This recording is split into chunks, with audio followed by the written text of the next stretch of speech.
What is up, everybody? All the wee-woos in chat already. Good morning, good evening, good afternoon. How's everybody doing? Erito, thank you for the prime. Also, Golden Turns, thank you for the 2 months during the starting soon screen. Appreciate you. Thank you so much. What is up, everybody? To the first stream of the week. Sorry for not streaming yesterday and 2 days ago, but the weekend did kind of mess up my my schedule, you know. I was a little bit tired on Monday and yesterday. But yeah. Leo, thank you for the 7 months. Appreciate you. I wish you were right about that. I genuinely wish you were right about that. Straßenverkehrsordnung, thank you for the 5 months. Thank you for the 5 months.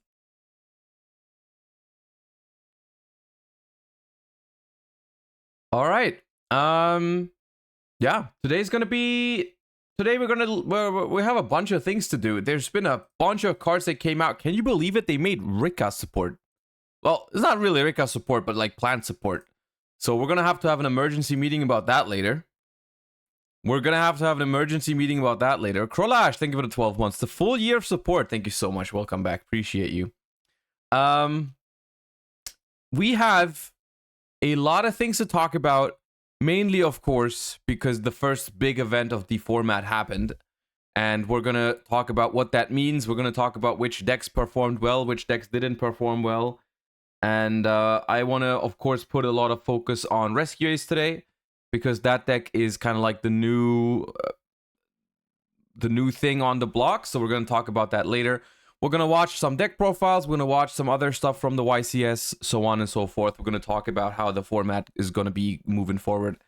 All the good stuff. Before we do any of that, though, let us hop into the warm up. All right, let's see how washed we are today.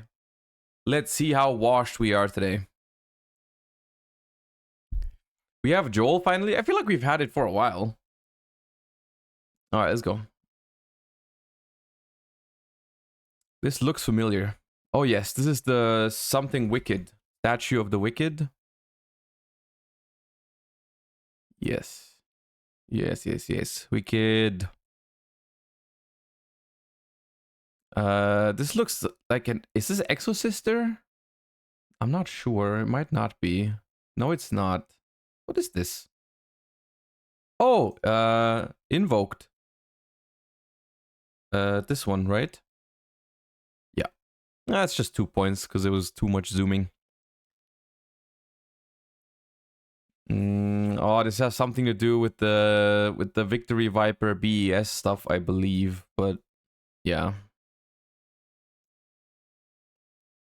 Albion, right? The branded dragon. Yup.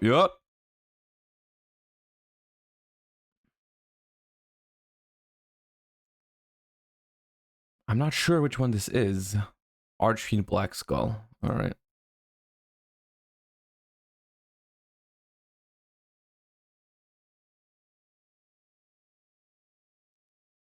Is this Natasha? It might be. I think so. Yeah. Oh, Flame Buffalo. Holy. I thought that was more like reddish, but it doesn't have much red in it. Okay. Scrap or Genex? Genex Turbine, I want to say. No. Doctor? What is it? Genex Doctor? Oh, okay, Doctor. Zero Gartner. Yeah.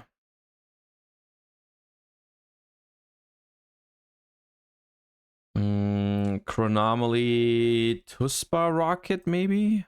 Yeah, nice. Clutch. Kaiser Coliseum.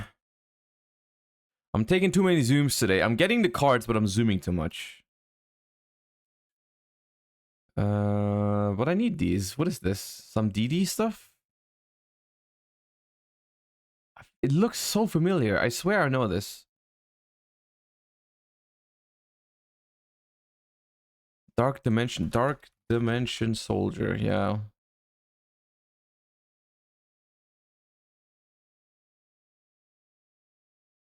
Glow Bulb.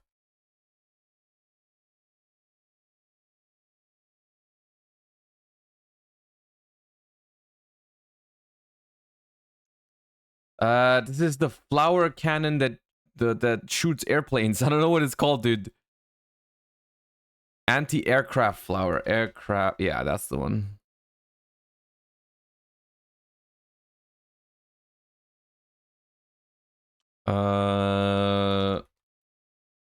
Rain. Thank God 50-50 has been won.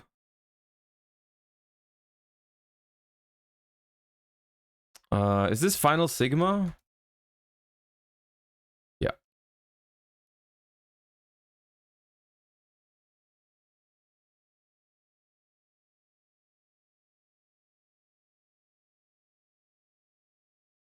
Oh, it's a Gishki. I'm gonna skip it because it's already we've already zoomed in so much.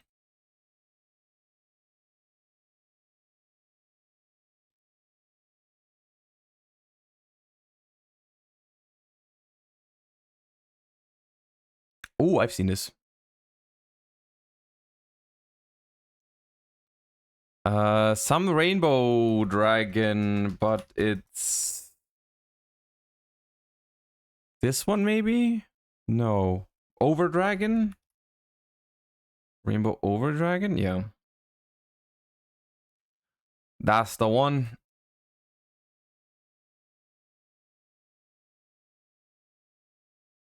No idea what that is. Springan's brothers. All right.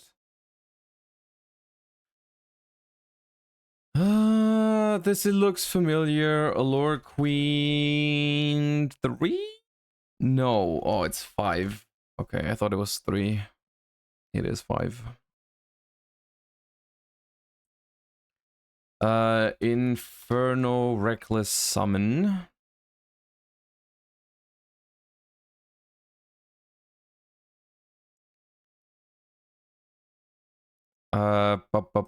I do not know. Witchcrafter Masterpiece. And Jaw? Yeah. Okay. Aitsu. Let's try Aitsu. It was Aitsu, nice.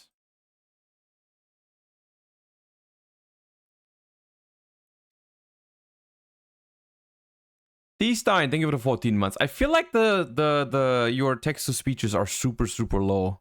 Because people kept telling me throughout the weekend that they were too high. I think this is Jane. Yep. What do you think? Should I turn up the sub alerts again, or are they fine the way they are?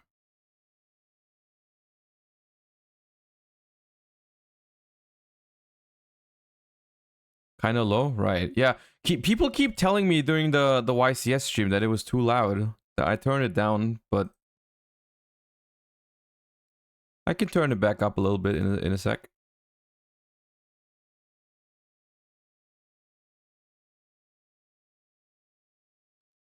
I wish I knew any of these cards, by the way. I'm just chatting because like literally none of these cards like they mean nothing to me. This is something Phantom Beast. Not are they what that Sacred Beast? What is it called? Cerulean Skyfire. Yeah.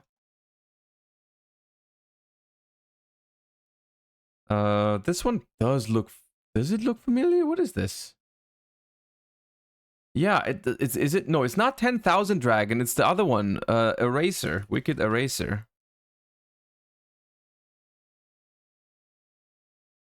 This is Freezing Beast. I think it's what it's called.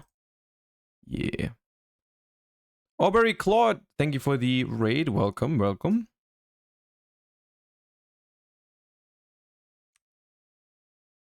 I feel like I've seen it, but I can't name it. Phantasm Spiral Power. Yep.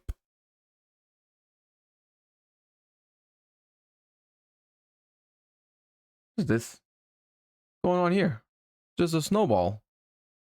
Snowman effect. Okay. Gravekeeper. Oh, which one is it, chat? Gravekeepers. Shaman? Shaman. I'll trust you. It's Shaman. Nice.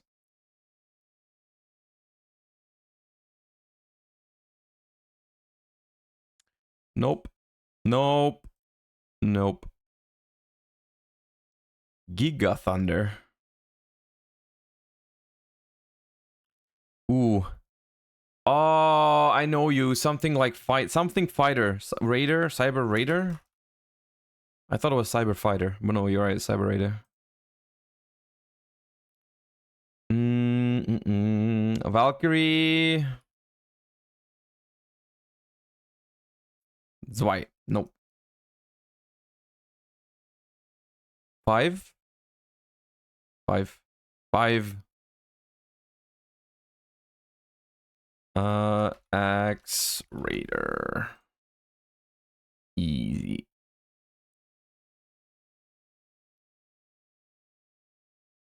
E. But it's not E emergency call. What is it? Oh, booby trap E. Okay. Lights worn. I think this is small Minerva. Yep. Sparta. Oh, I could have. I knew that before I zoomed. Fortunate.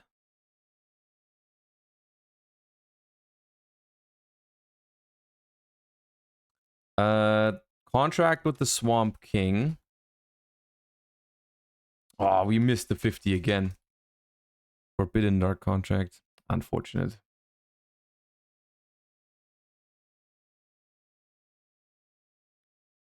Something Resonator, but I don't know what that is. Red Carpet. Okay.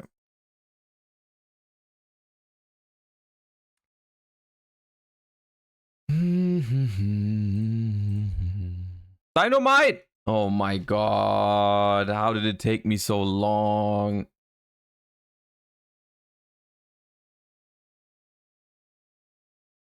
Marin says wave.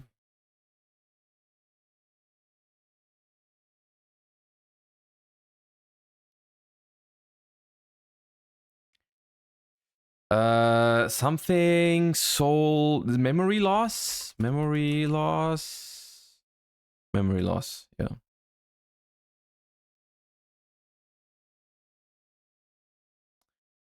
The thing that searches Jurassic World. What is it called?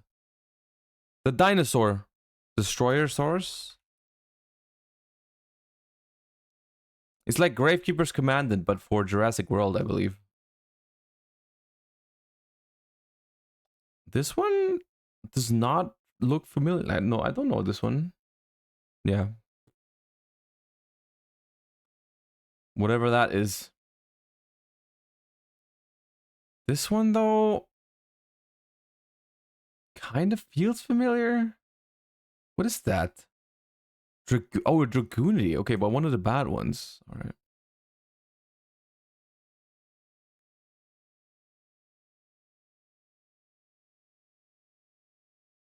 Wait, which one is this? How is it not Maxi? Is retaliating? Which one is that?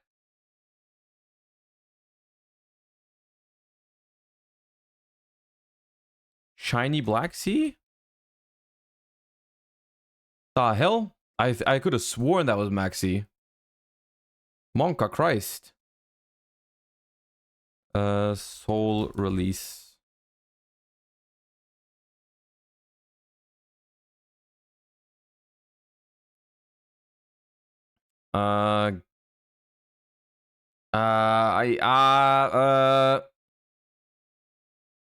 Primordial Dragon. Okay. Whatever you say. Okay, this is Manticore of Darkness, but it's not the card Manticore of Darkness. That's return.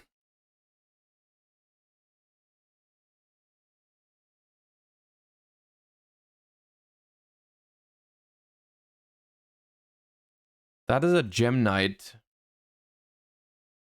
I don't think it's Seraphinite. It's... Which one is this? Lady Diamond.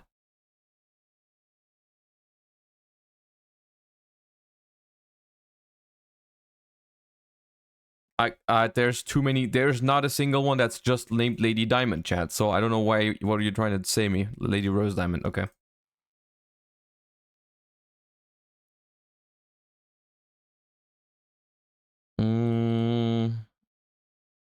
This one I don't know. Pyro Clock of Destiny. Okay. This is Ignister Prominence, I think. Yeah.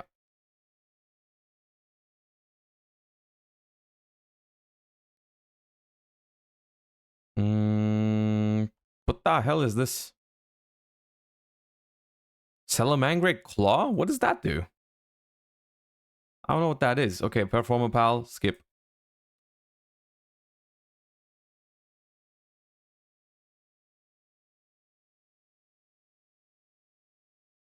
This is very... is this the Harpy Synchro? Cyber Slash, right? Yeah. Come on, let's get 800. Let's get 800. Okay, this is a Mecha Phantom Beast. I'm gonna skip it because I don't know which one this is. Turtle Tracer. I could have guessed that if I've seen their names. If I had seen those. Oh, Vanity's Ruler. All right, we need to guess one more card. One more card we need to get in 20 seconds. The hell is this? I don't know what that is. Some dolphin. Oh, come on. Don't do me like that. Don't do me like that. Don't let me sit at 794. No, I don't know what that is. Oh, I don't know that. I've never seen that before. No. Oh my god. I'm molding. I'm molding.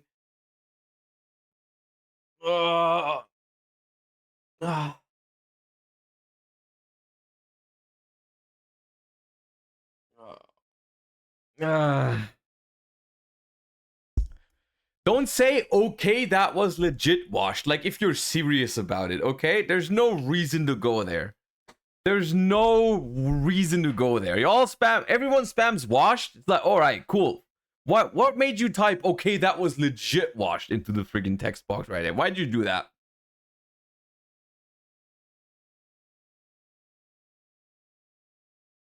You had no reason to do that. Why did you order without chat today? Okay. Okay, hold up. Look. I'm not looking at chat at all. You're being mean anyways. Okay, high level, not an XYZ, has defense points. So it is not a it's not a Link monster. Let me try a Synchro, Axel Stardust. Level 8 Dragon, 2500 attack, not a Synchro though. Why the hell is Excel Stardust from the year 9999? Okay. Level 8 Dragon with 2500 attack. Level 8 Dragon with 2500 attack. That is not a Synchro. That is newer than 2015. I'm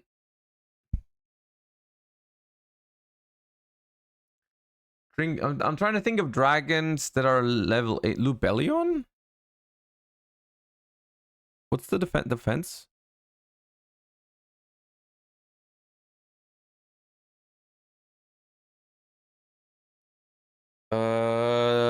The other Lubellion. Oh, I put the wrong Lubellion. We could have had it in 3. Oh my god. That's still pretty good though. That's still pretty good though. We lost 50-50. No, I didn't even think of this one. I thought of the other one first.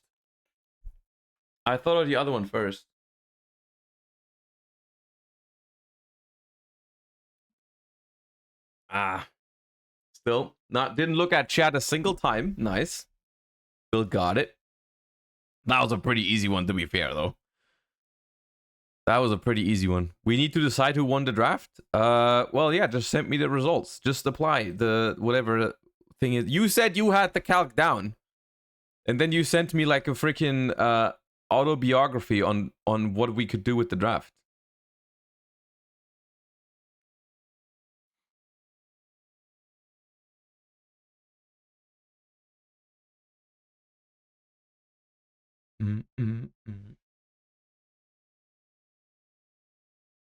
The issue is they didn't post scores with standings. Well, why does that matter though? Just make it like some points for making day 2, some points for making top cut, and then some win, some whatever wins in top cut they got.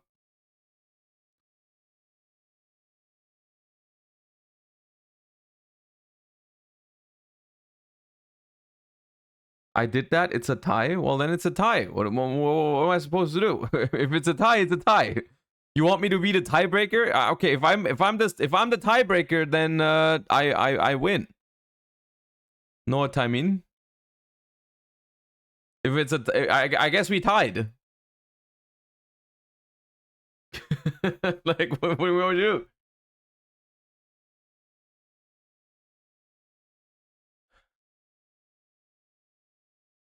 We could just say Josh lost. Thoughts? You know what we could do? You know what we could do is we could just make it so we both won. We could make it so we both won. Which means we just both get we both get what was on the line. How about that? How's that sound? You know? Which means I get all your primes and you get the sub alert. And we both win. And we both win. You know? I feel like that's a fair deal. I feel like that's a fair deal. Sub alert first? Okay. No. There's no way you guys don't trust me. I would never say this. There's no way I have to be the one who pays up front. There's no way I'm paying up front. You guys sent first. You sent first. I am trusted AF. I have so many trade references. I am trusted. We use the primes on the new sub alert. Okay, that actually does make sense. What you just said, I don't like that. I don't like that. What you just said makes sense. I don't like that.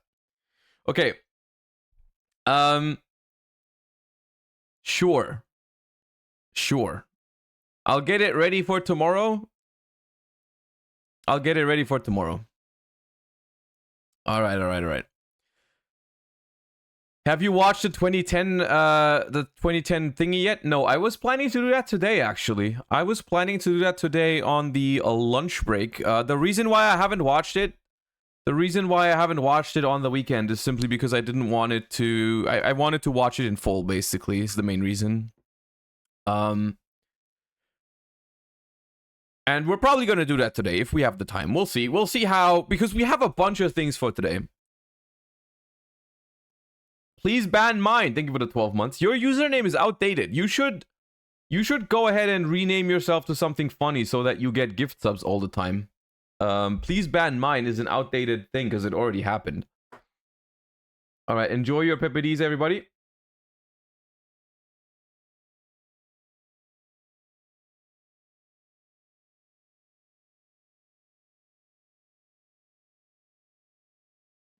Please unban mine. Okay.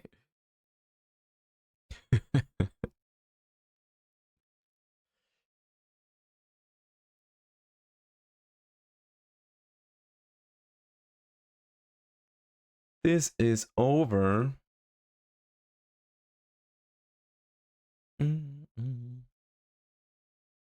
All right. Yeah. We're probably gonna have the time to watch the 2010 video today. But we'll have to see, because honestly, today I think is gonna be packed with content. We have a lot of stuff to talk about because I was gone the last 2 days. There's also a lot of news that came out, a lot of interesting new cards. At least some of them are interesting. I don't know about all of them. I haven't read all of them yet, but some of them I saw already, and they are interesting. So let us begin right now before wasting any more time. We're gonna look at the card that surprisingly this card is not a new Master Duel only card, okay? Surprisingly, the card that was leaked to be Master Duel exclusive, yada yada yada yada yada, shocker, is actually just a regular card from Phantom Nightmare, that they have just, you know, dropped an ad a little bit before it was supposed to go out or something like that. You know, they just randomly published the advertisement before they published the announcement for the card, which is probably going to be it's probably the reason why, you know, it's just like a company like Konami has a lot of different you know, offices and so on and so forth, and different whatever it's called, and they don't always work, like, you know, together, and sometimes things like this happen. The one thing I will say, I know, Chad, I know you don't have to type it for the 5th time. The card is coming to Master Duel significantly sooner than usual, which is an interesting thing that we can talk about in a little bit. But first, let us look at the card and see if it even matters. The card in question is called Prisoner Princess of Fruitful Flames. And it is a Link 3 fire monster, and I think it's like generic fire support from what I've seen. Which makes sense, right? That's kind of like the theme of this year, which is like, I think it's kind of cool that they've chosen to give like a specific attribute a lot of support. Because fire, you know, outside of specific fire archetypes, has never really had like good standalone cards or whatever. So here we go. We have a Link 3 Fire Fiend with Link arrows left, right, bottom, materials 2+ effect monsters, so very generic. You can only use the 2nd and 3rd effect of this card's name each once per turn. You cannot special summon monsters except fire monsters. During your main phase, you can special summon a fire monster from your graveyard. If a monster is special summoned to your opponent's field while this card is in your graveyard, you can target a fire monster you control and a monster your opponent controls, destroy them, and if you do, special summon this card. I will say, I read this card yesterday, so this is not a blind reaction. I don't want to act like it is. I had some time to think about this card, and I personally think this card is phenomenal. I personally think this card is great. I will say one thing. I have a couple problems when it comes to cards that allow link climbing. We've talked about this in the past, right? I'm not a fan of when a Link 2 summons another monster, so it essentially makes a Link 3. And I don't like when a Link 3 summons another monster, so it essentially makes it a Link 4, because I think that is dangerous on cards. You know, I think it's dangerous when a Link 4 is designed to require 4 monsters, but then any 2 monsters make it, because the Link 2 summons a monster, the Link 3 summons a monster, so they go into a Link 4. The one thing on this card that makes it better is that it's locking you into fires. So if you're trying to use this card to Link climb, it's not going to be as simple as, you know, just put 3 monsters on the board and you have an access code talker, right? That is not something that's gonna work. It also is not a Cyberse monster, which is the type that is most notorious for link climbing. But what this card does is, I think exactly what it's supposed to do. It gives huge support to every single fire archetype out there. Every single deck that has a fire Link 4 is going to appreciate this card a lot. Things that come, the first thing that came to my mind, you already know, this card is very good in Salamangreat, I think. This card also is great in something like, you know, we've looked at the new Infernoid Link 4, and we were like, okay, but like Infernoids aren't going to be pumping out Link 4s anytime soon, but that now could happen, right? Rescue Ace is probably going to appreciate this card, right? Depending on what Link 4 they want to go into or whatever. But I think one of the most notable aspects of this card is that it's not only an extender on your first turn. It's not only an extender on your first turn. After you're done linking with this card, when the card essentially has already like fulfilled its purpose, right? You've already used it to go from, let's say let's use the Salamangreat example. You have like a Sunlight Wolf and a monster underneath it. Then you go into this, you bring back the monster from the grave, makes it much easier to go into the new Phoenix Link 4, right? Much simpler. Even after you've achieved all that, this card is now a disruption in your graveyard. right? It's phenomenal. If a monster is special summoned to your opponent's field while it's in the grave, target one of your fires and one monster your opponent controls, pop them, and bring this back. It's actually, considering that this basically goes into your graveyard for free, it's just, I think this is great. I think this is a great card for fire decks. Is this gonna make every single fire deck meta? Probably not, but it's like it's a phenomenal card to have. It's a phenomenal card to have in every single deck that's fire, especially if the deck has a Link 4 monster. Any fire deck with a Link 4 is really gonna enjoy this card. So yeah, I think this is a very, very good card that is going to see play in the decks that it's meant to be played in. And it's going to make those decks stronger, right? This card alone would probably make Salamangreat end boards a lot easier to achieve and better because they have one more disruption, right? So I'm a fan of this card. I think it's great. I like the fact that you cannot use it for link climbing in like generic decks, right? In every deck. Because this card has some generic applications. Like it can revive any fire monster, which means you can even use it in any deck and revive like an Ash Blossom. The question is, what do you do with it, right? Because as far as I'm aware, correct me if I'm wrong, I'm not trying to... I don't think there's a very, very good generic Fire Link 4 that we can climb into in like every deck, right? There's no like... There's nothing that's like really, really strong that we can go into in every deck, right? Ambo Whale, let me see. Let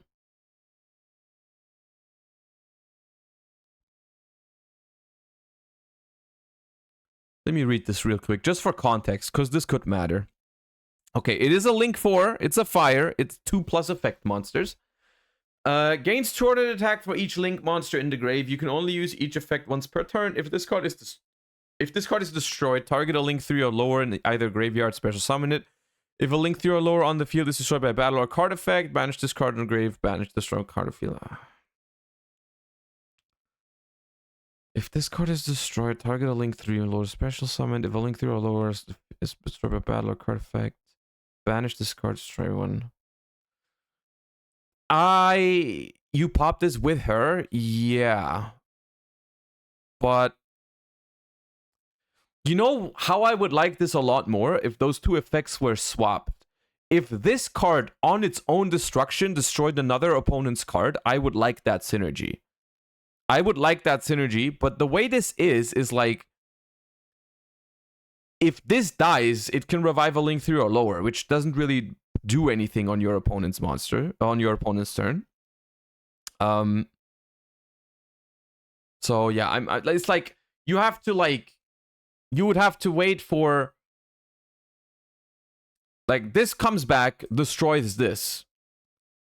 And then later on, when this dies, then you get to pop a card, which is like fine synergy. I don't think that's enough. I don't think that's enough for this combo to see play in like generic decks. This card is, I think that's good. Let me make that clear. I think it's good that the good uses for this card by far are like in the decks, like in fire decks, right? In fire decks, this is a really good card.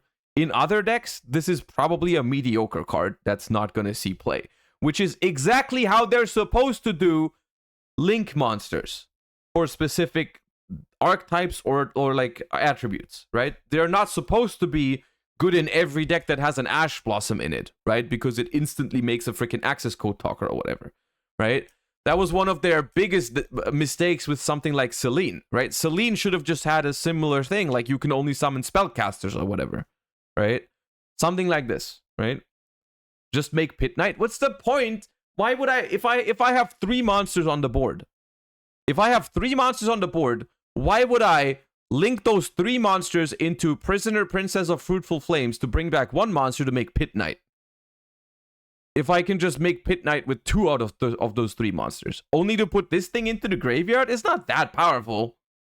It's not that powerful as a disruption that I'm not gonna like investing 3 monsters into a Pit Knight on the board and this in the graveyard is not that good. It's not just make an IP Masquerade and summon a Little Knight on your opponent's turn. Like if you have 3 monsters on the board, just make an IP, pass, and make SP Little Knight. That's stronger. That is much better. Either way, chat, I think it's a great card. And I'm saying that partially because I love Salamangreat and I hope that this card helps them be a little bit better. Even though the deck still probably has its problems. But mostly I'm a fan of this card because I think the design is very cool. I think the design is very cool because they've given this card 2 very powerful effects that even synergize with each other. But they've put, in my opinion, a fitting restriction on it to make sure it only goes into the decks that they actually want to buff with this, right? Because it's clearly meant for fire decks, which is kind of like the theme of 2023 or one of the themes in 2023, and I think that's great. I think that's great. Maybe it's Snake Eye support. Maybe. The thing is, most of the time, chat, you're going to want to use this card for link climbing, right? Yes, reviving a fire monster can work in every single deck, but this card, once you've used its revive effect, you want it off the field. You want to link it off, right? Which means you have to play a deck that can play fire link monsters. If they make a link 4 Snake Eyes monster, yeah, very strong card. But in its current iteration, as far as I'm aware about Snake Eyes, they don't have any, like, I don't think they have much link 4 synergy or anything like that, right? Is 2,700 attack for a link 3 a good stat line? It feels kind of high. It's on the high side, I would say. It's on the high side, but it's all right. It's not, like I said, you are incentivized to put this card into your graveyard anyways. So yeah, Rescue Ace, Infernoid, Infernoble, Salamangreat, most of those decks are probably going to really appreciate this card. Infernoids do get a link 4. That's why I'm saying this. Maybe Fire King. Do Fire Kings get their own link monsters? I'm not quite sure.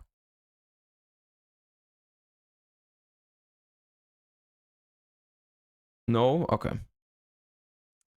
Either way, we're starting off strong here. The card that they... I'm not too surprised by this because they decided to make this like an advertisement on Master Duel and so on and so forth. So I expected this card to be decent, and it is quite powerful. And now let's move to... Let's move this aside, because normally when we look at new cards that are being revealed in the OCG, we're talking like months away, right? For us. Which is the case for this card as well in the TCG. However, for some reason, and I don't know what the reason is, this card is releasing in Master Duel, I believe, next week. Like 5 days or something? Isn't it like the 30th of October or something like that I heard? It's like incredibly soon.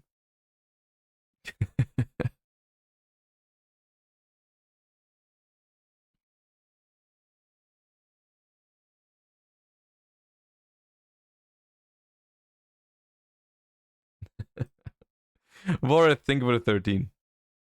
Where was I?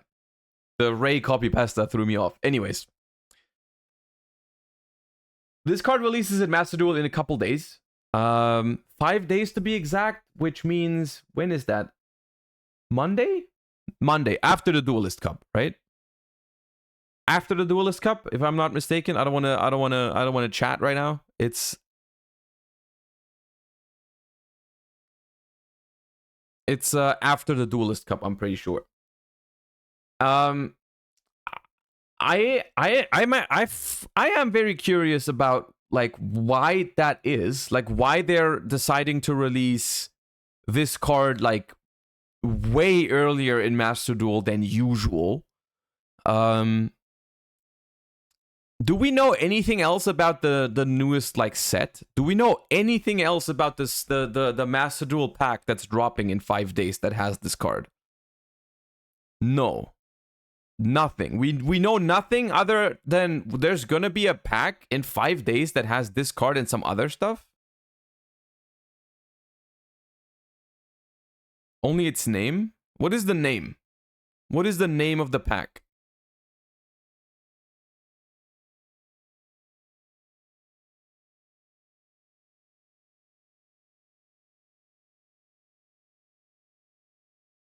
Record of Noble Spirits. Okay. Well, that sounds like it's gonna be a Noble Knight angle. But yeah, that is the one. That is the one thing I could think of, is like they are trying to release something into Master Duel, fire related.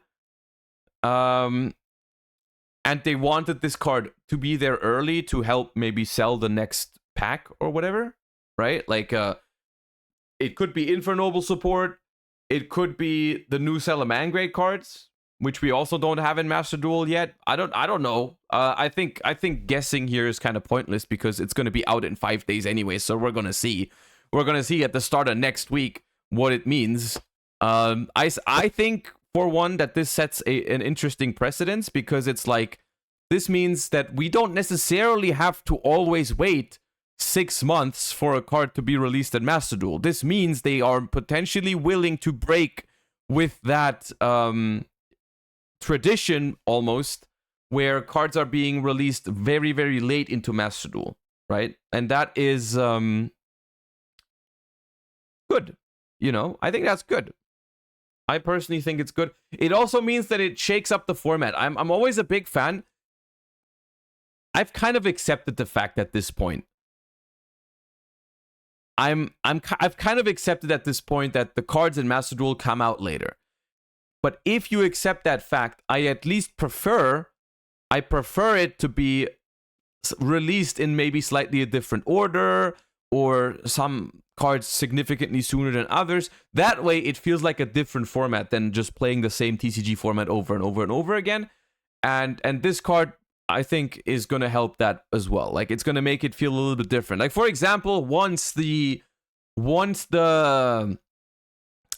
Salamangreat support comes out, we can play the deck differently than we could in the TCG back then. Anyways. Okay, so that's enough about this card. This card was, honestly, it was, I just thought it was funny because of how, like, overhyped this card was, because of the way it was revealed through, like, a PlayStation ad, and everyone was like, oh my god, what does this mean? What does this mean? And all that it really meant was, well, it's a card that's in the next main set, but it comes out in Master Duel a little bit sooner than usual. That's what it meant. But it's a pretty good card, so that's cool. Moving on, we have a new card in the ranks of the Underroot, Overroot. We have Terrors of the Netherroot, which reads as following. It's also a normal trap card. Target a monster in your opponent's graveyard. Special summon it to their field. Then you can banish one monster they control. Then return one of your opponent's banished monsters to the graveyard. If this card is in your graveyard, except the turn it was sent there, you can banish it, then target one level 1 monster in your graveyard, shuffle it into the deck.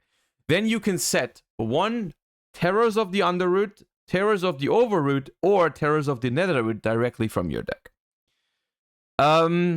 When I first read this card yesterday, I thought it was incredibly strong. But I need to clarify something. So the reason why I thought it was strong,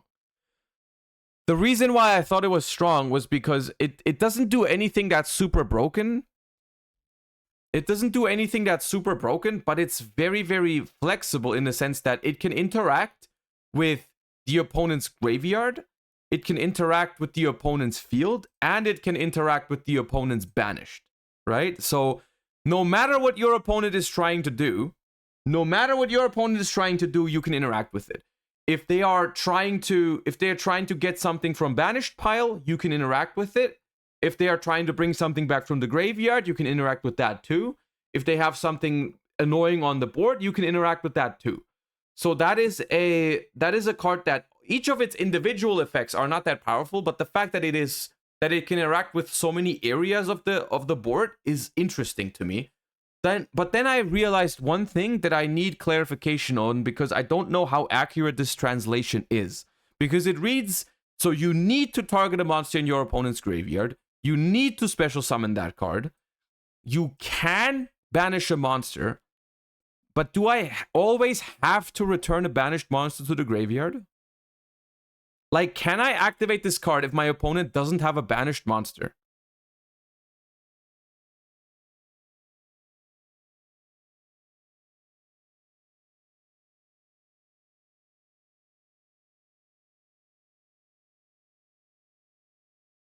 Yes? If you banish, you have to return. So what you're saying is that this then because that it's a PSCT question that I'm currently not sure about. Because this then conjunction, does this mean that if I don't banish a monster they control, I also don't have to return a banished monster to the graveyard? Like, if I don't banish the monster, do I just not return?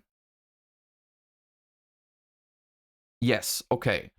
So what that means is my opponent does not need a banished monster for me to be able to activate this card, because when I activate this card, it's not necessary that there is one,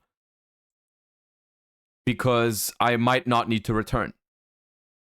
Right? In that case, that makes the card a lot better. That makes the card a lot better because like I said yesterday, when I read the card first, I was like, that's very good because it can interact with grave, field, and banished, no matter what your opponent is trying to do. But then for a second, I thought if my opponent doesn't have a banished monster, I can't activate it, which would make this card way too situational. I'll say it right now, if for whatever reason, maybe this translation is not as accurate or we are interpreting it wrong, if your opponent needs a banished monster for this card to work, it is too specific. Then it is too situational, because you might just play against a deck that doesn't have anything banished, and it's also not able to be activated early on in the game, right? Because, if your opponent doesn't have anything banished yet, you wouldn't be able to activate it. The way I understand it right now, your opponent does not need a banished monster at activation. Your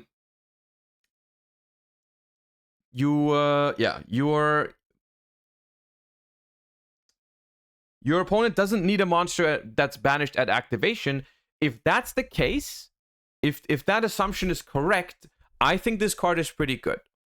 It's not a super broken trap in the sense of dimensional barrier or whatever, simply because it's not a floodgate, right? But for modern standards, I think there is two qualities a normal trap card can have that would make it viable, and that is that it's either completely broken floodgate trap card, or it's a very flexible interruption, right? And I think this card even has some bonus to it, because it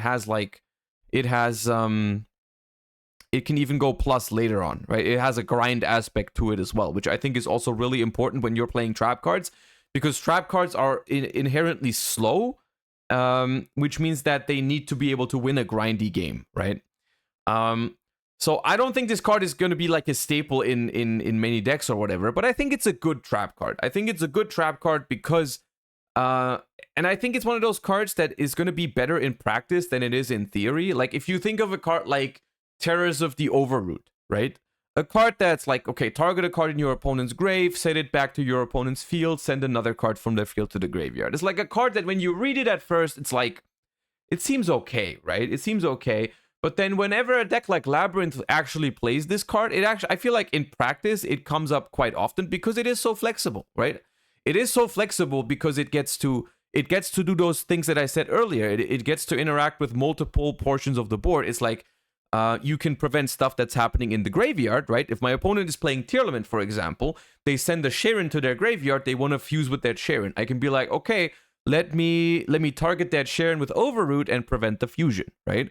On the other hand, if my opponent has a strong monster on the board and something that's not so important in the graveyard, I can just be like, let me swap those two out. Let me bring the let me bring the monster back from the grave that I don't care about and kill the thing on the board that I do care about, right? So it can interact with the board and it can interact with the graveyard. So, and those two things combined made Terrors of the Overroot a playable card. Not a broken card, but a playable card for sure, right?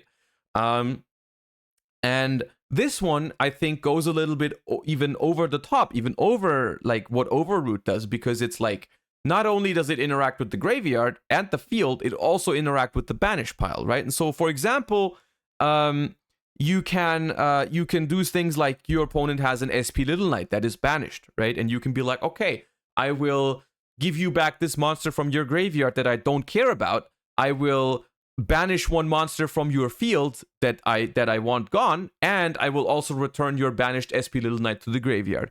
So at that point, you have interacted with your opponent on 3 different ends and prevented multiple things with one card. On top of that, if you're playing level 1 monsters in your deck, you can recycle them and put like and put another Overroot, Underroot, or Netherroot from your deck onto the battlefield in like a grind game. I think this card is good. It has a threshold to how good the card can be, because it's a normal trap card. You're not gonna play this in anything that isn't. Right now, you would probably only play it in Labyrinth. But if you're playing Labyrinth, I think you would consider playing this card. I think you would consider it. Maybe like a 2 of, so you can use the graveyard effect, or maybe you play one of this and one Overroot. Because you can like tutor this card with Lady, then use it, and then later on you can get the free Overroot from your deck. I think it's a solid card. I think it's a solid card because it's simply and there's literally no matchup that this card is bad against. I think that's what you need to understand, is that there's no matchup where this card doesn't do anything, because every deck either has monsters that they use on their field, in their grave, or in their banished pile. So it can always interact with something.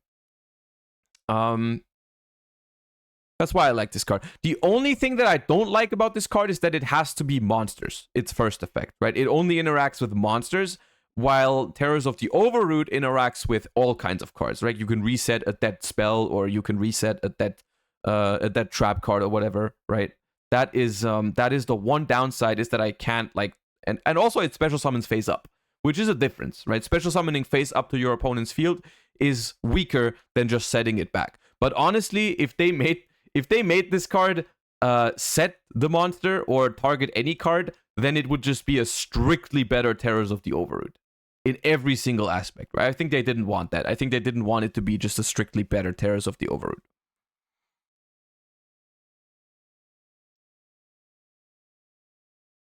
Neither of the effects are once per turn either. If that translation is correct, yeah. Now, if that translation is correct, then you can use multiple of these, which is also a big deal sometimes in certain decks. But yeah, this is one of the. I think this is a card that trap decks are going to be happy with, and that could definitely see play at some point.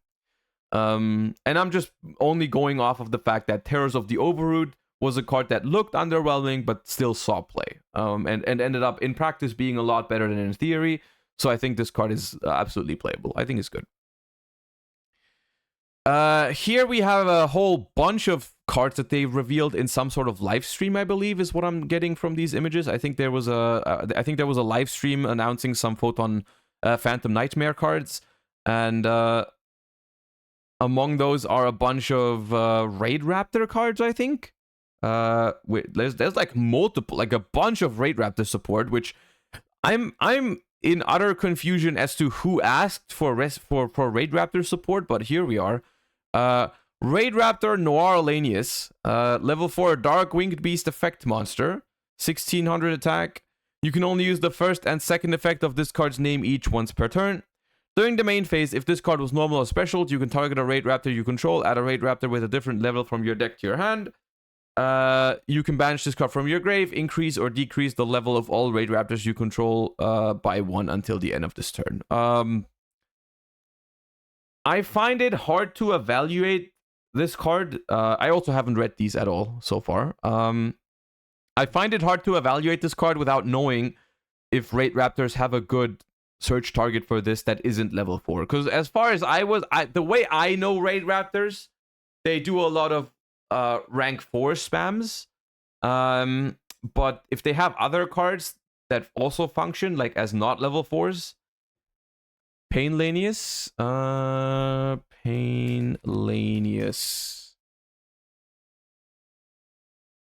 Raid Raptor Painlanius is what you guys are telling me to read. Okay, Mod Phantom, thank you for 11 as well. Appreciate you. Can't be used as Exceed except for the Winged Beast. If this card is in your hand, target a Raid Raptor you control that has level 4, that has a level. Take damage equal to its attack or defense, whichever is lower. Special summon this card. If you do, this card level becomes... Okay, so this is like, with this in mind, this is a 1 card rank 4 that is... You can either normal or special summon it for that. And then later on, you can banish it from the graveyard. Okay, that's a good card. That's a good card then. We have Raid Raptor Bloom Vulture. Level 4 Dark Winged Beast. You can only use the... Oh, that's a lot of ranks on this Xyz. I'm already terrified.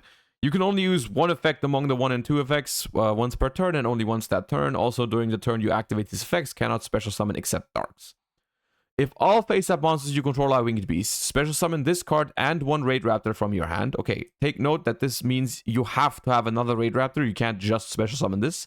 The way it reads, it says you can special summon. You have to special this and a Raid Raptor. If you control no monsters, you can target 2 level 4 lower Raid Raptors in your grave, including this card, special summon them in defense position. Okay. Decent, I guess. Follow-up for sure. Like, if Raid Raptor is one of these, you know, make a busted board, and if your opponent has the Dark Ruler or whatever, you have follow-up.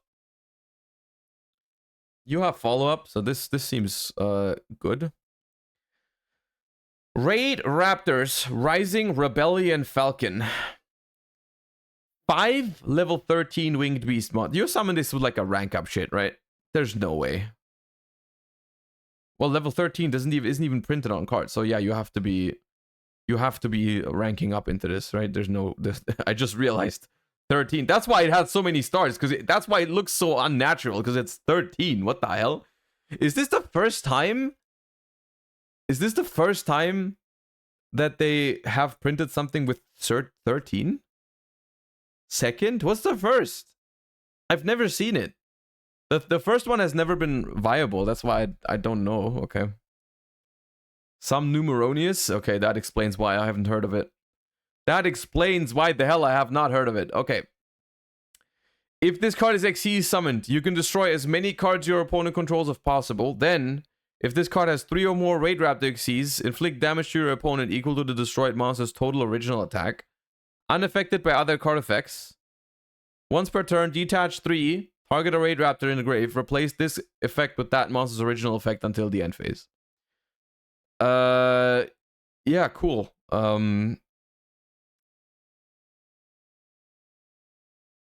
Okay. Ripton, thank you for the 6 months. Raid Raptors, Brave Strix. 2 level 5 monsters. You can only use the first and second effect of this card's name per turn. Once per turn. Detach 1 material. Set a Raid Raptor spell trap directly from your deck. If this card has a Winged Beast as material, detach 1 material from this card. Add 1 rank up magic spell from your deck to your hand. Raid Raptor. I'm gonna be honest with you guys. The reason why I'm not theory crafting right away with these cards is because I'm not a huge fan of the whole rank up archetypes. It's not really... I've never really enjoyed whenever any of that was in the format, and most of the time when they were able to get those rank ups, they summoned some monsters that were not supposed to be summoned that easily. So from a game design perspective, I've never been a big fan of it. Like ranking up with like into like Kali Yuga or whatever people did. And this is also why I'm not too hyped about Raid Raptor support, because I feel like Raid Raptor has always been like notorious for that kind of thing. So I don't know, man. Rank up is cool in the anime. I can believe that. Maybe it's hella hype in the anime, but in the anime they don't summon Kali Yuga with it. You know, in the anime I'm pretty sure they don't rank up into Kali Yuga on your opponent's turn to stop them from activating any cards and then kill them the next turn. I'm pretty sure that's not what's happening in the anime.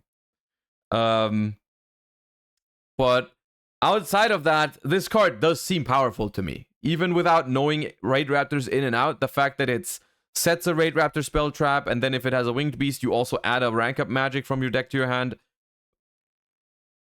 like one of those two effects, it seems powerful to me. There's an FTK. I am not surprised by that at all. I am like that was a given. That is not news to me. Even though I haven't heard of the FTK yet, I could have told you that there was a freaking FTK with this, which is that sums up why I'm not a huge fan of this. Like you know, day one these cards are revealed, we already have people FTKing. Which is, yeah, cringe. Anyways. Rise rank up Magic Raid Raptors Force. That is going to this card, I can already tell you we're gonna read this once, and then 6 months down the line, we're gonna maul at this card in Card Guesser. When it comes up, we're not gonna know what the hell it is. Chat has to tell me which rank up magic it is, and I'm gonna be mad. That's the only interaction that I'm probably ever gonna have with this card. You can only activate one card with this card's name per turn during either main phase or your opponent's battle phase. Target 2 or more Raid Raptor XYZ monsters you control and or in the grave, including one on the field. Special summon from your extra deck one Raid Raptor XYZ monster whose rank equals the total rank of those 2 or more monsters. And if you do attach those, yeah, okay, yeah. That's just another card guesser, card guesser problem. Raid Raptor Roost. Continuous spell card. You can only use the first and second effect of this card's name each once per turn. If a Raid Raptor monster is special summoned from the extra deck, add a Raid Raptor spell and trap from your deck to your hand. So it's kind of like a black whirlwind for Raid Raptors. You can target 3 of your Raid Raptor monsters that are banished and or in the grave, place them on the bottom, and draw a card. I mean, yeah, it reads like a solid card if you can already play, I suppose. And it gives you recycling. The thing is, a lot of these cards I find cool if only the goal of the deck wasn't so cringe.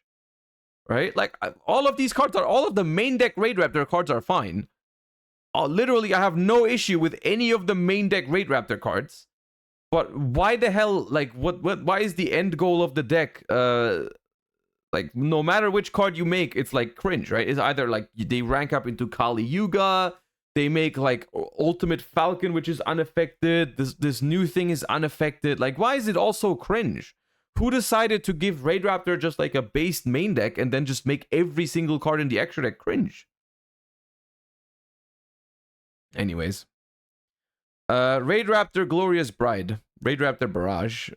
If you control a Raid Raptor, target a face-up card your opponent controls, negate its effects. Unless you control a Raid Raptor XYZ, you can only target monsters.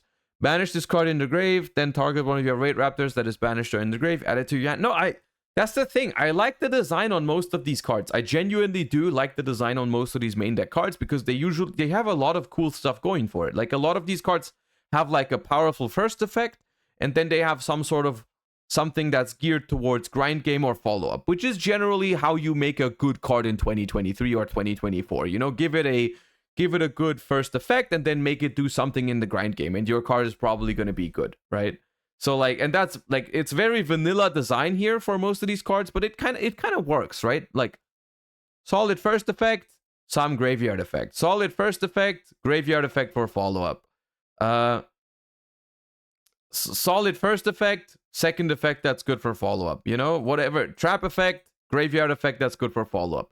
It's very vanilla main deck design, which can lead to fine decks, right? It can lead to fine decks as it is.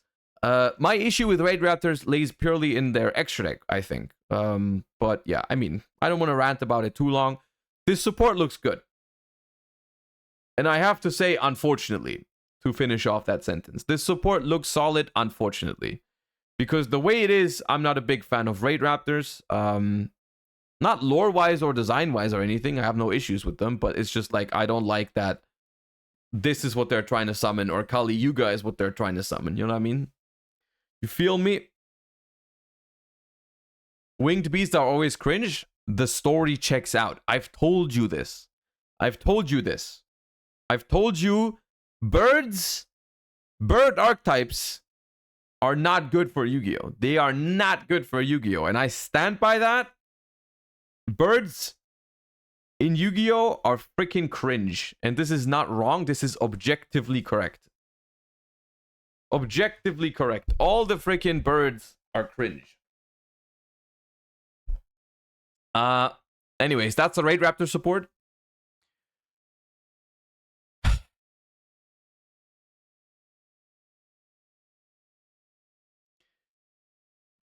Now is when we have an issue. Now is the actual troll despair moment of the stream. I haven't read these cards yet. I have not read these cards yet, but I have seen some concerning things on my timeline. This is Aroma support. Arrow Mage support, whatever. The archetype that has the Link monster that should be banned. You know what I'm talking about, right? That narrows it down, right? That narrows it down. The archetype that has a Link monster that should be banned.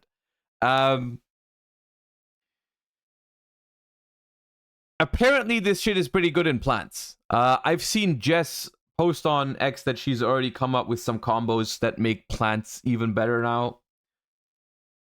To which I say, why did they have to do this to us? EU will never recover from this, probably. EU might never recover from this. But let me look at how bad it really is. Aroma Lilith Rosalina, level 1 Dark Plant Tuner. You can only use the first and second effect each once per turn. Quick effect. You can discard this card, then target an Aroma monster you control, gain life points equal to half its attack. If this card is normal or special an Aroma non-tuner from your deck. Also, you cannot special summon monsters for the rest of this turn, except for plants. I mean, the first effect seems like more of a bonus that you probably don't do that often, but you can use it to trigger the Jasmine, right? You can just trigger it to, you can just use it to trigger Jasmine, even if you only have, like, normally when the plant deck was only able to summon like 2 plants, they would have to go into like Dance Spion and Prage, right? But if you have this in hand, you can just make Jasmine and still trigger it to search, and then search something that specials itself, and then tribute that for Jasmine. Yada yada yada. Probably a good card. Probably a good card. And then it also just has a broken second effect. If this card is normal or special in Aroma non-tuner from your deck, what do you summon?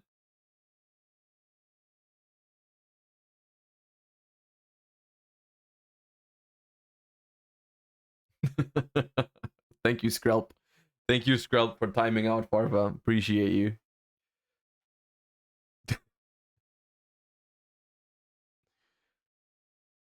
Do not lift that timeout. That timeout stays, okay? That timeout stays. That timeout remains there. That timeout is not lifted. Whoever lifts that timeout is no longer a mod. I'm telling you right now. I'm saying it right now. If whoever mod thinks he can not untime out Farva is not a mod anymore. What do you summon? Like, surely if you play this card, you change up the deck a little bit and you play another Aroma monster. What do you summon with this? Laurel? Laurel! Right. No, this is straight up busted, isn't it? It's just you make a Jasmine, you tribute whatever Jasmine points to, or whatever. You tribute one for Jasmine, you summon this, you summon one more, right? Man.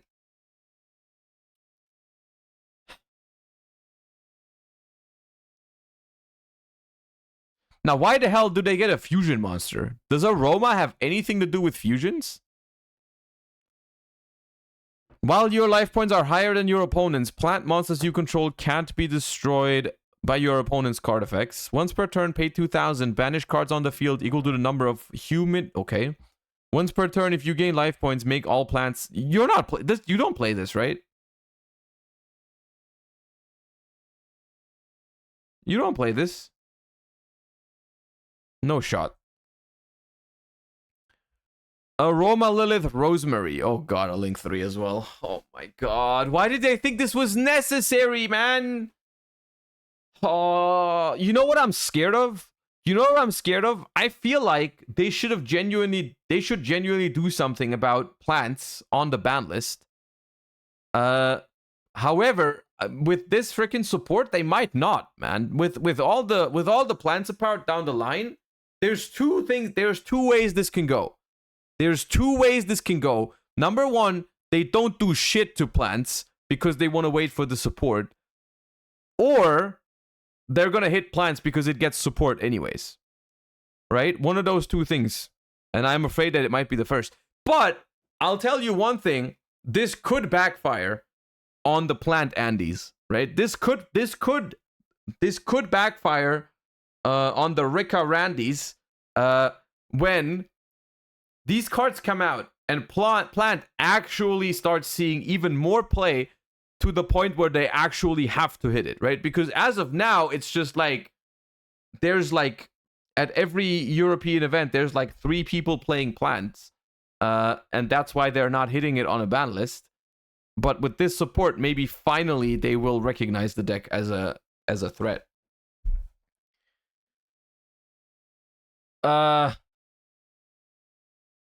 If this card is special summoned, you can add an Aroma card from your deck to your hand. If you gain life points, special summon up to 3 Aroma monsters from your hand to your zone discard points to. You contribute 1 monster discard points to, target a card in the field, banish it, and if you do, gain 1,000 life points. Okay. That's only good if the deck puts a much heavier focus on Aroma, I guess. But it seems like an okay card. The thing is that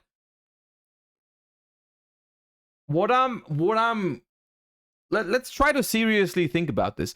The Rika Sun Avalon extra deck is like super standardized, right? To the point where there's not really even any flex spots in it, right? Everyone plays the same extra deck. If you want to include this card, you have to change the deck up somehow, right? You have to change the deck up somehow. New Melias? Okay. Aroma Blend. Discard a card, place a Humid Winds, Dried Winds, or Blessed Winds from your hand or deck face up in your spell and trap zone. Banish this card from the grave, fusion something. You're not playing this, right? I can stop right now. I can stop. I have the feeling that a lot of this fusion stuff just is ignored. Because... Yes, you do. Wait, you play... You're telling me you're going to be playing Humid Winds, Dried Winds, or Blessed Winds? Humid Winds is really good. What the hell is Humid Winds, man? Humid Winds. Oh, okay. No, it's actually not that bad. Oh, it's a trap card, though. Pay 1,000, add an Aroma from deck to hand. If life points is lower, gain 500. Okay. So, this, what you're telling me is they're gonna put another card into their deck that they don't want to draw?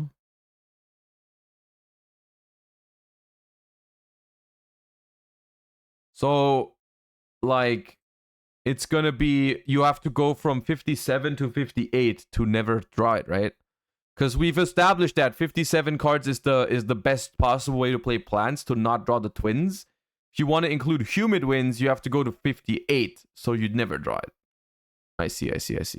Yeah, I mean, no, I see it. If this card is in your deck and not in your hand, and you can get it for free with this card, then it's pretty good, because you got a once per turn freaking Rhoda that pays life points, and then you can gain 500 to trigger your effects. It's a really good card if you get it, if you can put it face up in your spell and trap zone. Aroma Healing. This is, I mean, I guess if you can put it into the graveyard somehow, but I doubt that they would play that. I don't think this is worth playing, probably. I only have one question, and that is, why do they hate me so much? Why do they hate me so much? Why do they like, not just me, the entirety of Europe, basically. They hate us. They just hate us with a burning passion.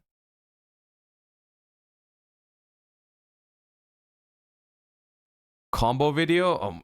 What kind of combo? Like, I don't want to watch a plant combo. I'm not ready. New Math Mech card next, please. You guys are being weird. You guys are being weird. We have to learn. The thing is, if that cannot be the argument.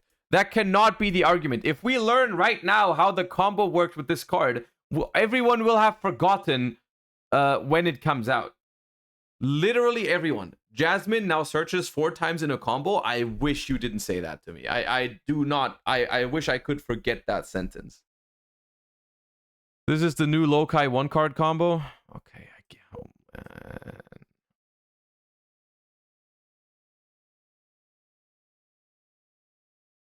Your deck is inconsistent as hell, though. It only has 50 cards.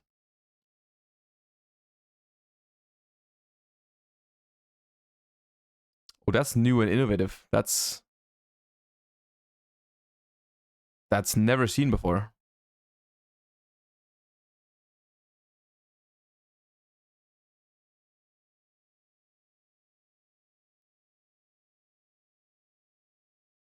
Mm-hmm.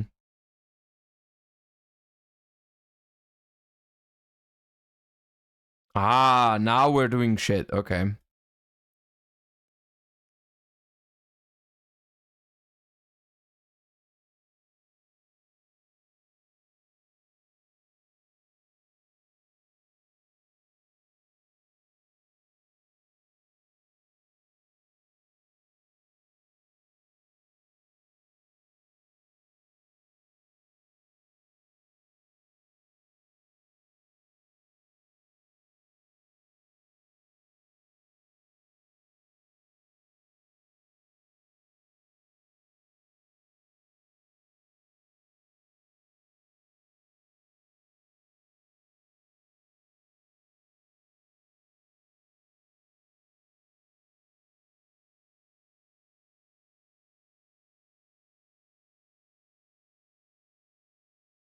It's literally the same board. You are literally lying. It's literally not the same board.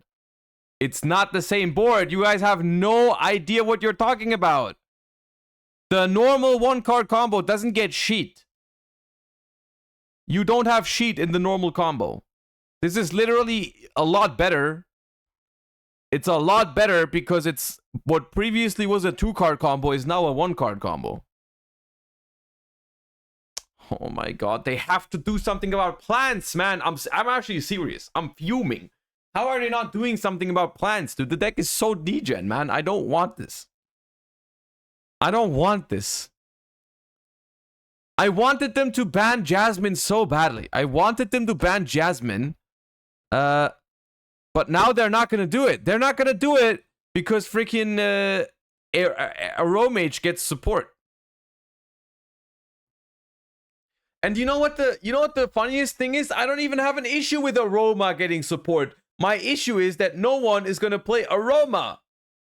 No one is going to play your shitty ass Aroma deck that you've so carefully designed.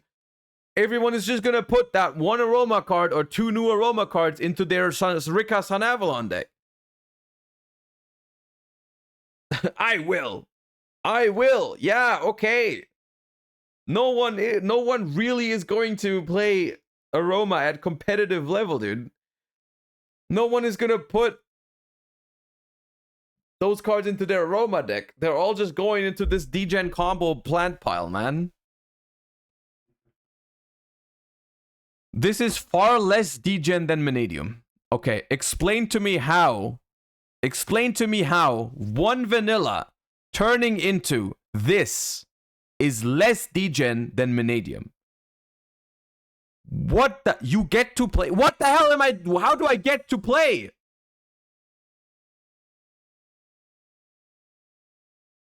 You guys are out of your mind if you're trying to tell me this is less degen than Vanadium. The entire purpose of this deck is to win the game frame 1. Actually, it's like frame 2 billion because of how long it takes, but you know what I mean. The goal of this deck is to not let your opponent play. Literally.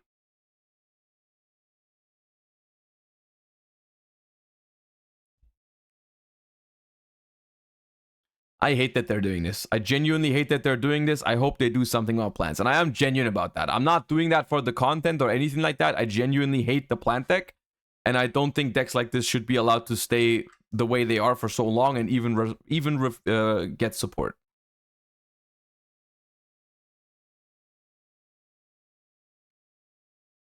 Yeah. This has ruined my day now.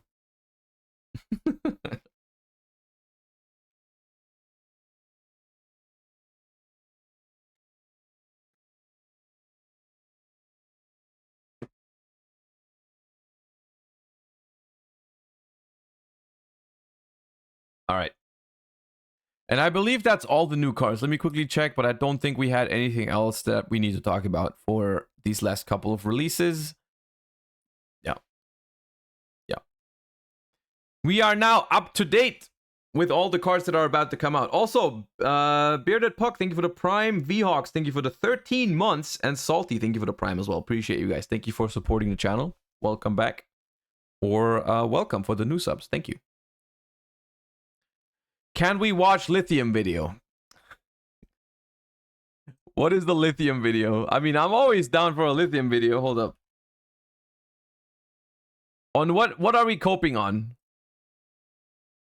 Oh, Rate Raptors. Pog. Yeah, okay. Endphase Scarm, thank you for the sub. Yo, what's up guys? Welcome back. So new Yo. Great Raptor support in again new core set OCG. So let's take a look. Couple of new cards. The support. Chat. It's the title of this video is full combo through Nib. How do we full combo through? Oh, I thought he was just gonna have cross out, but okay. You know, okay. Now this is genuinely this is why I'm scared right now. Normally, when Lithium hypes up a combo video and the deck has like called by cross out Soravis in the main deck just to pull off the combo, then I'm like, okay, I don't have to be worried about the deck because it's just gonna be like it's just gonna suck, right? It's just average Lithium coping, get the combo through for the video with like a billion hand trap negators. When Lithium copes on a deck without putting cross out in the deck, then I'm scared. That's a Monka Christ situation. Solid, pretty solid. It gives the deck more extenders, more starters as well. Well, both level 4. One is basically an extender that kind of solves the deck's Hibanori, thank you for the 11. Summon problem a little bit, while the other one is very similar to what is it? One, the Armageddonite. Target itself to search one of the at least. Okay, Ash Imperm. Level 1, you know, the one that makes itself level 4. The small Simwork package I feel is kind of staple, has been staple past, I guess, times. I don't know, when you ever played Rate Raptors, it's just a sweet extender, plus the field spell could give you the extra normal summon. One of the new ones is here in my hand, the red one, again, these names. The effect though is very similar to, there are some cards that pretty much do the same. Reveal itself and then special summon another Rate Raptor from your hand, right? Plus, it also has like a graveyard effect that if your opponent is able to crack your board, you can use its graveyard effect to special summon itself plus another level 4 from Rate Raptor. So again, fantastic card. Instant 3-off. A couple of new ones. Nest is not new, you know, it basically extends. I guess this is maybe a new play. Go for Raiders Knight. Go for the new rank 5. The new rank 5 upon summon lets you detach to search one of your new Rate Raptor spells or traps, or in general, or a rank up spell. So that's kind of good. And then short set, you have the rank up spell to rank up for the rank 7 one, you know, the detach to special summon something from deck. That goes for the level 4 that basically is the Debris Dragon. If you control what is it, an Exceed that has a Dark Exceed attached to it.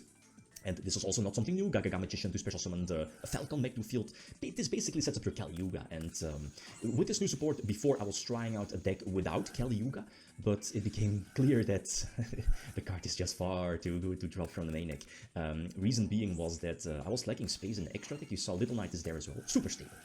Definitely a staple, especially because of Econ. You know, Econ lets you use your effects. Imagine your opponent using Imperm or Veiler on one of your Force Tricks, for example. You can chain Imperm, gain control of their monster, preferably maybe an extra deck monster that potentially opens up a Little Knight play. So that's just far too good to keep.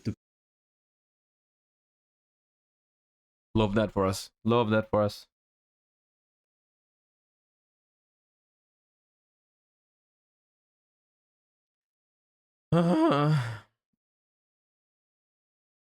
Whenever I think they're learning on how to design cards. They're improving.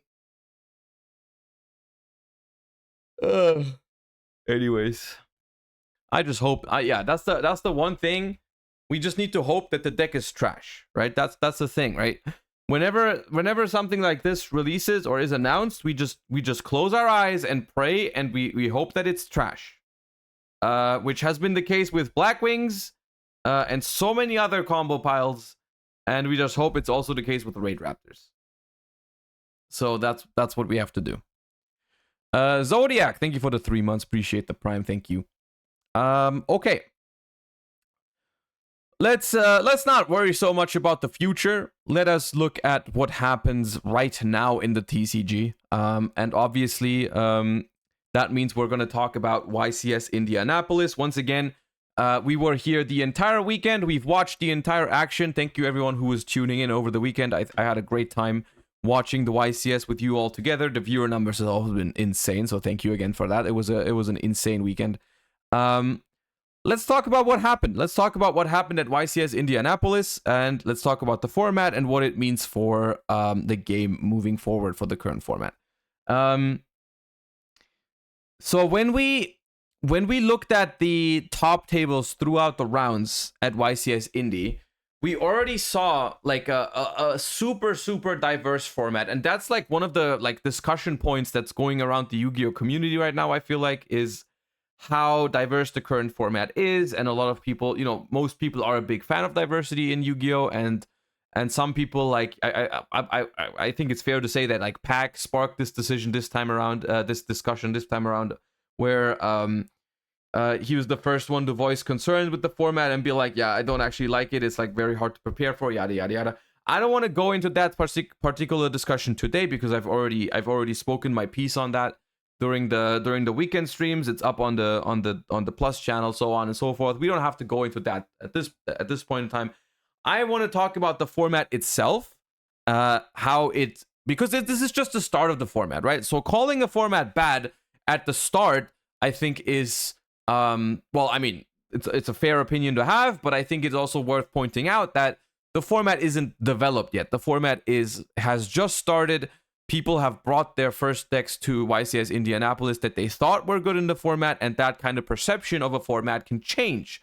And I think YCS Indianapolis, while it was expected to be super diverse, and it brought a lot of diversity, also brought some things that people might maybe didn't necessarily expect, and that might change the way they pick their decks moving forward. So let's look at what happened exactly at YCS Indy, and we're also going to look at some of the deck profiles as well. And this is the top cut deck breakdown for YCS Indy. Shoutouts for Dual Chronicles for these statistics and all that. Sinful Spoils Rescue Ace took up 37.5% of the top cut, which was 12. And I want to talk about that. I want to talk about that because this is also the picture that was painted all the way throughout the Swiss rounds. Whenever we looked at top tables, it was always an incredible amount of Rescue Ace. Now, there is one unfortunate thing here, which is we don't know for sure how many Rescue Aces entered the tournament. Like whether this is an issue of, okay, Rescue Ace was just overall super represented, that's why it is so many in top cut, or if it was like decently represented and just converted really well into top cut, right? Because if this stat is not that impressive if 50% of the tournament played Rescue Ace, which is probably not the case, but just saying we don't have that number for sure. But what I want to say is I want to put some emphasis. My bad.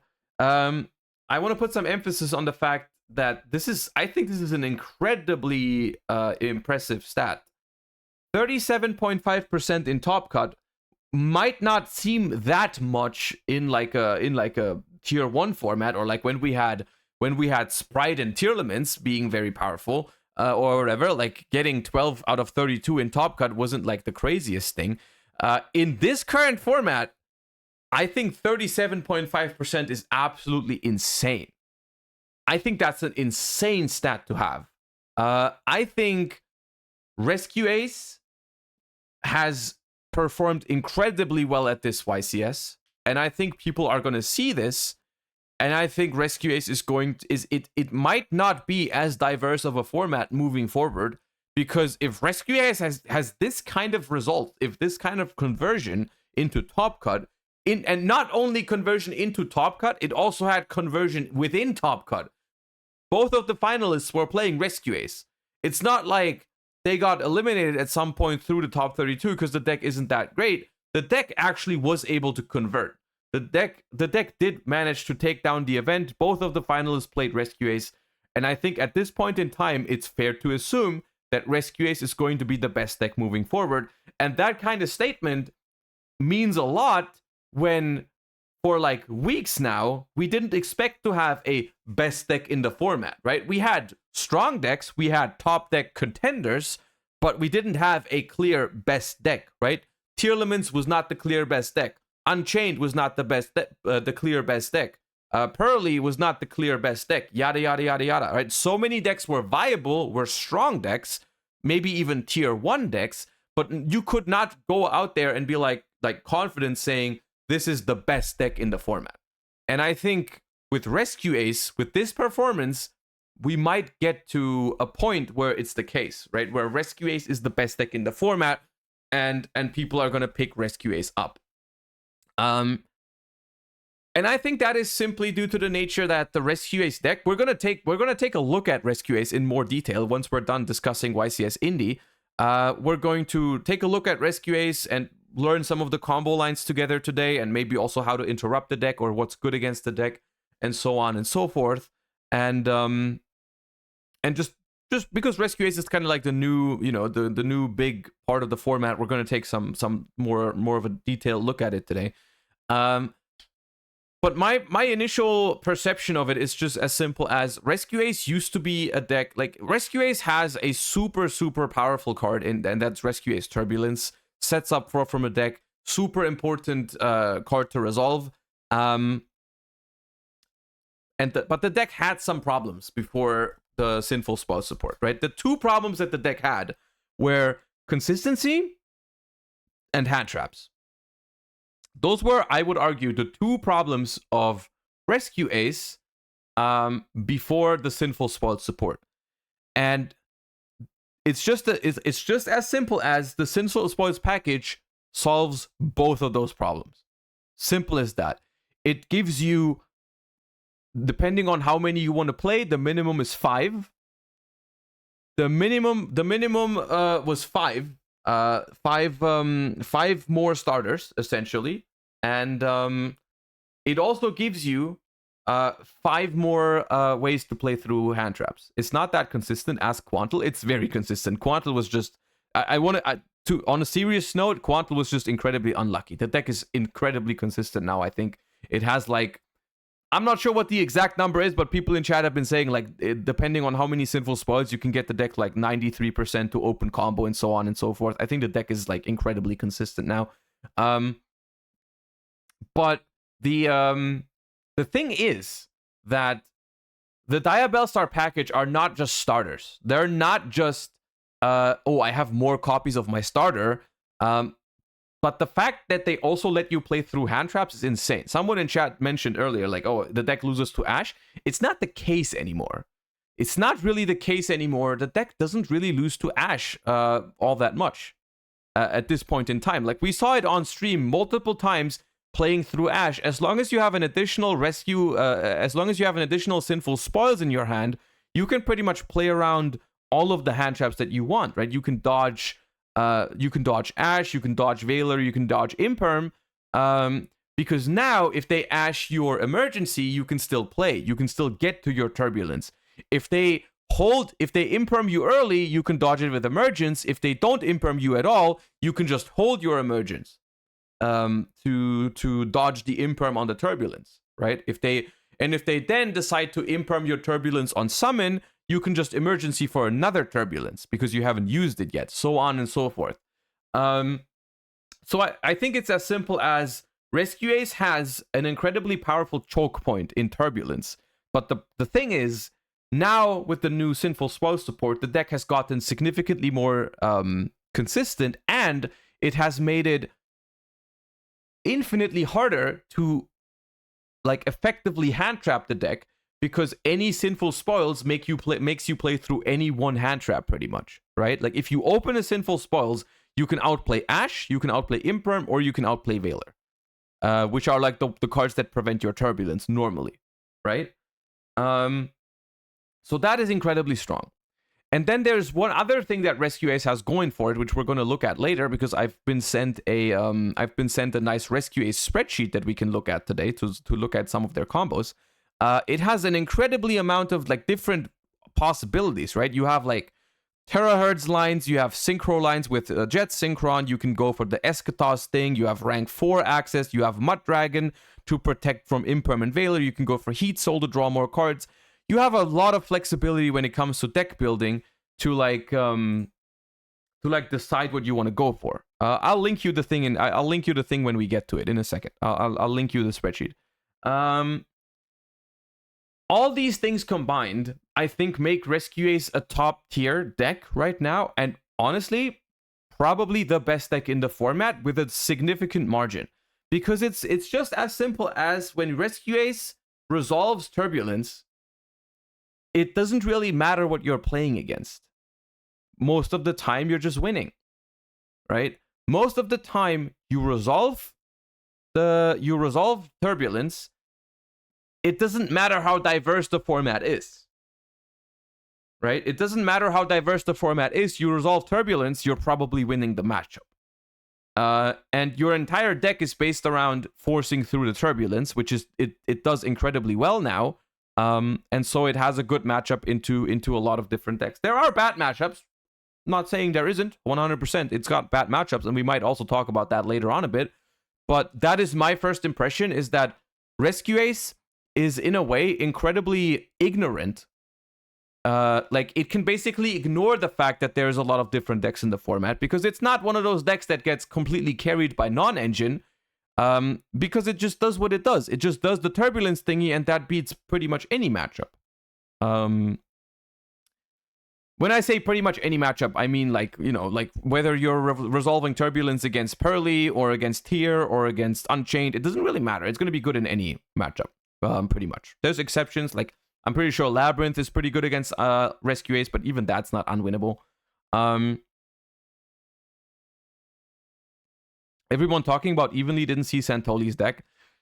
That is the thing, right? I was gonna say the one weakness that Rescue Ace typically had or has is board wipes that wipe out the entire back row. Because of the importance of Turbulence, a lot of focus needs to go on like Lightning Storm, Feather Duster, evenly are the kind of cards that you wanna resolve against Rescue Ace, because it takes away all of their back row. Now, I guess this is a good point to look at Steven Santoli's deck profile first. Let's look at the man himself, the winner of YCS Indianapolis, Steven Santoli's deck profile, and we're gonna just watch it and watch him explain the stuff that he did.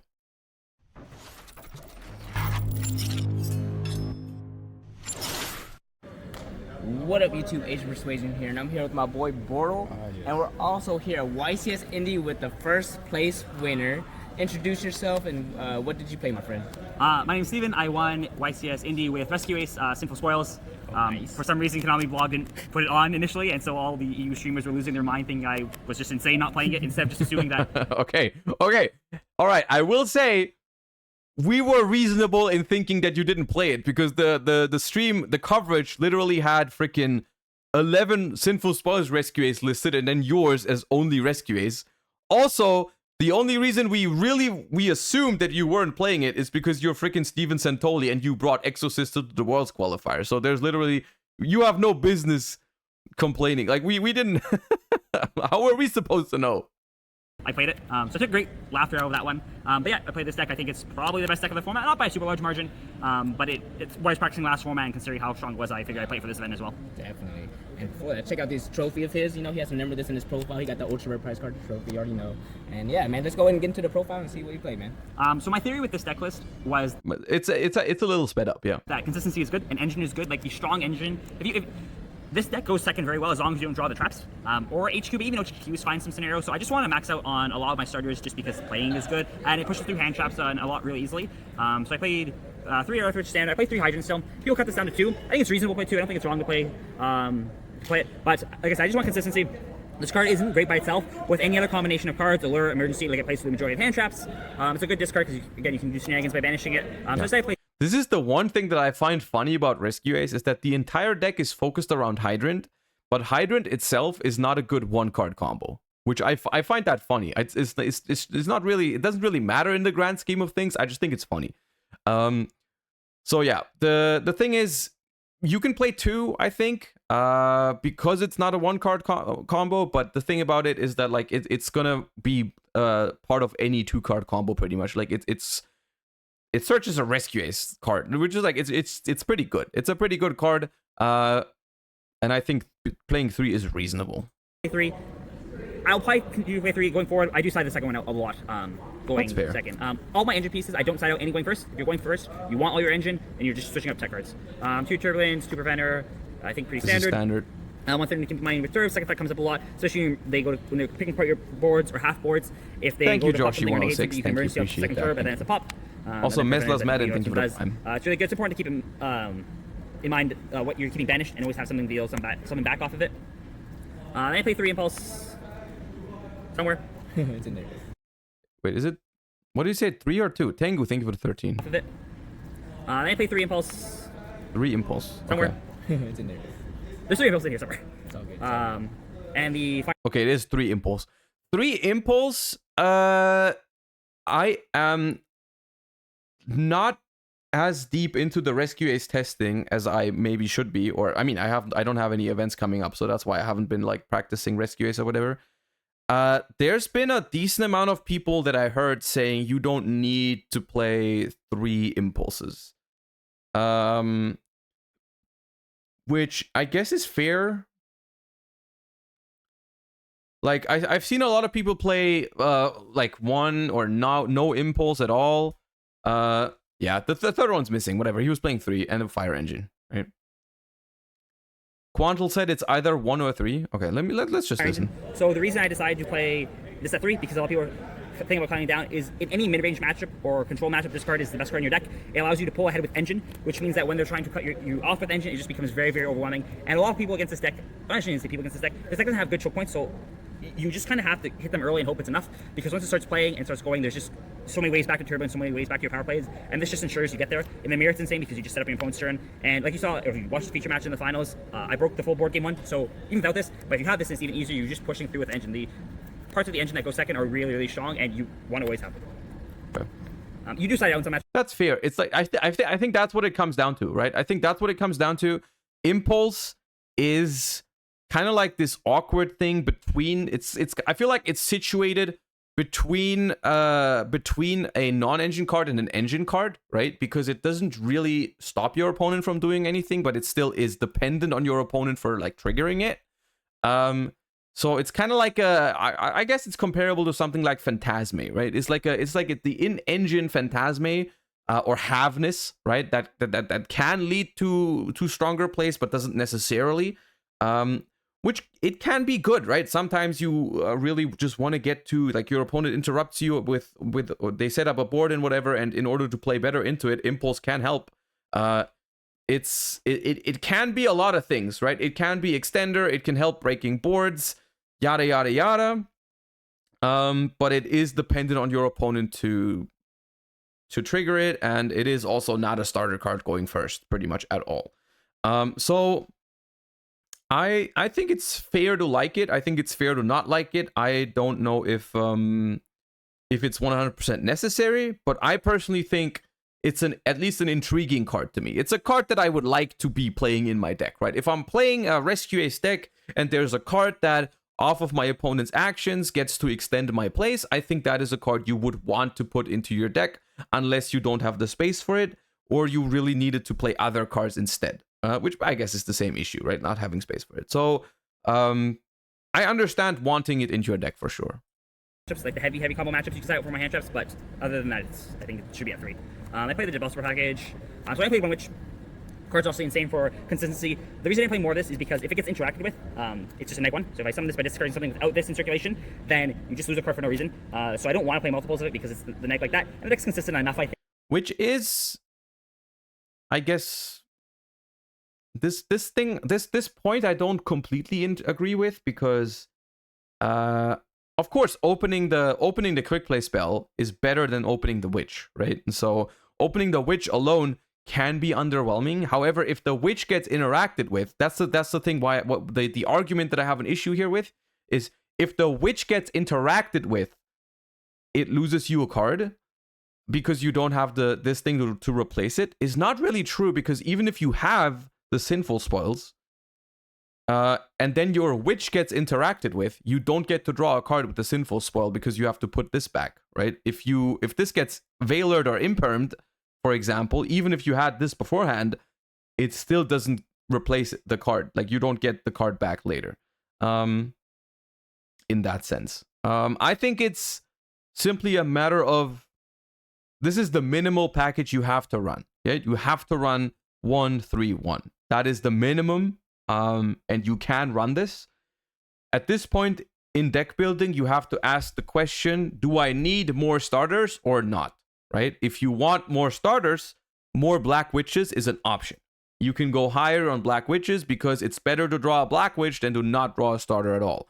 Or if you get hand trapped, it's very good to have the Black Witch as a backup, for example, right?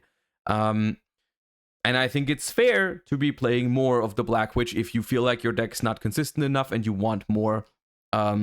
Because there is no other, there's no really other cards you can play for consistency other than that get you to the Hydrant, other than more Diabellstar, right? You can cut Hydrant to 2 to have 2 Witch. You could do that, something like that. But I think at this point in time, we don't have to decide what's correct, because correct is a weird statement in deck building sometimes, when it just comes to, it's not really an objective thing on when a deck is consistent enough, right? You're always leveraging that, you're always like wandering on the edge between like consistency and power, right? Like, do I need my deck to be more consistent, or do I need my deck to be more powerful or more flexible or whatever, right? If I'm putting more Diabellstar the Black Witch in my deck, my deck's going to be more consistent, but Diabellstar the Black Witch is not the best starter the deck has, because like he's saying, you're investing cards, it's more vulnerable to certain interruptions, and so on and so forth, right? And so I think Diabellstar the Black Witch is a phenomenal card in this deck, but if you think the deck is consistent enough with one copy, then you don't have to be playing more. If you think the deck needs more starters, then you should be playing more. As simple as that. I think sometimes you get hand trapped out, but I don't think adding more of these necessarily fixes those issues super large amounts. Going second, you usually, if you open one, you want to hold this till later, because it's more likely that this is going to resolve, and so you get the draw to dig for more ways of playing through. And then rescue spells, so 3 emergency, HQ alert, rescue, extinguish, contain. This is the standard, and I think this should be the standard. Honestly, I've seen people play the trap card. I'm not super convinced of the third trap card. I don't even know what it's called. I'm pretty sure this lineup should be standard, and is standard for good reason. I like this lineup a lot. I think this is the perfect way to play the Rescue Ace cards. Like I said, I was playing this all last format. Reinforce can come up. I did not say it can't come up. I'm not saying it cannot come up. I'm just saying that I think this is better. It's better to not play it, because I think the amount of times that the card comes up does not outweigh the risk of drawing the card and it being a bad draw. As long as that's basically what you need to understand, is a card that is an option for one of your cards in the main deck, right? Like the Turbulence gets you all those cards for free. So having those cards in your deck is good, as long as you don't draw them. Like, you never want to draw a card like that. Sometimes you can make use of them even if you draw them, but usually you don't want to draw them. And that means you should minimize those, as long as you can still get enough value out of your Turbulence. And I think, at least from what I've seen on stream, every single time, even in the decks without Reinforce, the Turbulence was getting enough value. The Turbulence was getting enough value for Steven in all of the feature matches we saw, for example, or in all of the other, in none of the feature matches where Turbulence resolved, it felt like the Reinforce was necessary for them to win the game. they won the game off the back of Turbulence, regardless of whether they had Reinforce or not, right? And when that is the case, when a card is just an option in your deck for Turbulence, but it's not really necessary because Turbulence wins you the game anyways, and it's just a bad draw, you shouldn't be running it. You shouldn't be running it. Risk against reward is not a good deal in that case. Tried ratios of like siding out one of these, siding out the HQ, and I just learned to keep all of them in every game. You go second, doesn't matter if you're playing against Zodiac DK, you're keeping them all in. They come up, and you want the Turbulence to be as strong as possible, and you need this for your grind game. So yes, it sucks to have these kind of like, this draw isn't bad, these draws are completely fine. It sucks to kind of have 3 Garnets in your deck that are subpar draw, especially going second, but if it happens, it happens. I think a lot of times you can still hand up to death, you still have a lot of tech space, so it's not the end of the world, but you don't want to try minimizing engine in order to have more tech spots. That is not the point of this deck. If you want more tech spots, play a different deck.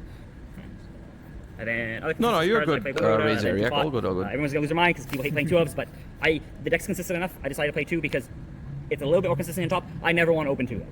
If I open 1, cool, lets me dig. If I don't, then that's fine. You never resolve the second one, and a lot of times you want to push for game shot, or you have a limitation on the extra deck, which you'll see later. So it's just, I see the one of occasionally. Other than that, it's fine without. I don't actually completely hate cutting down on prosperities in some amount in this deck, simply because he is right in the point that like the extra deck in this deck, you can definitely pros for 3 or 6, but after that I feel like it becomes a problem to use any further prosperities, because the deck does need a fair chunk of its extra deck in a lot of games, or it does become weaker if you don't have a bunch of your extra deck available. I think Prosperity is especially awkward in this deck because now with the Diabellstar package, you have a package in your deck that wants to draw a card. You want to be able to draw a card off of these cards. So Prosperity at that point, you know, the deck got significantly more consistent. The deck now draws cards sometimes, which in return makes Prosperity weaker in the deck, but you could still feel more comfortable with some amount of Prosperities in your deck, right? Maybe that amount is 3, maybe that amount is 2. Once again, we're settling for just an amount of consistency that we're happy with here, you know? I'm pretty sure this deck is over 40 cards too, so like he could have just played 40 and no Prosperities, but he was basically like, okay, no, I want to go slightly over 40 and add the Prosperity for consistency, which also makes sense, by the way. It makes sense, like 42. Okay, that's actually the perfect example because this is a 42 card deck with 2 Prosperities. For example, if you're playing this deck just at 40 without Prosperity, one thing that's also going to happen slightly more often is you're going to draw those one of Rescue Ace spell traps that you don't want to draw slightly more often. Instead, you could just play some amount of Prosperities, which kind of dilutes the amount of times you draw the Rescue Ace cards, but it doesn't really dilute the amount of times you draw a starter card. Because you can simply like Prosperity is technically a starter card, right? So I think that's fine. I don't have an issue with 2 Prosperity in this deck. And then tech spots, 3 Ash, 3 Veiler, 3 Imperm. So I think these are kind of standard. The Ashes and the Imperm. Ash, I find I understand Ash a lot. Imperm is also decent this format. Veiler I find interesting. Imperms. Obviously, this is like the best hand of the format. Although I also wouldn't really know what other hand trap I would play. If I wanted more hand traps next to Ash and Imperm, it could be Veiler. I could see it being Veiler. But once every format, Imperm is good because it plays around talents. And then I decided Veilers over like Nib or anything else. I think that it's just the most flexible. And I think one of the problem with a lot of decks is if you let them start playing, then if you have Nib or a big low hand trap, it just doesn't do enough. They've already played. Investigators can play through Nib once they start playing. Tier can play through Nib once they start playing. It's just dead in other matchups. I find playing this, which is like a marginal card, it's not great, but it's always going to be useful, and I just have enough faith in my engine that's good enough that I don't need to try blowing my opponent out with insane deck cards.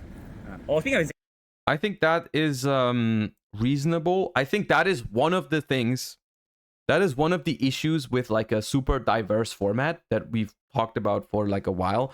There's so many decks that you have to prepare for that it is almost impossible to play a super impactful card for every matchup, right? You either have to go for a hand trap that is like kind of in the middle, that's kind of okay against everything, or you have to go for a card that is really good against some decks or really bad against others, right? And we've decided to go with like something that's like in the middle, which I think is a solid decision in a format like this.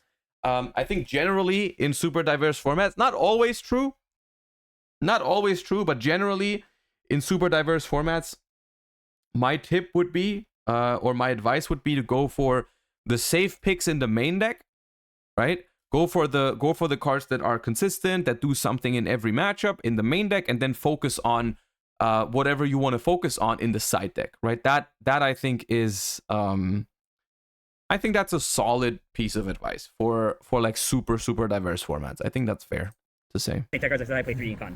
Yeah, It's like a right? staple of mine. Best card of the year. It's insane. You just get so many 2-for-1 interactions off this because in the mirror or tier with Celic, or Beauty, like this, or even if you just dodge the Imperm, there's so many ways where they burn an interruption and then you chain this, take a monster. So now the Imperm. This seemed insane going second in the finals because it was also the mirror match. Like being able to freaking econ your opponent's turbulence seems insane. This seems all right in a decent amount of matchups, I suppose, you know. So I can see this being nice. Whatever they use didn't work, and you're forcing on something else, or you're just taking something from them. So one thing I want to note is that we just saw a deck like 42 cards, 12 non-engine, because it was 9 hand traps, 3 enemies.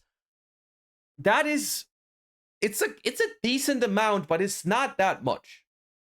It's not that much non-engine, and that's not a bad thing, because I think that speaks loads about the power of Rescue Ace, right? This is not a deck that gets carried to a top or a win by its non-engine, right? It doesn't really do that. This deck has significant like capabilities of playing through hand traps and playing through boards going second with its own engine, which I think is a very, very good thing in a super diverse format.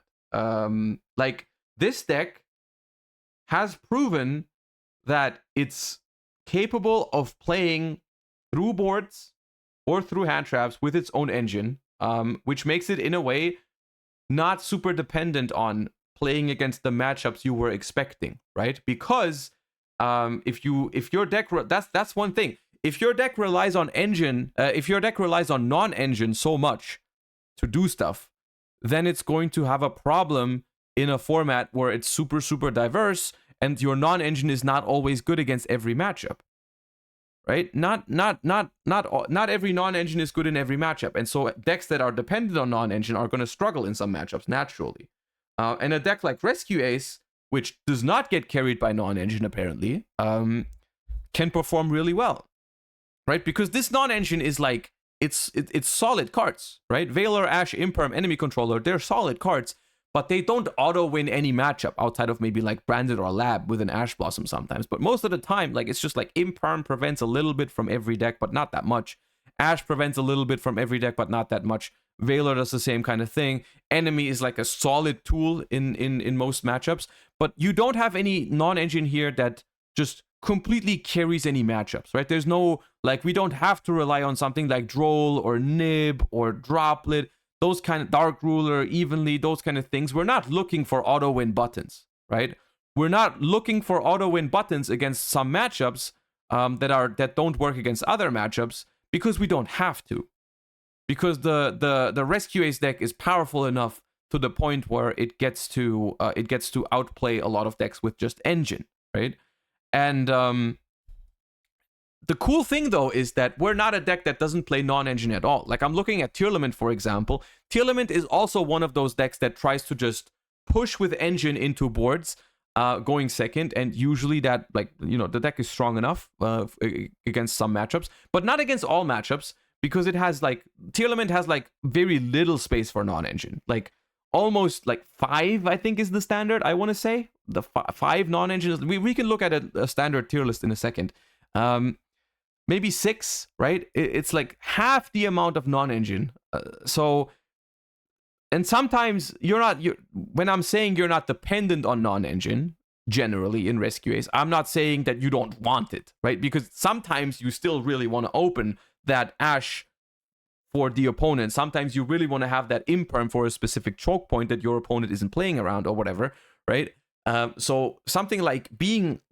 I can't overstate how good of a quality it is in the current format to be a deck that isn't really relying on your non-engine to carry you, but you still get to play 12 of them, just in case you want it, just in case it ends your opponent's turn. so on and so forth, right? Just in case your opponent is playing a deck that loses to Ash, just in case your opponent is playing into Imperm or Valor and it ends their turn, right? Those are the things that Tearlament doesn't really have, right? Tearlament has to break the board with Engine pretty much every single time, even if they play against Branded that activate a Branded fusion, where you could end the game right there with a solid Ash Blossom. Tear doesn't really have that. But Rescue Ace does, right? Rescue Ace does. And I think that's cool. I think this deck is looking incredibly strong in the current format, in the environment, and a lot of the reasons are the ones that I just mentioned. And it's so good with the Devil Star because usually people feel pretty safe hitting the Devil Star with a contain or something in the mirror match because you can't emergency to dodge. And then you just do this dodge, and then you just get more, like, you get the set, you get another draw from it, and it forces out negate, or you just steal like their one Rescue Ace and then they just can't play. Please ban mine. Thank you for the 12 months. Build, Appreciate 40, it. I think it's fine though. The consistency isn't going to change that much. I guess I'll extra first. I decided to play the Firewall package still. So this is a 6-card Firewall package. All these guys, I mean, Link Reaper's just fine by itself. All these guys essentially just climb into this guy sends this, which is Omni Spell and Trap Negate in the grave, and then on your opponent, that's you send in your turn. On your opponent's turn, you send this. Okay, just very quickly, because this seemed to be like a kind of new thing that not everyone knew about. The way this works is like you use Reprodokus to make one of your level 4 Auroras a Cybers, that then you turn that into Link Decoder. Then you make, I think, Protect Code Talker. Then the Link Decoder comes back because you made Protect Code Talker. Then you make Firewall Dragon. Then you get to bring back the Protect Code Talker from your graveyard in a way that it's co-linked to Firewall Dragon. Firewall Dragon then gets to add back a card from your graveyard, and you link into Terahertz, and Terahertz sends a D-Save Worm from your extra deck to the graveyard, which is while you control a Cybers, I think it's link 4 or higher, you get to negate a spell or trap that your opponent activates. There are different options for the extra deck in Rescue Ace. However, I think this is by far the best one that I've seen. Simply because it doesn't require you to play any bricks in the main deck, or any cards you don't really want to draw in the main deck. Which, there are other options, like you can play Jet Synchron in your deck and to make a couple of Synchros that have an Omni Gate. You can play the second place, I believe, played the Arch Nemesis cards as well. No, maybe not the second place. Someone played Arch Nemesis Eschatos. And there's a combo that can search it. I don't think it was the second place. I think it was the top 32 feature match that beat Yoho. They got top 16. Yeah, I remember now. They played Nemesis Flag, I think, that they searched with the rank 4 Fire Monster. That's so funny about Rescue Ace is because most of its combos, all of the deck is main deck focused, right? The deck doesn't have any extra deck cards. The extra deck is completely open. You get a decent amount of bodies, and you just get to decide what the hell to do with them. You just decide what to do. We're gonna look at some of the options in a bit, but let me preface. I think this is the best one right now. This is the best one right now because, very very simply said, Rescue Ace at this point in time, in its current iteration, in my opinion, does not lose to hand traps, pretty much at all. The one thing it can lose to is cards that wipe your back row. Lightning Storm, Evenly, Feather Duster, and this gives you an Omni Negate for that. And that's why I like this one. Which is just target card field negate to the end of the turn. And the reason I decided to play this package instead of any other packages was there's 2 reasons. One, it plays no bricks, and 2 is that you never have to greed. And so the issue with a lot of the jet lines is that if you open like the Bellstar and Airlifter, both these cards get the Hydrant. And so if you let them get the Hydrant off the Airlifter, and then you Ash, Imperm, Baylor the Hydrant, this doesn't save your position at all. You can't get the Turbulence at all. And so anytime you go this for Jet Synchron, while you're going this for Hydrant, it means that you're gambling on your opponent not interacting with Hydrant. And the way to hand trap this deck is very weird. There's no consistent way. It's more gambling on what cards you think they have in their hand to play through it. And so people will do, I didn't say incorrect things, they'll just do different things because they try and play around different things. And when you gamble with this, they summon the Hydrant, and hit the Hydrant, you now get punished and you now lose. And it doesn't make sense for me to play another Garnet in the deck or a subpar draw at the same time of playing it worse into hand traps.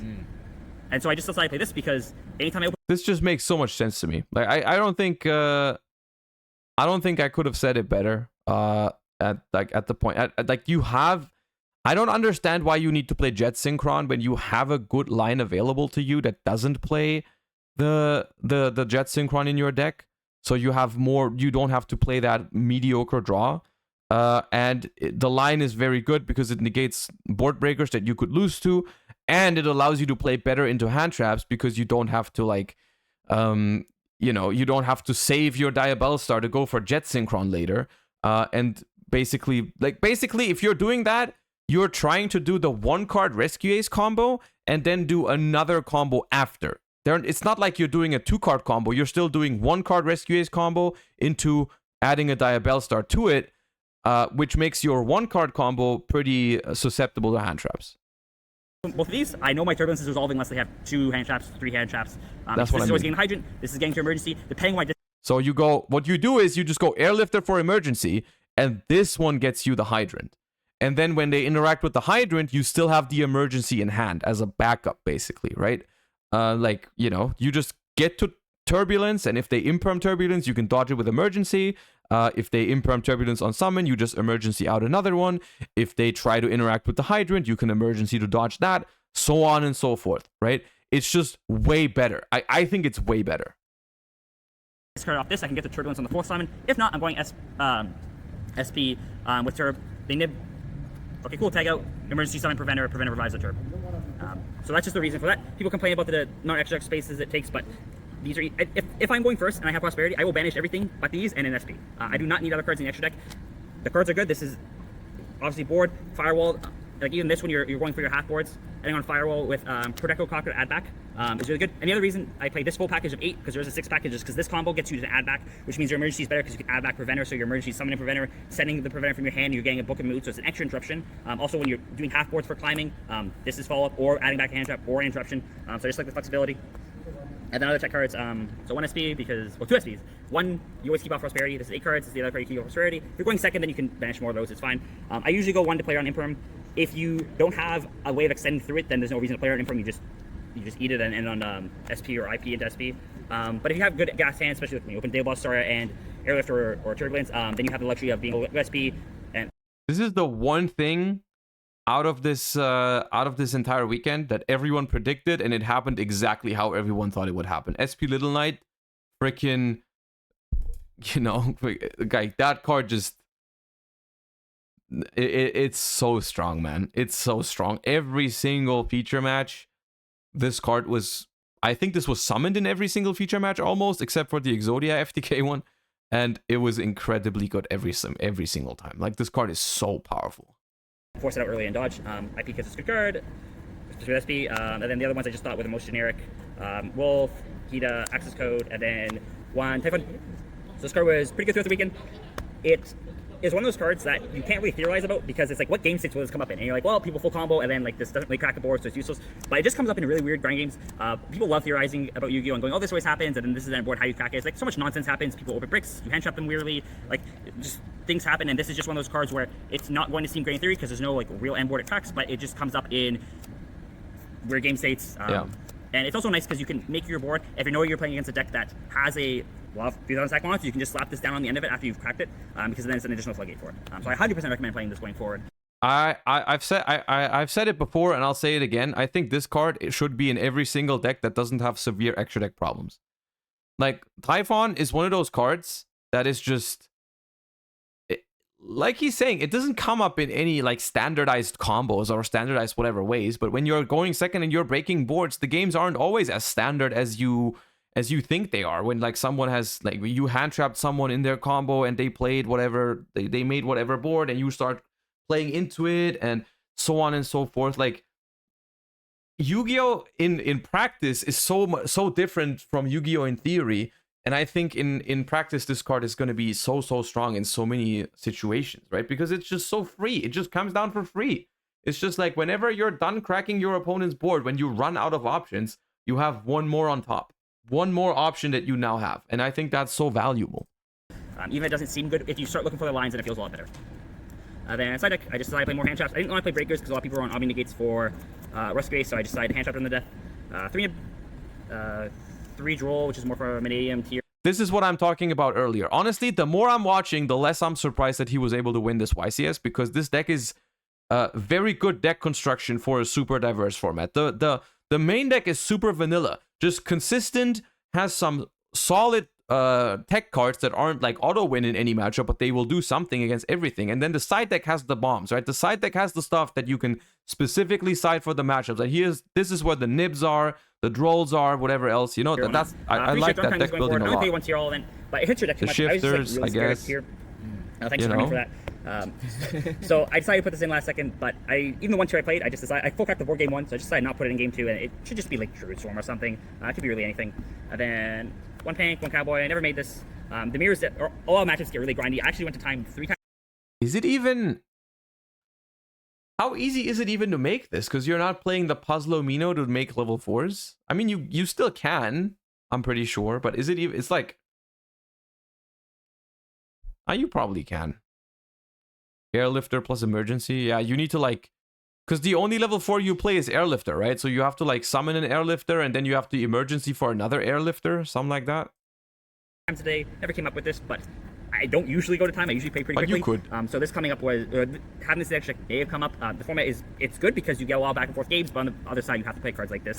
The one nice thing though is if profiles start playing these cards, then at least encourages people to speed up, because otherwise you're gonna lose this, and that's not fun. 1 Duster, because that's the only back roll remove I played, and it fortunately didn't need any other ones. And then 3 Spellbound. I just wanted some early hate. I played a fair bit of early, so it was good. It answers the Yeep, which is the main thing, and it has some other applications versus like Flu and Chimera. Any shouts you want to give, Steven? Shouts to the entire Council of Rabina, as well as all the Hamilton guys that came with. Also special shout to Nigel and Rayhan, especially Nigel, who's just screaming at me about the firewall package for probably about 3 months now, about how it's better than every other end board ever. They were the ones that put me on this deck initially, even after a lot of protesting from me, because I didn't think it was that good initially, but definitely did well today, so I'm on the up for that. Definitely. Well, congrats. Yeah, very nice deck profile. I think very deserving win. Yeah, very nice, very cool. New card. We have some things to look at. Yeah, we have some things to look at. First of all, what the hell is this? I wanna defend myself from these allegations. Bunch of people have asked me where my big Rika combo guide went. Josh forced my hand, and I've removed it in order to protect Europe from the plants. First of all, I will admit that sounds like something I would do. But none of that happened. None of that. Also, if that was true, then how can this next sentence be true? A new and even bigger plus better version will be out next week. That's probably the real reason. We're probably just making a new and improved version, and we're blaming the victims here. We're victim blaming the people that suffer from plans the most. Okay, I see how it is. I see how we get.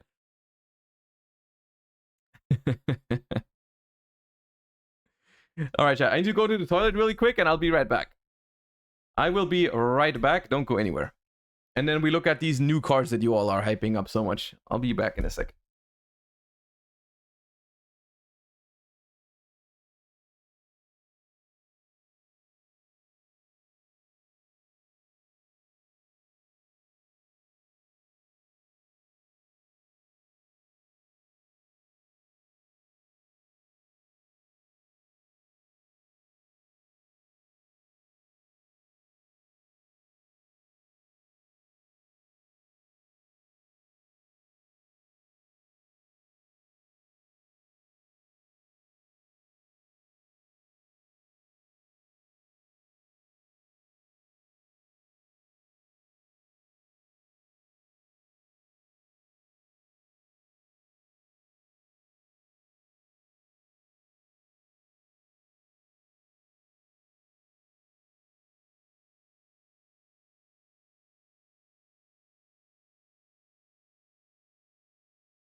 Himza, thank you for the prime. Appreciate that.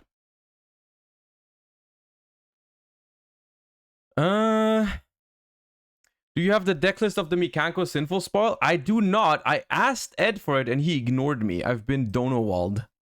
I did not get it. Probably because I asked him like at the end of day one. I asked him like Saturday night or whatever. I don't remember when exactly I messaged him, but he was probably still busy at the YCS. Okay. New card, Phantom Nightmare, just dropped, chat. Just dropped. Endlessly torment your opponent with Aether Machina Carnord. Phantom Nightmare. Okay. Let me see. Level 10, 3000 attack, 2500 defense, light machine. Cannot be normal summoned or set. Must first be special summoned from your hand or grave. If your opponent activated a monster effect in their hand or graveyard during this duel, you can only special summon this once per turn. Once per turn, if your opponent activates a monster effect, make this card gain 1000 attack. If this card is sent to the graveyard, except from the hand or deck, shuffle it into the deck.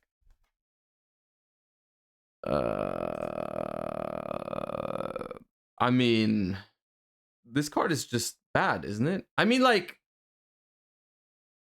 basically, as soon as your opponent has used the hand trap or has basically played the game of Yu-Gi-Oh! As soon as your opponent has played the game of Yu-Gi-Oh!, this card can always be special summoned as a level 10 3k. How the thing is, going first, unless you get hand trapped, this card is it dead. And it doesn't even like punish a hand trap, really. You know, it doesn't punish a hand trap. It's like, it's not like talents or whatever when your opponent hand traps. It's just like, okay, you have a body now. Which is not good. The effect it has on the board is completely irrelevant, you know, turns a 3k into a 4k, who cares? I'm gonna be honest with you, I think if this card, like in 2024, which is when this is gonna drop for us, when this, even if this didn't have this restriction, like even if you could always summon this, even without your opponent having to trigger it first, I think it wouldn't be a good card. Like, I think we are past the point where a card has just stats, is easy to summon, and has nothing else going for it. I think we are past that point by far. Like, yeah. And I think that's sadly as simple as it is. It's funny, but it's not good. It's just not good. Like, your opponent, it's just a vanilla. It's like a blue eyes. It's a blue eyes that summons itself, but that's not good.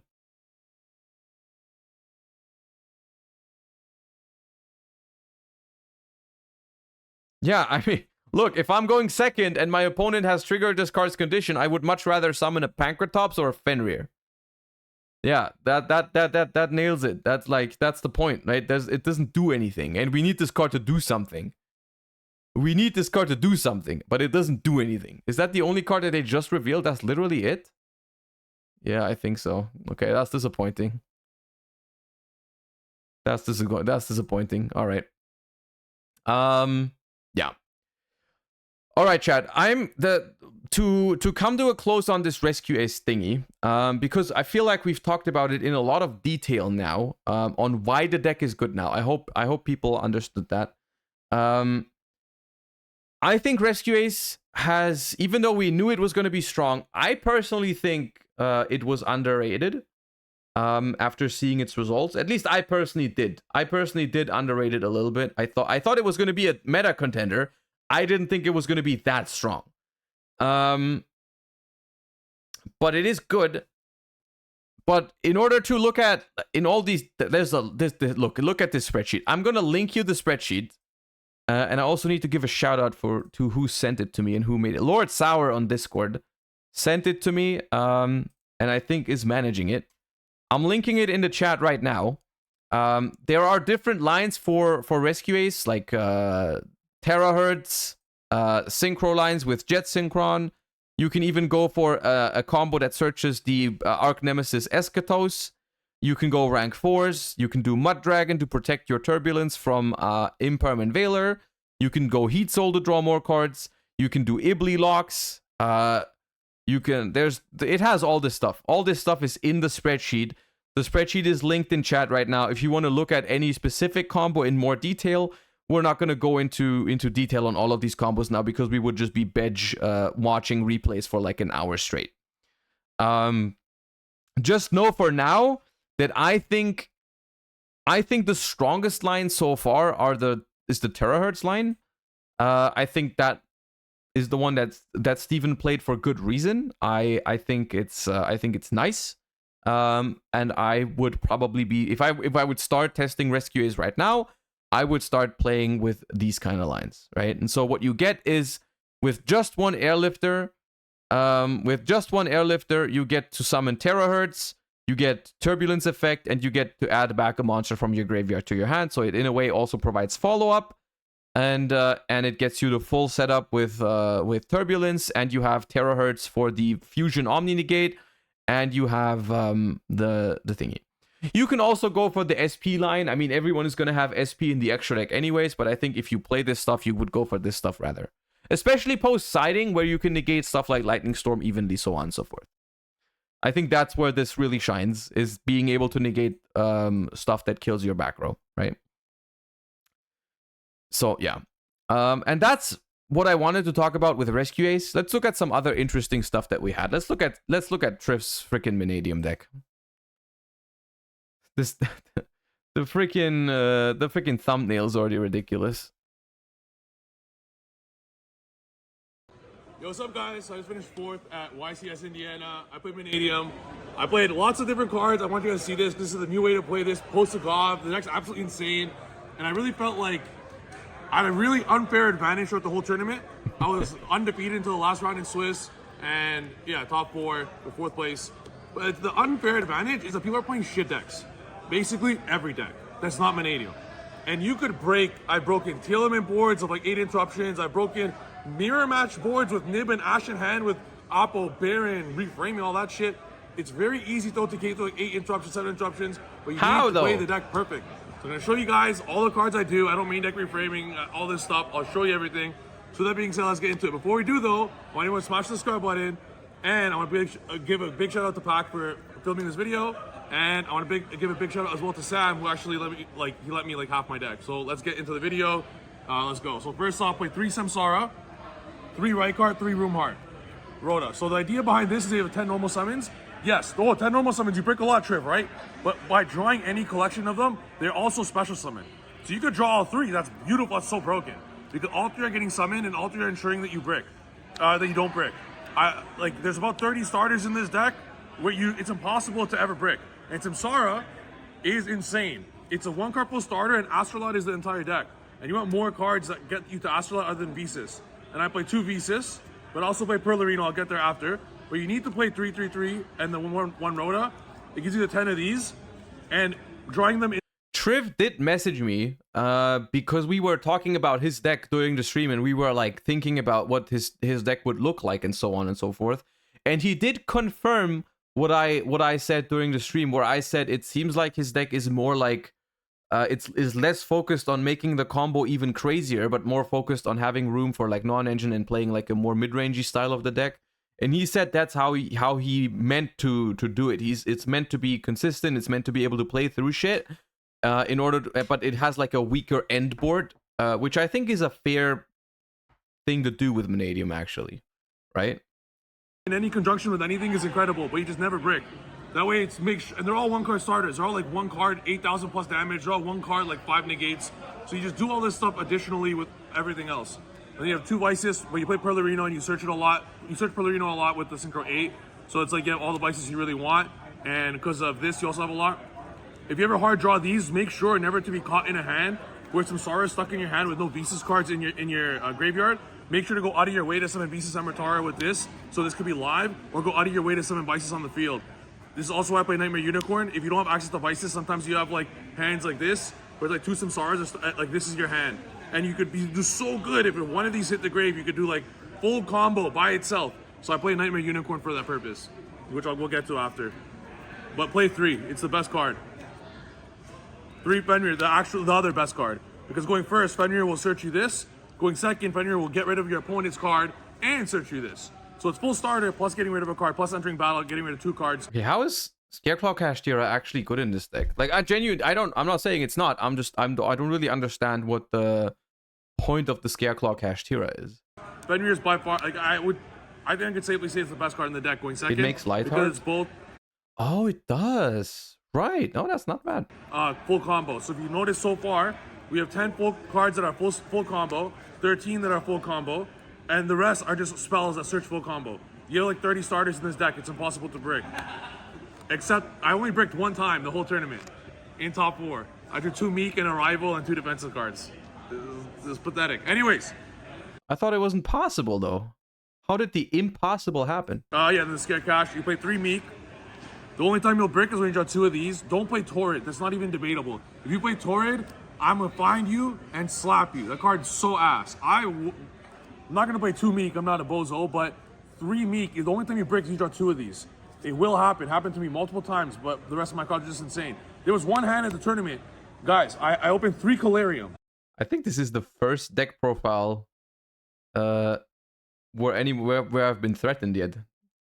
I think this is the first deck profile. I think he's done it again. He's done a world's first again. It's the first deck profile that has threatened me, Poggers. Okay? And 2 random cards. So obviously I can't use the other 2 Calarium, right? My opponent had Nib and Ash. Sorry, he had Ash and Imperm and Fenrir. I put up 5 negates. And then he had 3 Pearly starters. I only used 1 of my interruptions and he scooped. Later. The thing is, the thing that I find so hilarious is that he never really tells us how. It's just the most unreasonable sentence out there, but there's never an explanation on how it happened. It's only like, this deck plays through 25 negates. How does it do that, Triff? Well, you have to play it perfectly. It doesn't have any essence to it, right? That's the beauty. The beauty of the Stephen Trifonowski figure, right, in the Yu-Gi-Oh space, is to say as much as possible, make the most outrageous statements without actually saying anything, right? Which is almost like, it's almost art. It's art. It's art to the point, like saying so much while saying so little, right? It's crazy. 3 of these. Definitely don't play Torrid. You'll search it whenever you want. That's it for the monsters. 18 monsters, with Rhoda being the 19th card I threw in here because it's basically like the monster you want. 3 Calarium, Perlerino, Right Soft, and 2 Rectphobia. You play this because you obviously play Terraforming, and Thrust is a massive part of this deck. Same with Rhoda. Now, does this deck lose to Droll? Absolutely, yes. So that is still not... I go back in time and see all my losses, 90% of my losses are Droll. The only other 10% are actual games that go out without Droll, that my opponent goes first. I'm not losing going first, but my opponent goes first, puts up some board, and I obliterate it, and he doesn't have Droll. 90% of my losses were Droll, hands down, except, yeah, like 10% of them. So, yeah, the deck loses to Droll, they better have it, but there's ways to play around Droll, like, decently to still put up some negates. And you need to play the Perlerino to have Beasts or Matara, be able to search this without wasting this to search Vices. 2 Arrival, 2 Obsession, 1 Imaginings. Yeah, play it. That's the correct ratio. Okay. Next, the 8 defensive cards that I play is 3 Droplet, 2 Talent, 2 Econ, and 1 Realm Uology. I do not play Reframing in the... Target 1 monster you control and 1 effect monster your opponent controls. Destroy that monster you control. And if you do, negate that opponent's monster's effect until the end of this turn. Then if Visas is on the field, destroy that monster.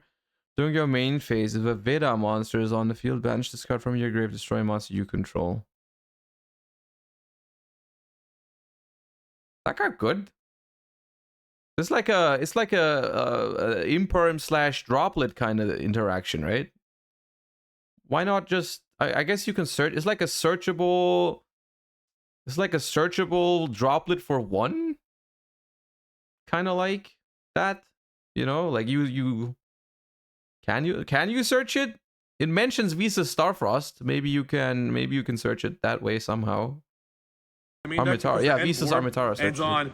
The thing is though, the thing why I want to say maybe it's a good card. I'm not saying it's a bad card, but I think it being searchable in the case of this card is not really that relevant, because being able to search a card that lets you play through your opponent's interruptions, while it might sound cool, it's like well, if your opponent has interruptions, you're not really going to get to search it, right? Like if your opponent has ways to stop you, you're probably not going to get to resolve Visas Armitara, right?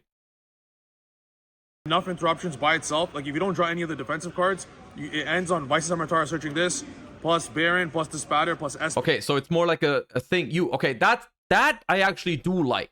So what he's trying to tell us is not playing reframing, because you can also instead search this going first, which is also a disruption. Even it's not as powerful as reframing, but it is a searchable disruption going first.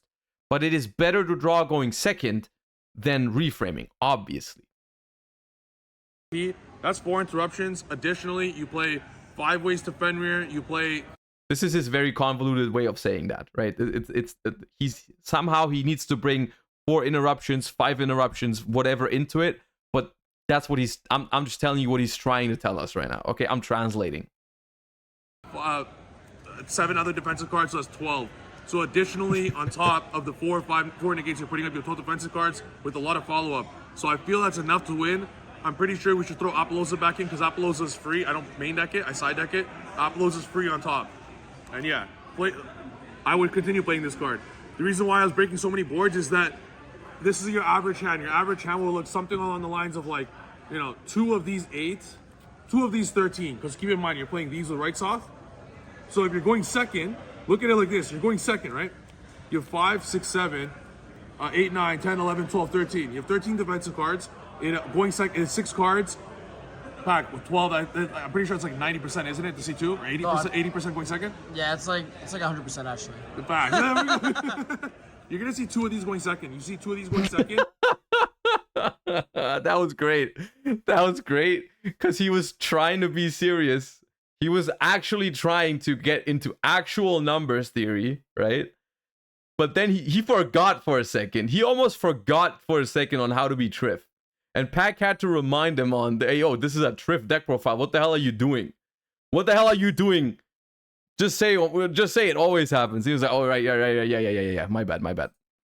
And I got shuffle up the rest of the deck. Any combination of the other 4, it doesn't matter. Just LTK your like board. it's just any 4. And if you notice, none of these are bricks, unless you draw like double meek. But like whatever, that's fine. These are all starters. They all combo cards. They're all extenders. They all put cards on the board. So any combination of these 4, additionally with any combination how do you of these shop? 2, What is vice that? versa. You can even draw 4 of these and 2 of these. You win the game because they're all 1-card starters. And post side, this 13 bumps up to 22.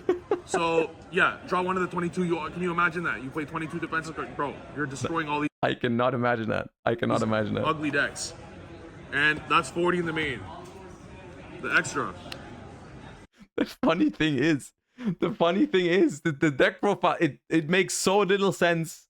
The words don't make sense, but the deck's actually not bad. I think the list is good, actually. It's like one of the better Manadium lists that I've seen, because it takes a deck that's like Manadium, which is a deck that is usually so focused on going first and making so over-the-top boards and so on and so forth, right? It takes the deck and it actually makes room for like more consistency, more non-engine, having a good chance at going second, so on and so forth. And I actually like the list. It's just that the way it's being presented, it's so funny to me. I was borrowing SP, so SP is here. My end board, as I said, SP is a big part of it. I played Dark Unicorn Naxos Code. These came up so often. If you're going second, you need these in your deck. So now you just have to make the decision. You have to side extra deck cards. I don't give a shit. That's the play. You have to do it. I'm convinced.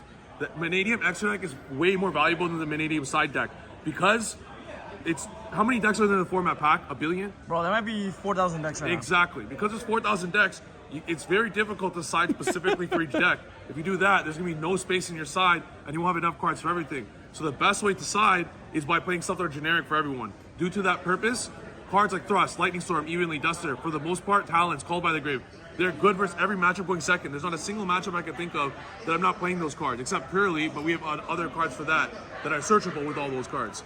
So that frees up like 7, 6, 5 slots in your extra deck for extra deck cards, or like one of like stuff like reframing, whatever. I played 2 Astrolaud, but yeah, I think I'm gonna main deck Apollousa and remove Unicorn. But Unicorn or Dark, one of these have to go for Apollousa, but then you have to side deck it going second. Because going second, you're going to want to Unicorn your Vices in hand if they stop your thing. 2 Astrolabe is fine because what you do is you actually use SP, which is proxy here. It's the 14th. I have a genuine question. So what he's saying is, if you have a Visa Starfrost in hand and it's stuck there, you need to get it to the graveyard, and you need Unicorn for that. But doesn't having Visa Starfrost in hand and being able to make Unicorn, doesn't that imply you could just summon it? You could just, couldn't you just, because you have monsters, right? Can't you just summon the Starfrost? Or is it like if you have a second one, or if you have only monsters that you cannot pop? There's a 15 card. I just was borrowing it. I do keep forgetting. I keep forgetting that Visa Starfrost cannot pop any monster. It has to pop something with like what, the different attribute or different type. I forgot, something like that. Banish the Astrolabe from your graveyard to banish it, and use Disbatter to destroy to put Astrolabe back. So going first, when you actually want 3 Astrolabe, you always have 2. Only use 1 Astrolabe turn 1. You put it back, so then you actually start your turn to OTK with 2 Astrolabes. And I don't know if you guys saw this replay. It wasn't a full-fledged. It wasn't a full-fledged. What's it called? Feature match. But when one of the feature matches was done, one of the cameras going around and caught Telemant player's board. It's full Telemant board. Scream, Perlerino, Dweller. Chat, odds in chat right now. 1's in chat if you think he's going to explain how he did it. 2 in chat if you think he's just going to say he like broke it, no problem. Collado, Super Poly set, Tier Cash in hand, more shit, Wallow, Fenrir, full ass board, full board. I obliterated him through access code double vicious Astrolabe, 12,000 damage. It was like, but how? It was 7, and he had a shuffler, one shuffler. How? He milled the fuck done. It was like 7 interest plus. OTK, bro. 12,000 damage because of this stuff. Also, so the synchros, 6, 8. You play this as well. Play this, play Crimson. I even thought about cutting Crimson, but I made Crimson just as much as I made Disbatter. You go into these every single game first or second. They're mandatory. And I don't play a 3rd Synchro 10 because the only time you want a 3rd Synchro 10 is not going second. When he won on stream like that, that was insane. That's what I'm talking about. That was insane, right? And this is why I'm so interested in how it happened. How the hell did he win that game? What happened? What was his hand? What was the opponent doing? Maybe the opponent made mistakes. Like, I want to know that. I need that information. I need to know what happened there to understand better. Because from my understanding, I'm looking at this deck, right? I'm looking at this deck. I looked at what the opponent had. I cannot figure out a way how that was realistically, how that board was broken, right? I cannot fathom how that happened. I do not understand, right? I genuinely would like to know, because that was impressive, because we know it happened. That's the crazy thing. We can't just blame it on, oh, Triff be chatting, you know, opponent probably didn't have that much. No, we saw that the opponent had all that. You know, it happened. That is real. But how did it happen? I have no idea. Somehow, like, middle of the freaking game, opponent has like already used a bunch of their interruptions up. Still, Triff still has like 8 cards in hand. I'm like, where the hell did those cards come from? Like, you know, you're telling me, okay, you have Droplet and Enemy Controller. That still doesn't break the board, because you would have to send your entire freaking hand away to Droplet that board. I don't get it. I don't understand what the hell happened, you know? And I was like, oh man. But it did happen. We saw it. We saw it happen before our own eyes. We just don't know how. Going second, you never want a 3rd Synchro 10, because you're either OTKing or destroying their board instead of negates and they're not winning. Or you're never going to want, there's no scenario in the universe where you're going to be like, oh, this Chenging is definitely better than Baron in this specific scenario going second. It's absolutely never going to come up where you would prefer a Chenging, which is like versus Baron, because Baron's a negate, it's a pop. There's no scenario where that will ever happen. But going first, the only time you want a Chenging is so you could, on your follow-up, have another Synchro 10. That's why we play, you'd rather just do links. Make links to follow-up, OTK them, what do you need?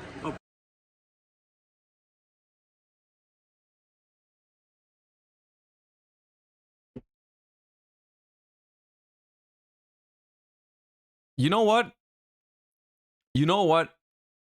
I'm okay with that. I'm okay with that statement simply because you have done the one thing that was acceptable, which is you've put it into a sub message.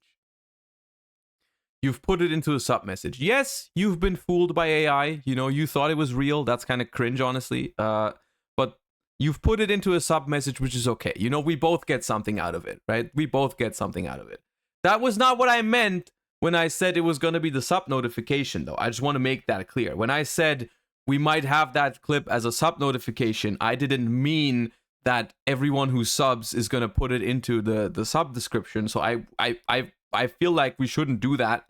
That's not something we should settle on. It's not like that was never an agreement that we've made, you know. I'm just saying, you know, but at least, you know, if you're gonna do it, at least put it into a freaking sub message. I can live with that. That does not mean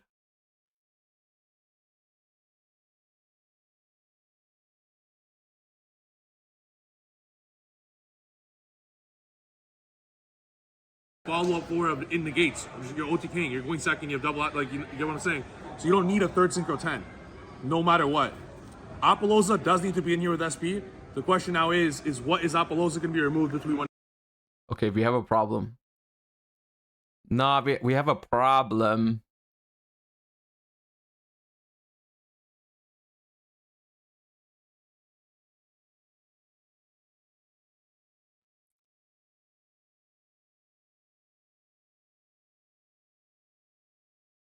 Is it not worth the subs? Okay, so I will admit that it was kind of you might call it a gambit. You know, I was expecting to get like another sub off of it. You know, someone who's trying to be funny and do another sub. That was the gambit. That was part of the plan. You know, so the first one or two people that did it, they did kind of fall for it. What I didn't anticipate happening is that it kept going on. So there's always like a friggin', you know, yeah, let it out, chat, let it out right now. It's fine.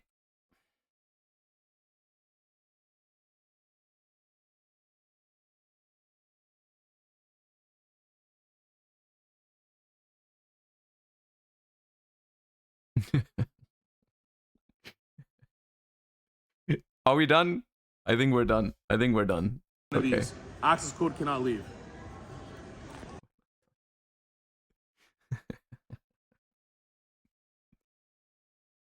Why do you guys only sub that much when this shit happens? Where's your guys' support when we don't have a meme going on? How the hell is it only... Oh my god.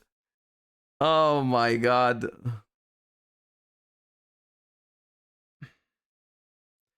Lunar Yumi, I appreciate you. I appreciate you for subbing without a sub message. Thank you so much. That is the sub I appreciate the most of the day. Thank you so much. Also, Verzuma did that same thing like a minute ago. Thank you guys so much. I appreciate you guys. Moving on.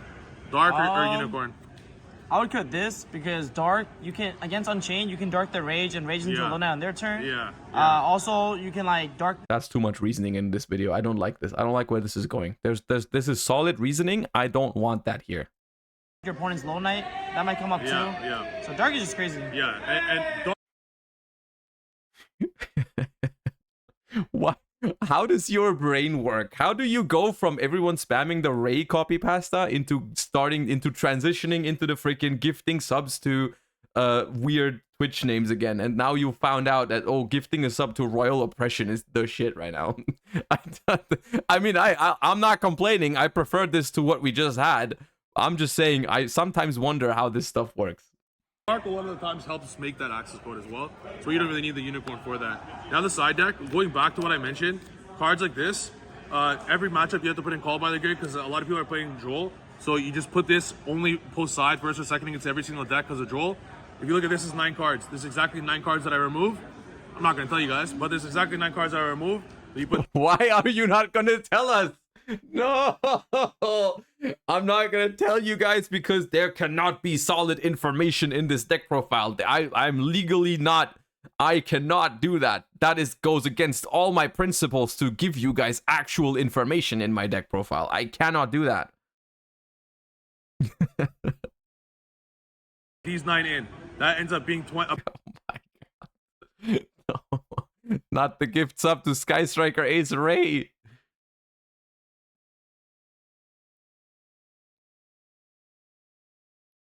Hi Alex, get well soon. Thank you for the 5 months. About 20 defensive cards post side. So 20 defensive cards post side, and the only bricks per se, like not combo card talents, draws 2 if you're missing engine. Thrust searches rota or terraforming to get engine, and thrust is like that's gone. Fenrir is also a search and combo. So the only actual bricks per se is 1, 2, 3, 4, 5, 6, 3 droplet at 9, and 2 econ. That's only 11 that we're going second with 6 cards that are like non-combo pieces. The rest Well, of Chi, thank you for the prime. Appreciate you. Also, Cyrus, thank you for the It's some absurd math like that. It's crazy, and that's why this deck's insane going second. And then you OTK.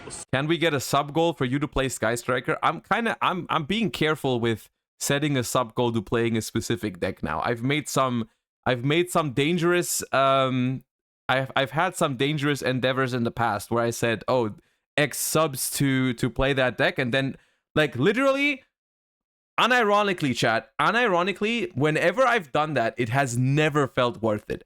I've gotten the subs, but it's never felt worth it. Not a single time. Not with Gladiator Beasts, not when we played freaking Rikas on Avalon. It's never felt worth it. Never.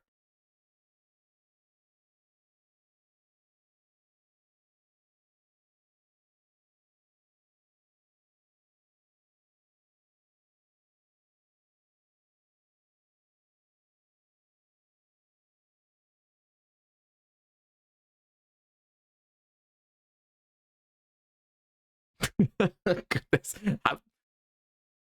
I don't want this. I don't want this. So many decks and like 6 interruptions, no problem. You side 1 Herald of the Abyss for a purely. Yo, chill, put that away. And the main reason for that also is obviously the thrust. Now, as nice as it is, where's the thrust? Okay. Say 100 subs and have someone from Turkey take you hostage for 20 euros. Exactly, that's what I mean. As nice as this is, it's not like your be-all, end-all. There's many outs to the purely play. For example, you just keep playing until they eventually use purely, the Noir, and you use droplets and a monster, and they just... Zingas Khan, thank you for the 2 months. The thing is, I just saw someone follow this channel named Joshua Circular, right? There's like no shot you did not just make that account. Yeah. I can look, I can see what you're doing. I see what your plan is. Here. Created 2 minutes ago. Following since 32 seconds ago. Oh, wait, you can't see that because I'm on the wrong thingy. Here. 2 minutes. What is your plan? What are you trying to do with that account? What are you trying to do with that account? Don't do that. Farm gift subs. You know what the problem is? Even before I said it, I'm mad because I knew it was gonna work. And it did work. Why the hell did it work? Chat, why does this work? There are so many people in this chat who genuinely support the stream by subscribing, and then someone just goes out there, makes an account, called it Joshua Circular, and they just get it. Every single time. I shouldn't have said it. I shouldn't have brought your guys' attention to it. You guys would not have seen it, probably. Ah, man. Hard lose. So it's very difficult to lose post side when you have cards like this. Even stuff like Fenrir Search, Scare Cash, scare them into the battle phase. The thing is, at some point, my community is just going to be people with floodgate names. Every single one in here is just going to be named like a floodgate. Just to get it to like 4 materials or something, or 3, and then use your actual card to pop it. It's not difficult. The only way Purely is going to beat you is if they draw Droll and Lockbird. Just how 99% of decks are going to beat you. The only way they're going to beat you is Droll and Lockbird. I've yet to figure out a better way to do it. Maining Dimension Shifter or Sliding Dimension Shifter might be a way. Playing Horus might be a way, but it's pretty ass. The deck is so good, you don't want to insert. Literally, what's going on, right? You couldn't script what's going on in chat. Waver proudly says, I'm Rivalry then. And the next message is from someone named Rivalry of the Warlords. Literally, frame 1 after that previous message. No, you're not going to be Rivalry because it's already been taken. And it's like, you couldn't make this shit up. You could not make this shit up. With all this nonsense. Play 1 D barrier. The reason why is for those scenarios where they draw you, no problem. There's only a few decks that D barrier solos, so you still have the thrust for the D barrier. So if you get drolled, you just skip their turn as well. If I could find any other turn skip card for Unchain and Rescue Ace, if there was a turn skip for Rescue Ace, I'm not reading those follows right now. I'm not reading them. Don't look at the chat. Don't look at the chat. Don't look at the things. Don't reward them for it. Don't reward them for it. Neps, no. Oh my god. Stop. and Unchained, that needs to be in here as well. Sadly, there's not. And what else do we have here? Manadium Reframing, we always put this in going first. Gaga Cowboys Attack effect is really powerful. I really want a Monster 2500 attack. It's really strong. And then Apollosa and Underworld Goddess. So this all...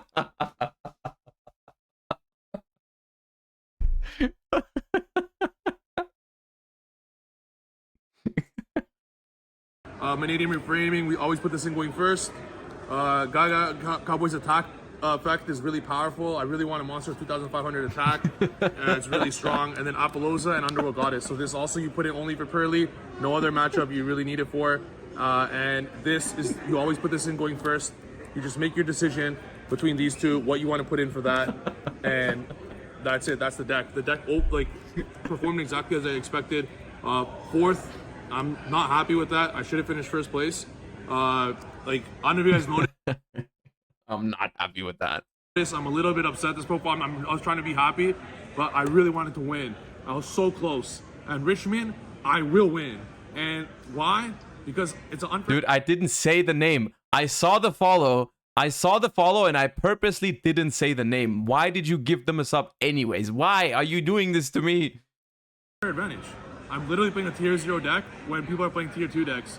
So it's an unfair advantage. So you guys make sure to take care of that advantage yourself. Slap up your opponents, and I'll see you guys in the top cut of Richmond because you're playing my deck. Thank you guys for watching. Subscribe. See you next video. The thing is, it's just comedy, man. It's insane. It's so funny. It's so funny, man. It's such a funny deck profile. But the cool thing is, genuinely, for a sec, to be serious for a second, just a second, chat, okay? I think that the list actually does look kind of good. You know, I don't think it's tier 0, everyone else is playing tier 2. But I think it's a solid deck. I think it's a solid list. And I do like the idea. I do like the idea because, very simply, Manadium is a deck that usually goes over the top. Its end boards have no business being that all in, right? So the idea to take a little bit away from that end board make it a little bit more mid-rangey, right? Have some room for board breakers, have a solid side deck that is that has a lot of generic cards for a lot of matchups and so on and so forth. Move some of those really broken stuff for going first into post side, like the one with the counter trap, right? Where we play the quick play spell in the main deck, except for instead of the counter trap, because the counter trap's only good going first and the other card can be good going second, so on and so forth. I like a lot of the theory in here.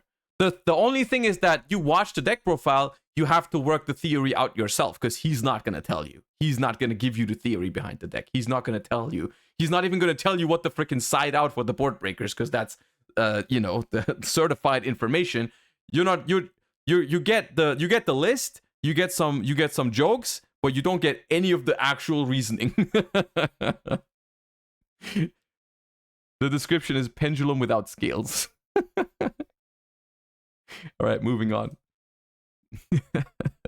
DB Villanui, thank you for the 2 months.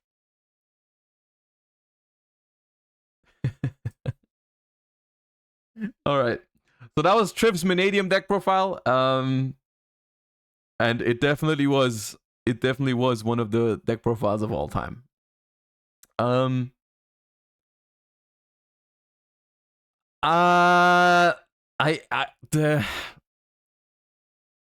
No, I need to know. I need to know how this happened. I need to know how Exo Sister made top 8. I need to know that. All good, all good. All right, we are here with. Yugioh, come on, Joe. All right, how'd you do this weekend? I topped 8 YCS Indy. With? Exo Sisters. All right, let's get into this. All right, so, I mean, honestly, nothing crazy here. So you always got your Martha. Oh, there is something crazy here. Trust me. Believe me. Your starter game, starter deck. Here with Alice, 2 Stella, 2 Sophia, and Irene there with it. Did you like these ratios for these? They did pretty well. The reason I cut down to 2 Stella is because now we're playing the Spirit package. So we went with 2 Aratama and 2... This deck profile feels illegal, by the way. Yeah, you're right. It feels like watching an illegal deck profile because the other one is clearly the one filming them from the front, and this one is just like kind of like a paparazzi. Sakitama, so these, this searches this and can go into your Exo Sister combo, so you don't want to have too many normal summons to go with Stella. That's right. Okay. 2 and 2 for this actually worked out pretty well, because I was running into when I was playing 3 of this, I would see too many of these, and I just have to not have any cards. I think it worked out pretty well with Jin. It's good to hear most people like, I would cut something after tonight. Yeah, no, actually, honestly, I was pretty happy with the deck, but I'll talk about a few things I might change later. Okay. For hand traps, 2 Ash Balsam and 3 this guy. That kind of hurt. One of the best reasons to play the deck. Really carried well in my matchups. It shuts off a lot of stuff in Rescue Ace. Bro, is anyone paying? No, don't pay attention to the follows. Don't. A lot No. of other things. Curly to an extent, not all that much. Did with 2 Ash, put 1 in the side for decks that would Ash would hit more. A lot of people this weekend said that this was very low impact. Exactly. I will say one thing. I had no idea how easy it was to make a new Twitch account. I did not. I genuinely didn't know how fast you could pump these out. Unless this is multiple of you doing the same thing. Which is also concerning. Anyways. I want to have like too many of it, so I more of this and then some more breakers, but in matchups like Labyrinth, sometimes it came up in a game with my turn, I was able to Ash. Can we watch DB Grinder profile next? He was one of the few Unchained to... I do want to watch Unchained, but I'm probably gonna go for one that topped, unless there's something super spicy in it. Take it out. How do you come to the conclusion 2 Ash is the best number? You probably... That is a conclusion... I'm trying to figure out whether you reach that conclusion before or after you think Exo Sister is a good pick this format. Because if you... it depends. Right? Because if you reach the conclusion that Exo Sister is a good deck for the format, then what happens after doesn't really matter that much, does it? I would argue, You might as well, bro. Might as well. Spells, more part of the sister engine. Best searcher is your E-Telly. It's your searcher for anything. Great way to keep follow-up. Make them use back row. The 3rd Ash is in the side. I am not surprised by that in the slightest. Prosperity, fantastic card. But probably the reason I lost my top 8 is I kept seeing too many of this card and had to burn out my extra deck. And I got Ash 3 out of 4 times. Should have played 2. Should have played 2. I would probably say easily one of the best spells I played all day. Triple Forbidden Lance. Lance was really strong, going first and second, because you can Lance their cat and try to rank it up on their turn. Also plays Elsa on Imperm on your spirit monsters. Lance is a card that I don't hate it. I don't hate it in this deck. I don't hate the Lance in this deck per se, but I do think it's kind of iffy in this format because some decks play into it and some decks don't. That's like, but it's kind of generic. It's like you probably have something in every matchup. Like it works against Rescue Ace, right? But it only like turns it only trades 1-for-1 with one of their back row. Yo, the Law YCS, thank you for the Prime. We were gonna watch your video today. I don't know if we can though. It's looking like we got too much to talk about. We'll probably do it tomorrow. But thank you for the 2 months. Welcome back. Also, Mux L Happy, thank you for the Prime. On any researches, also can be used to protect my... I think it does make sense in this deck, honestly. Like the Lance, I don't have an issue with. It's like it's decent against Pearly, against Unchained. It has a use. Of course, it doesn't stop everything from the Unchained board. I would argue trading 1-for-1 with the back row thingy is not that great, but it's okay. But it has a use there. It can work against Imperm when you go first, which is something that, for example, Talons can't do. it's just like okay, right? And we're still playing Super Moon, which actually came up. Eagle Booster doesn't do the same things, because if you're playing against Pearly and they set up the rank up on your turn, you cannot do anything to that with like an Eagle Booster, right? That's the one thing, that's the one good use for Lance against Pearly, is if they don't make a Noir on their first turn, they usually set up the trap to make Noir on your turn, and then you can Lance the monster, and then you can and then they cannot rank up, right? It kind of works like Spellbound in that sense, right? Rod, thank you for the prime. Pretty well. It would help me block Fenrir, flip down a cat, or get XYZ. And then we tried main deck Perfect Evil, which is also a really strong contender, really strong MVP for today. Against flu matchups, helps stop Nibiru if you can see this plus your first XYZ. And the spell trap pops up comes up every now and then. But being able to just kind of like any card that you want, depending on the matchup, can sometimes like stop it. For traps, main deck engine traps, 1 Vadis, 2 Returnia. Ratio is perfect. You cut down on names. And I will say so far, besides the double Ash, I didn't find the list to be that cursed so far. Like the main deck is like, I don't have any issues with it other than the third Ash. But even when I'm saying like the list is fine, I still don't really understand how it made top 8. Like, and that's nothing against like the person. I just don't think Exosister is that great right now. It's not terrible. Like, I would not be surprised to see someone make like day 2 or whatever, because Shifter is a hell of a card. But I think top 8 is I would say it's an above average result for Exosister for sure. You know. It's the spirit package, so you really want to resolve this game, and the trade is like really just super strong trap, very interactive, very flexible. We played 1 goes into the main and 1 in the side. Really just kind of, because it doesn't always work, but sometimes I just want to see it as like my 6th card or something like that. Something to search off it once I know my matchup. I said that like 2 frames too early. 2 frames too early, I said that. Idea. I should have just waited literal 2 frames. And then some defensive stuff, 2 evenly, Yep. 3 Ember, maybe with me. 40 cards? 41. Yeah, the team was 40 first card. That ratio worked out really well when I was saying. For extra deck, Joel Michaelis, 2 Caspitel, your main girls, your main searchers in the deck, you want to start your place.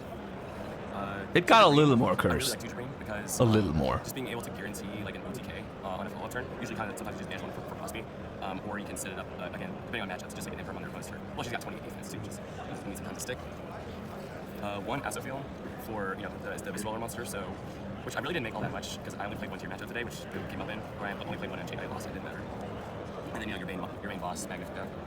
She does everything you need. She just wins you the game on her own.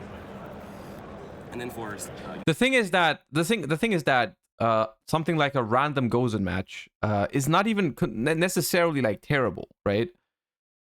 It's like a random Gozen match can still win you games sometimes, and if you don't,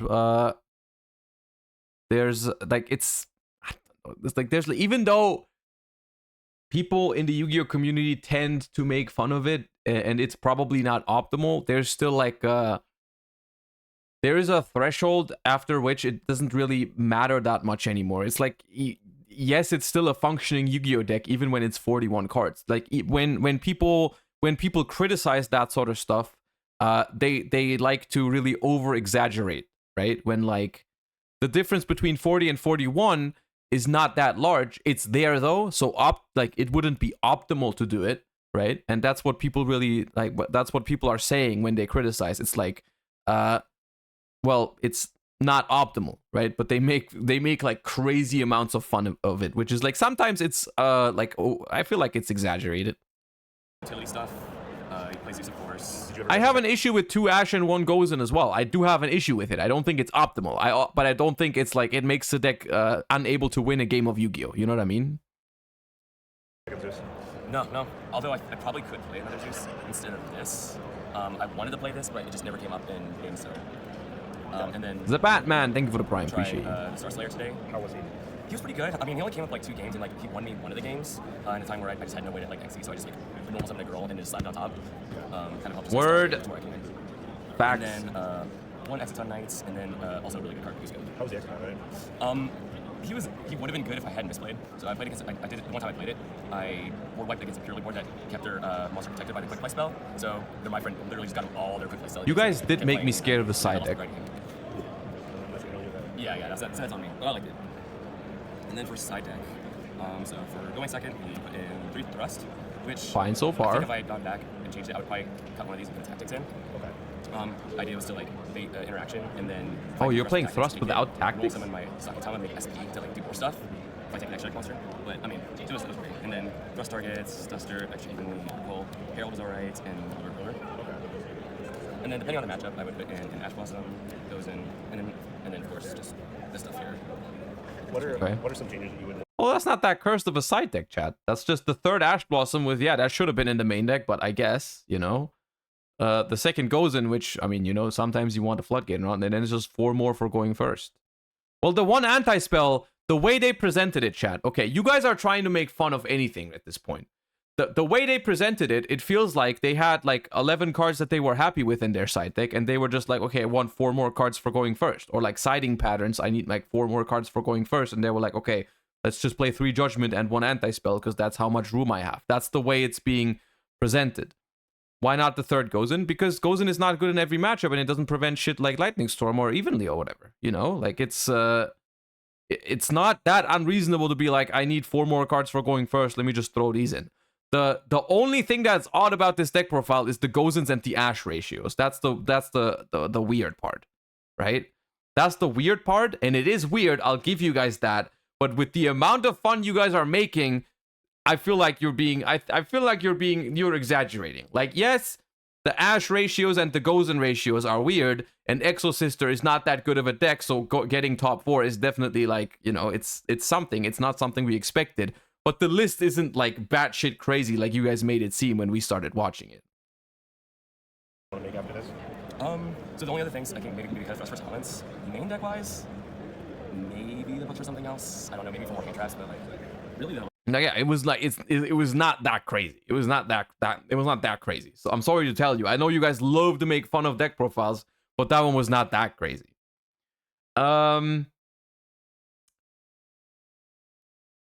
Let us. Oh, there's no Cameron Neal profile. That's the one I wanted to watch for Unchained, but okay. This is the Horus Bestial I wanted to see.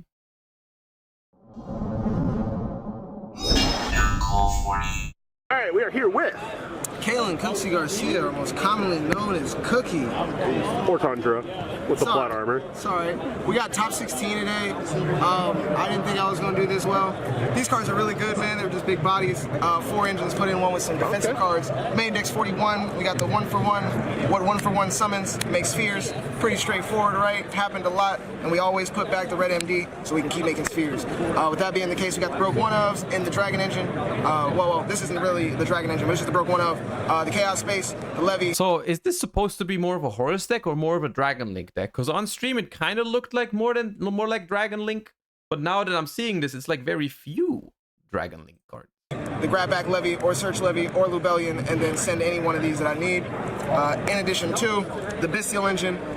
These 2 are great, amazing. Even if you draw them, it's okay because of another supplementary engine. But we have the Searchers, the Dumpers, rest in peace to our man, Myth Legend, and then of course the Worm. That's all we're playing in terms of Bestials. I don't like any more because the whole. I do like one Baldrake, I think, because there is certain scenarios where searching a Baldrake of Magnamute is an actual disruption, whereas like a Magnamute or a Druis Worm, you can't search Magnum, but like searching a Druis Worm is not an immediate, interruption. Goal is just to loop him, keep him in, keep him in the game, okay, and then banish him for effects. Keep going straight forward from there, and then this engine is crack, boy. 3 engage, 2 targets, and then draw a card, and then this dumps all of them, and then the happy because Imseti makes my opponent upsetty, and happy makes me happy. Imseti makes my opponent upsetty. Why am I laughing at that? That's funny. The Horus cards, I think, are like probably better than people give them credit for right now, which is funny because people did give them a decent amount of credit before the set dropped. But I feel like the like general opinion on these Horus cards is that they are not usable right now, right? And I think that's not entirely true. I think whenever we saw them on stream, at least, they did perform decently well. I think a problem with this engine, of course, is that you can't really reliably build a deck around it yet because there's not that many cards. Like, it's just not that, there's not that many Horus cards. You can only play like a small package, so it doesn't really make or break a deck. On the other hand, something like the Sinful Spoils package is only 5 cards in Rescue Ace, right? And it still makes a big impact on the deck. Like, the thing is, there's no deck that the Horus cards synergize with that well, like the Sinful Spoils cards do. But I think even like a smaller package could make an impact. And we did see these cards popping up on stream and doing some nice stuff. I think these are very powerful cards. Puppy's the best one, honestly. Bro, I got back a live talents and a banished chaos space after my opponent thought being a wise guy and getting rid of my back row was a good idea. Anyway, the tuner engine, Resonator, Crimson Gaia. I just learned today, bro, if any monster destroy, if you destroy their stuff by battle, you can summon back Red Dragon Archfiend. So, summon this guy for free if there's a level 5 or higher dark on the board, not including yours. Go to the graveyard, search this grabs him from deck or grave. Having fun.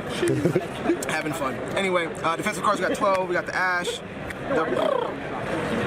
the Imperm, and then like one thrust. I didn't think about playing multiple thrusts because I had no real trap card that I was setting other than this. So realistically, if I wanted to search this majority of the time, you know, why not just draw it? How was Ash for you? Because I've heard it's been very mid all weekend. Man, because they don't know what they doing with it. They don't know where to Ash. Hey, man, you know how many times I've Ashed in emergency and they just stop playing? They just stop playing.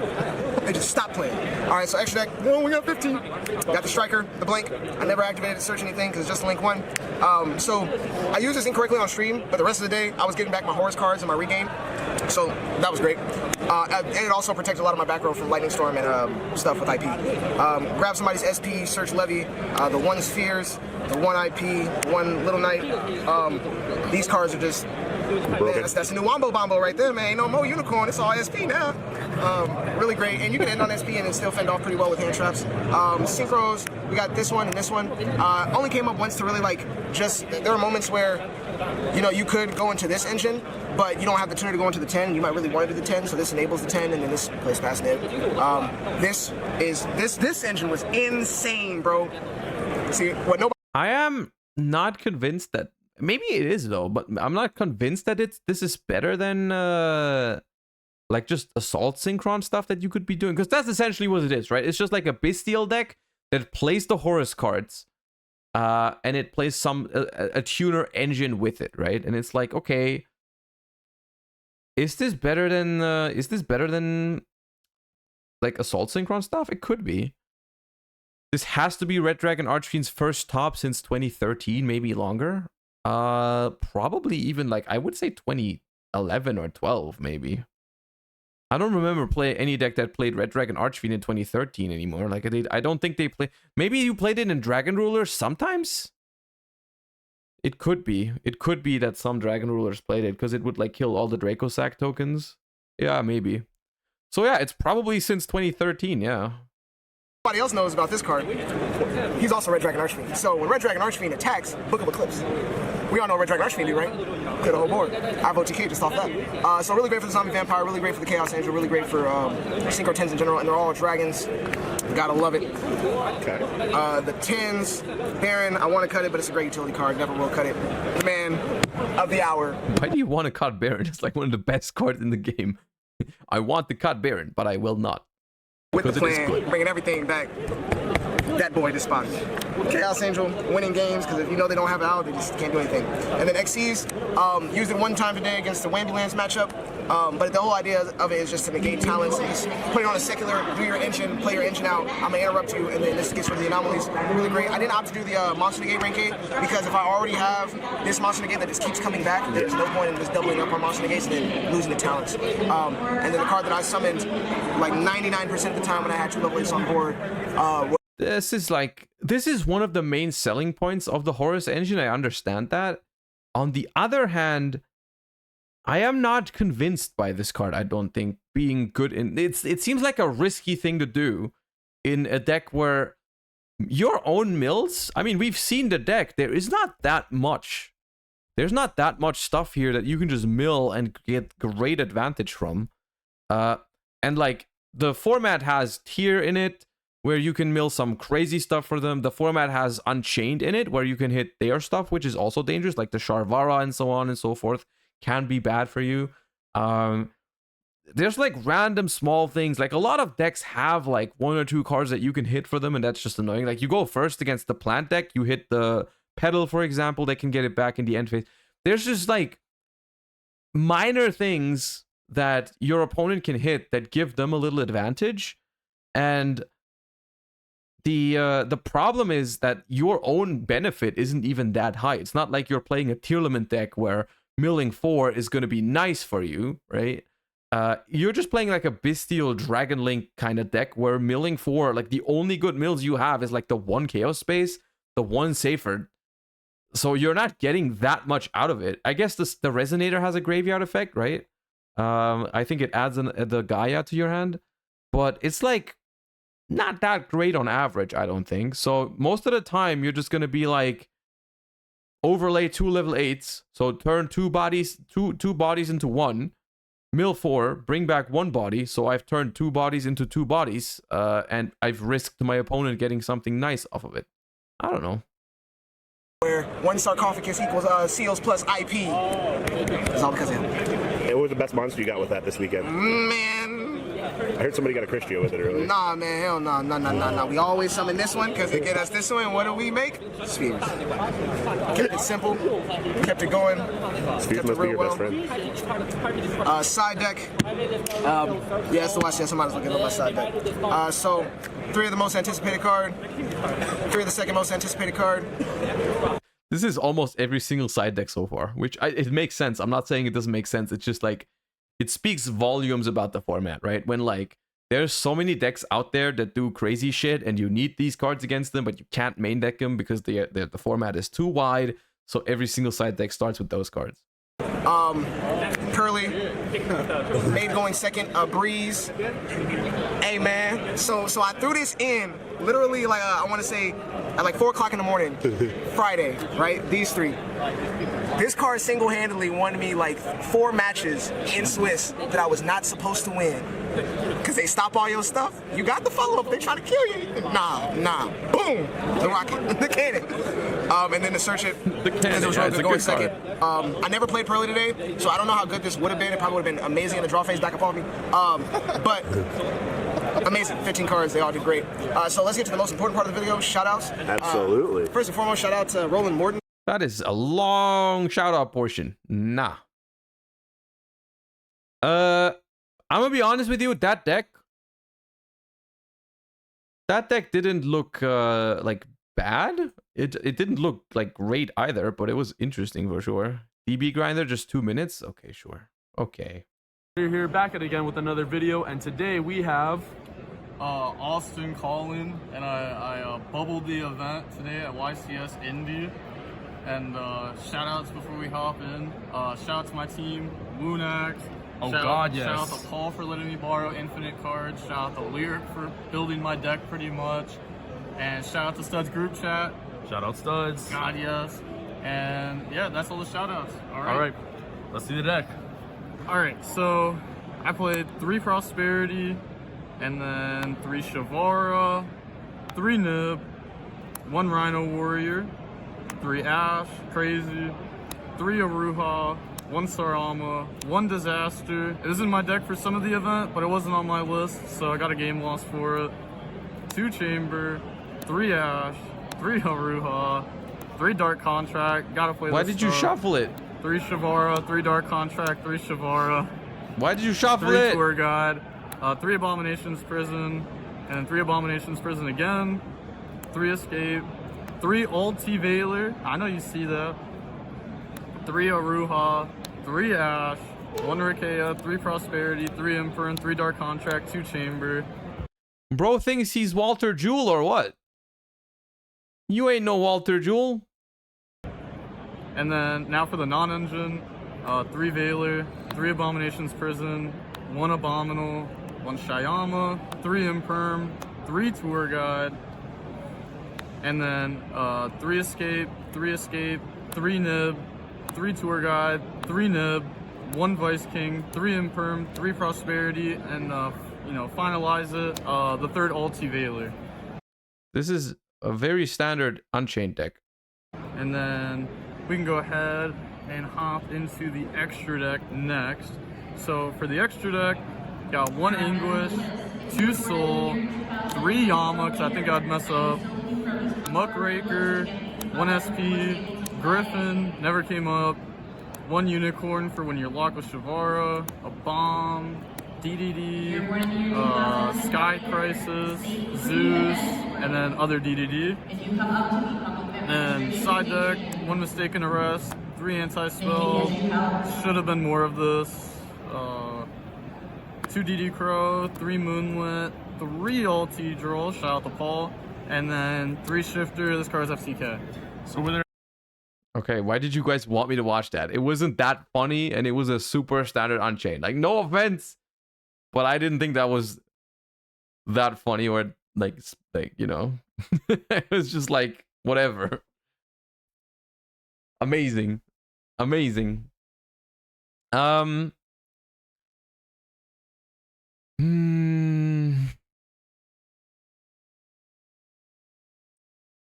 be fair though, I guess we can just look at some of this stuff.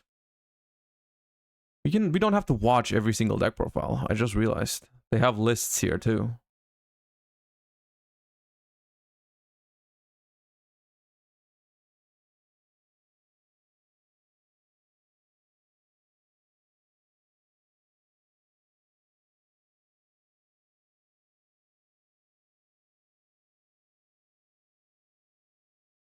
That's tough. Sounds like a you problem though. Sounds like a you problem. I don't know why. I don't know what you want me to do now.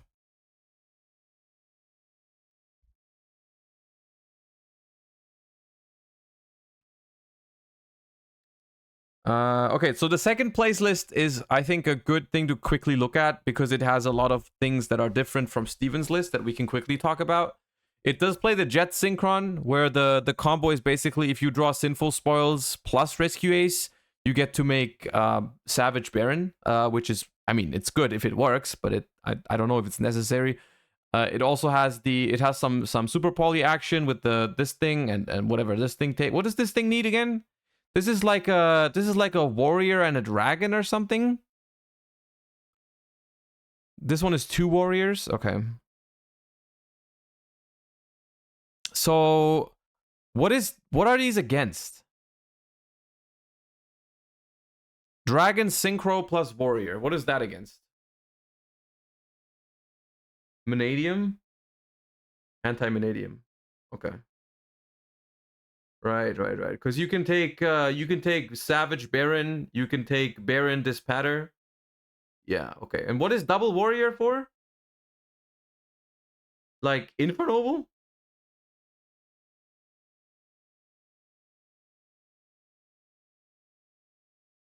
That is one of the cool things about Rescue Ace, because its extra deck is so open. You get to do some crazy shit like this, right? Baron SP. Oh, SP is a warrior, right? For some reason I thought it was a Cybers. I assumed it was a Cybers, but it's not. Thank God. 2 warriors with different attributes. Okay. Well, if they have the same attribute, you could make Garura anyways, right? So that wouldn't matter. You have a target either way, which is nice, right? So this is a list that in the main deck it runs triple Diabellstar for more consistency and to also make the Savage Baron play more often. It also has the Jet Synchron for the Synchros. It has Super Poly for non-engine, and it has Proxy F Magician to make the combo where you make your Turbulence unable to be impermed or veilered, which is all interesting stuff. We got Pearly, which is very standard at this point. I mean, this is a super cookie cutter Pearly list. There's nothing special here, I don't think. Yeah, I don't see anything extraordinary. It's just a hand trap Pearly list, right? We got Trips deck. We looked at that earlier. We got the Exo Sister. We've looked at that as well. We've got Hani's list, which is different from Trips, but not that much. It has the Hero Lives thingy. We got more Sinful Spoils. This one also has triple thingy. It has the Infernoble dude, which I don't know what that's really about. What's the combo with the Ricardetto, or whatever it's called? Also Baron? Okay. We've got Tier, which is a, I want to say, standard Tier Element list. I feel like most Tier Element decks without King of the Swamp have been looking something like this. I will say that I believe SP Little Knight is also a buff to danger cards. Simply because with SP Little Knight in the mix, you finally have something that you can just sink your, like, any extra bodies you have, you can just sink them into SP Little Knight and it's going to be worth it. Right? I think that's interesting. One other interesting thing to point out is the Shiyama here, because it's just a level 6 you can mill, you pop your, like, you pop something, you bring it back, you make Beatrice, it's decent. Raid 97, thank you for the 15 months. Also Sor Yora, thank you for the 10. Appreciate you guys. Thank you. Other than that, it's pretty close to what I want to say Gabriel Nets played, you know. You will notice a trend here, which I think that is, we're going to talk about some other decks in a second, because from the deck breakdown, we've only really talked about why Rescue Ace did as well as it did. You will notice that the non-engine in tier, because you only have so little spaces, this is 41 cards, 6 non-engine, which is little compared to other decks. It's a little amount of non-engine, and that's why we're choosing to play very high impact non-engine. Nib and Super Poly, right?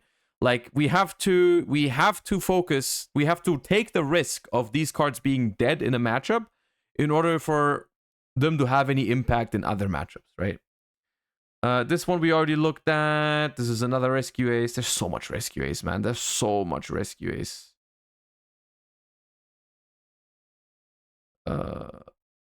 This Rescue Ace has Durandal, which is also interesting. Oh, it's because I sold, right? This one has the this is the one with the Nemesis and the Eschatos. The way the combo works is you, like, make the Infernal Flame Banshee to search this, then you summon this out, searches this, and then you can use Reprodocus to make anything, you make it any type you want, basically, and then you can call any type with Eschatos, depending on the matchup, right? It can be kind of disgusting.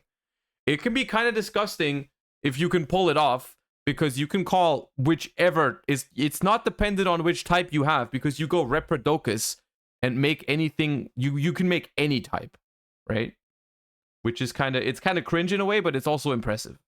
It's impressively cringe.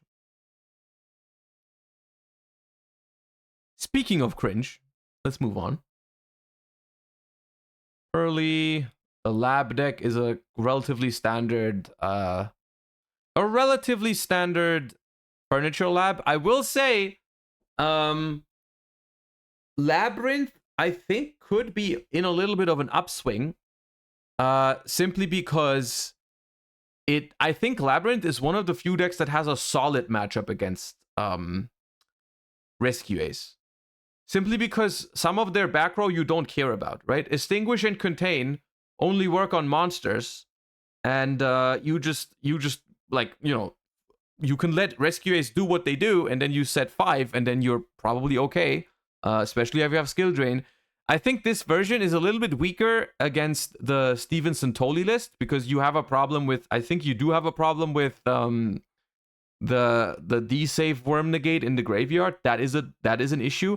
But if your opponent is doing something like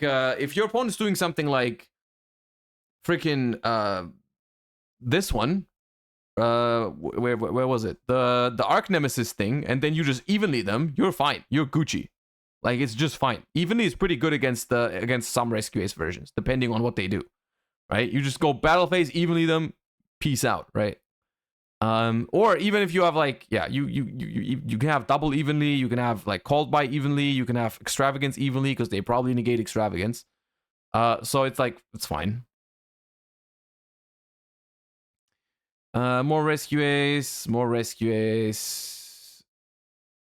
I don't want to talk about this.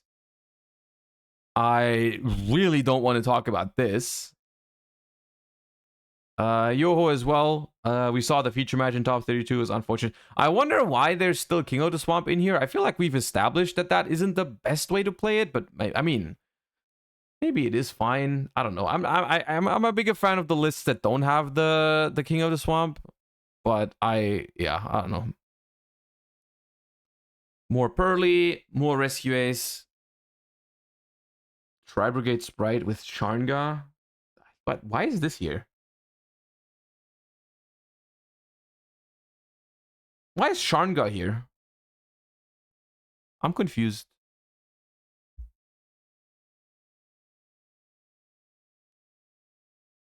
Free extender? I mean, I guess. That seems so underwhelming, though. That seems so underwhelming, because it's like, what is it? What does it say? It's like it's a special summon when you have a monster with 2,000 or more attack. So it's like you either have to be playing already or you have to have Fenrir. Sky Mansion, thank you for the prime. Appreciate that. Thank you so much. It works for either field. Right. If your opponent's going first, you can just summon it. It's not terrible, I guess. I think, by the way, I think Sprite is one of those decks. Sprite is one of those decks that has an issue with the format being super diverse. Because Sprite is one of those decks that is super, super adjustable, right? You can make a Sprite deck beat almost any matchup that you want if you just know what you're expecting, right? If you know what to expect, you can make Sprite beat it. Because Sprite is just like super compatible with any sort of non-engine. You can throw anything into this deck, right? It can be board breakers, it can be hand traps, it can be a mix, it can be back row removal heavy, it can be whatever, it can be going first, it can be blind second, whatever. Sprite can do everything, but it needs to know what to expect. And I think in the TCG right now, you simply don't know what to expect, and that's a huge problem for Sprite. It's a huge problem for Sprite. SP is a big buff too. SP makes Sprite significantly better because you now have like a generic end board piece again. Like you can now finally make a good end board again without playing freaking Melfies and stuff like that. You know, just like ending on Masquerena is finally a threat again. But still, I think without Elf, you still struggle with follow-up. And just the fact that you don't know what exactly to prepare for, right? Because I can probably make a Sprite deck that is teched out to beat Unchained. I can make a Sprite deck that is teched out to beat Rescue Ace. I can make a Sprite that's teched out to beat Pearly. I just can't make one that does all those things at the same time, probably. I mean, but we still saw, honestly, we saw 2 Sprites in top 32, which is more than I expected, so that's good. And then we have Unchained. Let's look at this breakdown for a second and think about what it means. We've already talked about Rescue Ace performing incredibly well at this event. So let's talk about some of the others we've seen. Second biggest deck, Pearly, with 12.5%, which I think is, how many is that? 5? 4 Pearlies. I think Pearly had a decent showing at this event. I think Pearly was a solid option and will remain a solid option moving forward. I don't think the Rescue Ace matchup is 90-10, like Pac said. It depends on your build, of course, but I think Pearly also is one of those decks that will struggle against Rescue Ace going second unless you hard draw the field spell, which you can't play. I mean, that's the thing, right? If Pearly opens the freaking field spell, it invalidates almost the entire Rescue Ace back row. Or the entire Rescue Ace back row, right? Like the entire Rescue Ace back row is dead against the field spell if you special summon the Pearlies and instead of normal summoning. So that's why I think moving forward, the standard should always be 3 field spells, no questions asked for Pearly.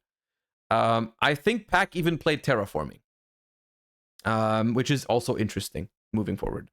The thing is that you could still struggle against the back row if you don't have the field spell, though. Like on the other hand, if you don't have the field spell, I think the matchup is incredibly difficult because if they hit your Lily with Contained and your White Cat, your Pearly with Extinguish, you're not playing the game. You are literally not playing the game. Like if you don't have the field spell, or your field spell gets negated, which is what the Terahertz combo does, right? The Terahertz combo probably auto wins against Pearly. Like if you go first, Rescue Ace, full Terahertz combo, full back row, you're probably auto winning against Pearly because you have so many ways to interact with the field spell, right? And then your back row handles everything else. So I don't think Pearly is like the Hail Mary solution to Rescue Ace, but it's a good deck still, because like we saw in this top cut, I believe Steven Santoli was the only one doing this Terahertz stuff. Maybe not, maybe someone else and we just skipped over it, but either way, not everyone is doing it, is the point. Not everyone is doing the Terahertz lines. And if your opponent isn't doing the Terahertz lines, then it's just as simple as activate field spell and cook them, right? Most of the time. But Pearly's in an okay spot. Tearlaments, I want to say, I've seen a couple tournament reports throughout like Twitter and stuff like that where people posted their rounds. And I want to say there was a lot of tier at this event. A lot of people's reports included playing against a lot of Tearlament.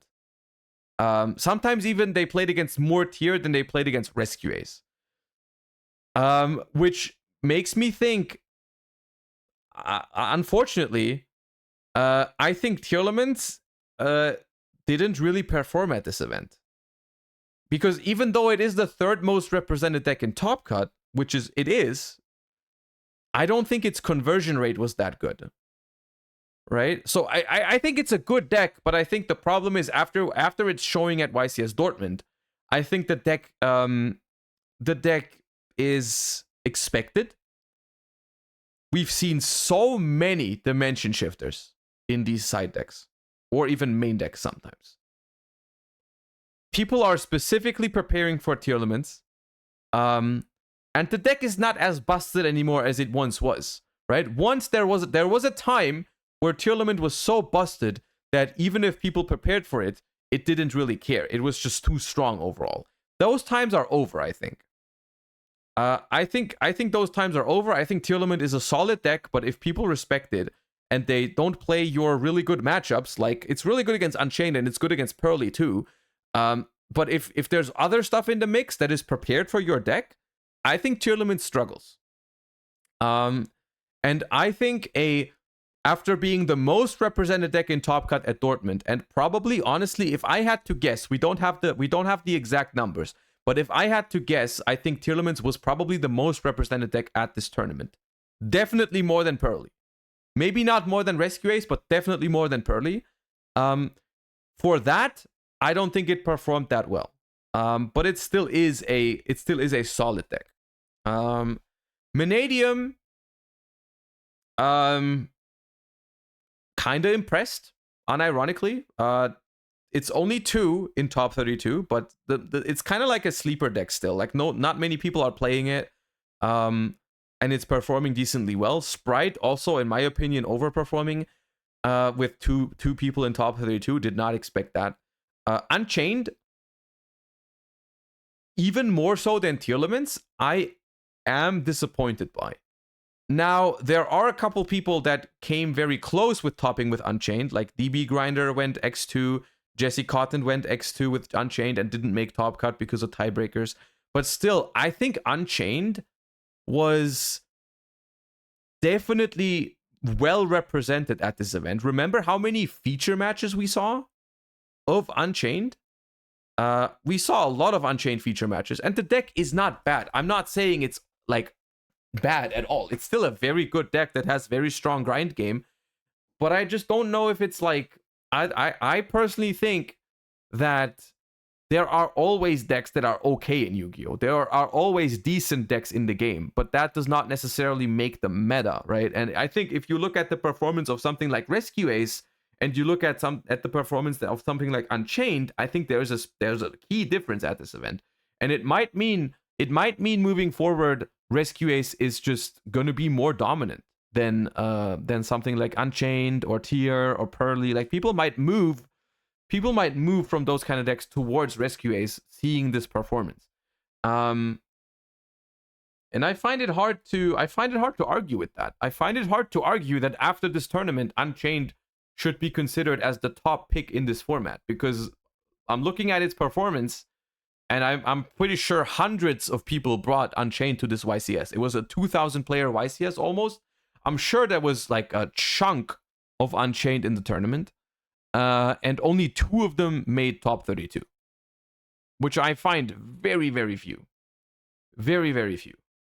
It's at the same representation in Top Cut than decks like Sprite or Mannadium, which I can guarantee you were played far less than Unchained. Like Unchained was very popular at this YCS, whereas something like Sprite or Mannadium was considered like a sleeper pick, like Rogue, and they still managed to top in the same amount. So, yeah, I think Unchained is one of the losers of this format. Like I think Tier and Unchained are the 2 biggest losers from, like, which is funny because they were the 2 biggest decks beforehand, I would argue. Like from YCS Dortmund, like most topping decks, it was Tier and Unchained. Like those were the 2 that performed, right? Those were the 2 before this event where that's where it was at, right? And now it seems like those 2 have fallen off like a significant amount, because it seems like Rescue Ace just does the mid-range deck better. Maybe, right? Maybe. And I don't think it's out of the question that we're going to be facing like a Rescue Ace Tier 1 situation. Simply because the deck has been dominating the OCG too. Don't forget that. Like pretty much the exact same deck that is the most powerful in the OCG for months now is now here, and it's performing. It's performing. People thought it wasn't going to be as strong because our format is different. You know, there's no max C, yada yada. But no, it's just powerful. It's very, very strong. And I expect more people to pick up Rescue Ace now. I do expect it. I don't think it's a Tier 0 situation though. I do wanna emphasize that as well. I think Rescue Ace is a beatable deck. Like the way I'm talking about Rescue Ace right now might make it seem as like, oh, I'm thinking it's completely broken and whatever. I don't think it's that. But I think it is. If I had a YCS next weekend, I would probably bring Rescue Ace, and I would feel good about it. And I don't think I would be looking into most of these other decks into too much detail, right? I think Rescue Ace is looking really, really solid right now. I like a lot of the things it's doing. I like it a lot in theory. I like the amount of non-engine it gets to play without being reliant on drawing non-engine. So on and so forth. I think Rescue Ace is pretty damn strong. I think it's really, really strong. The only other deck that I would really be interested in, but I'm unfortunately not sure, I don't think we have the list, is the Deception deck with the Gen and Ken. That was out of the entire weekend, that was the deck I was the most impressed by in terms of the creativity. And Ed unfortunately did not make top 32. The Mikan combo deck, yeah. Melon, thank you so much for the Prime. Appreciate you. Thank you. He's probably waiting until Richmond. It's possible. I mean, the thing is, we've seen it on feature. So we know what's going on, right? So the idea of the deck was basically it was a Mikanko deck, but it went first because it played Gen and Ken and Talents cards, and because. So the synergy point is Gen and Ken are level 3 warriors, right? And so what the deck does, you give your opponent a level 3 warrior, and then you later on you can like Arabesque to bounce it back to hand, so on and so forth. But you make Isold, and then you make an Acid Golem with your level 3s, because Mikanko also has a bunch of level 3s. And what you do is you make a Geonator Transverser, which you can do because you give your opponent a monster with Gen or Ken, right? So you give your opponent a monster, and then you can Geonator Transverser to give your opponent Acid Golem, which Acid Golem is a card that says you cannot special summon, and it's 3k, 3k. So what you do is you give your opponent that Acid Golem, they can't special summon for that next turn, and then next turn, because you're playing Mikanko, you don't even have to remove the Acid Golem from the board to win the game. You don't have to lift the restriction on your opponent. All you need to do is summon a couple Mikankos and run into the Acid Golem, and they'll take damage and die, right? And the reason why I think that deck looks impressive, I don't want to hype you guys too much on it because I haven't played it myself. I'm just saying why I thought it was interesting was it's a Mikanko deck, right? So it can only be that bad going second. It plays triple tactics thrust and triple tactics talents as part of their engine, which I think is that's crazy. Like that being able to play those cards and call them engine so that they're also good going first is scary, because your deck cannot be bad going second when you're playing Mikanko with all the triple tactics. 2-card combo? Yeah, I think this is the combo. Hold up.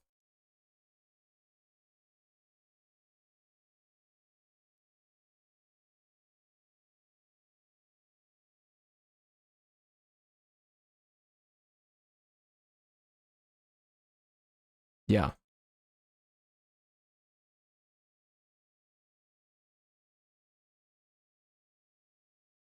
So it's basically, this is a 2-card combo which resolves both Gen and Ken and gives your opponent an Acid Golem and ends on SP Little Knight. I'm sure you can do even crazier things if you have extenders, if you have talents, thrust, you know. It's just like, what happened here is it was a 2-card combo that draws 2, discard 1, discards 1 from your opponent, locks your opponent into Acid Golem, has SP Little Knight, thrust is live, talent is live, you know, so on and so forth. Your Isold, you can make it so your Isold is protected from Imperm probably if you give them Gen or Ken. Like if you summon Gen or Ken, your opponent is going to Imperm it, right? And then you can keep playing with extenders and so on and so forth. Interesting idea. Interesting idea. Yeah, solid. All right. One other thing I wanted to look into, because we've been talking about this format so much now, moving into like future. By the way, there's another YCS in 2 weeks, I believe. There's another YCS in 2 weeks, YCS Richmond, which now that I saw this YCS, I'm even more hyped for that YCS. There's also one in Bolivia, but that's not getting streamed, so that's why, yeah. But what I wanted to say is for YCS Richmond, we will also be here watching. We're also going to be here watching it. The thing is, in 2 weeks, I think on that weekend, I can only be streaming on Sunday. I think. I think I can only stream on Sunday, but I will be here for the Sunday for sure. And I'm really looking forward to. The reason why I think it's so interesting is because we saw this YCS as kind of like, okay, first YCS of the format. No one really knew what was going on. Like, you know, people just brought what they thought was a good idea. Now we've seen the format like unfold. We've seen it play out a little bit at this YCS, and now we have our stats. We've been making assumptions all day of like, okay, I think you know, Rescue Ace is gonna be very strong moving forward. People are gonna look into Rescue Ace. And we're gonna see if that's true at YCS Richmond. We're gonna be watching YCS Richmond together, and we're gonna see it. One other thing that's important to look at is not just the decks themselves, but also the cards that people play, because this is also very important when it comes to choosing your deck, right? Like if, for example, and this is why we're gonna watch the Hakuna Maidata video next, where they talk about all of the tech cards that people used at YCS Indianapolis, and where we can also speculate about how that's gonna be moving forward, because. For example, a card like Drollin Lockbird has been from the deck profiles that I've seen super popular, but only in the side decks, and that tells you something about which decks you should or shouldn't play, right? And so on and so forth. So let's quickly look at this. Hey guys, so we of course just had YCS look at this, and I just want to do a huge shout out to Ooh, this is still the for winning the event with Rescue as fellow Canadian. Also, speaking of fellow Canadian, another big shout out to Triff as well, who also finished top 4 with Manadium. So as usual, I wanted to sort of go over the most played hand traps and staples in the topping list that were publicly available, and I think this is certainly exciting for me as well. It's post egg off, and also I need to update my own deck list. And of course, before we continue, definitely go check out those discount codes, especially those Age of Overlord singles right now. Now, in terms of the topping deck lists that were available for this video, we had 24, and definitely a big shout out to YCS Pro deck. So not all the lists were available at the recording of this video. So of course, you know, the pie chart would look a little bit different if we had all 32 lists available, but this is what we have to work with. And at the same time, you know, we do still have Rescue Ace as the most represented deck, which we saw from YCS Indy top 32, and also, you know, Pearly still up there, and a bit of a disappointing show from tier limits, I suppose. So now to provide a quick overview of the hand traps, the median number of hand traps in the main deck was around 7. I don't really want to, June. Than the 6 that we saw after YCS Dortmund when I did this breakdown. And now in terms of the side deck though, it was pretty much roughly the same as YCS Dortmund, but also more so from a historical average standpoint. Since I've been doing these breakdowns for the last couple of years, it's usually around 6. Now in terms of going second board. Actually, I'm on the wrong. Let me move this up.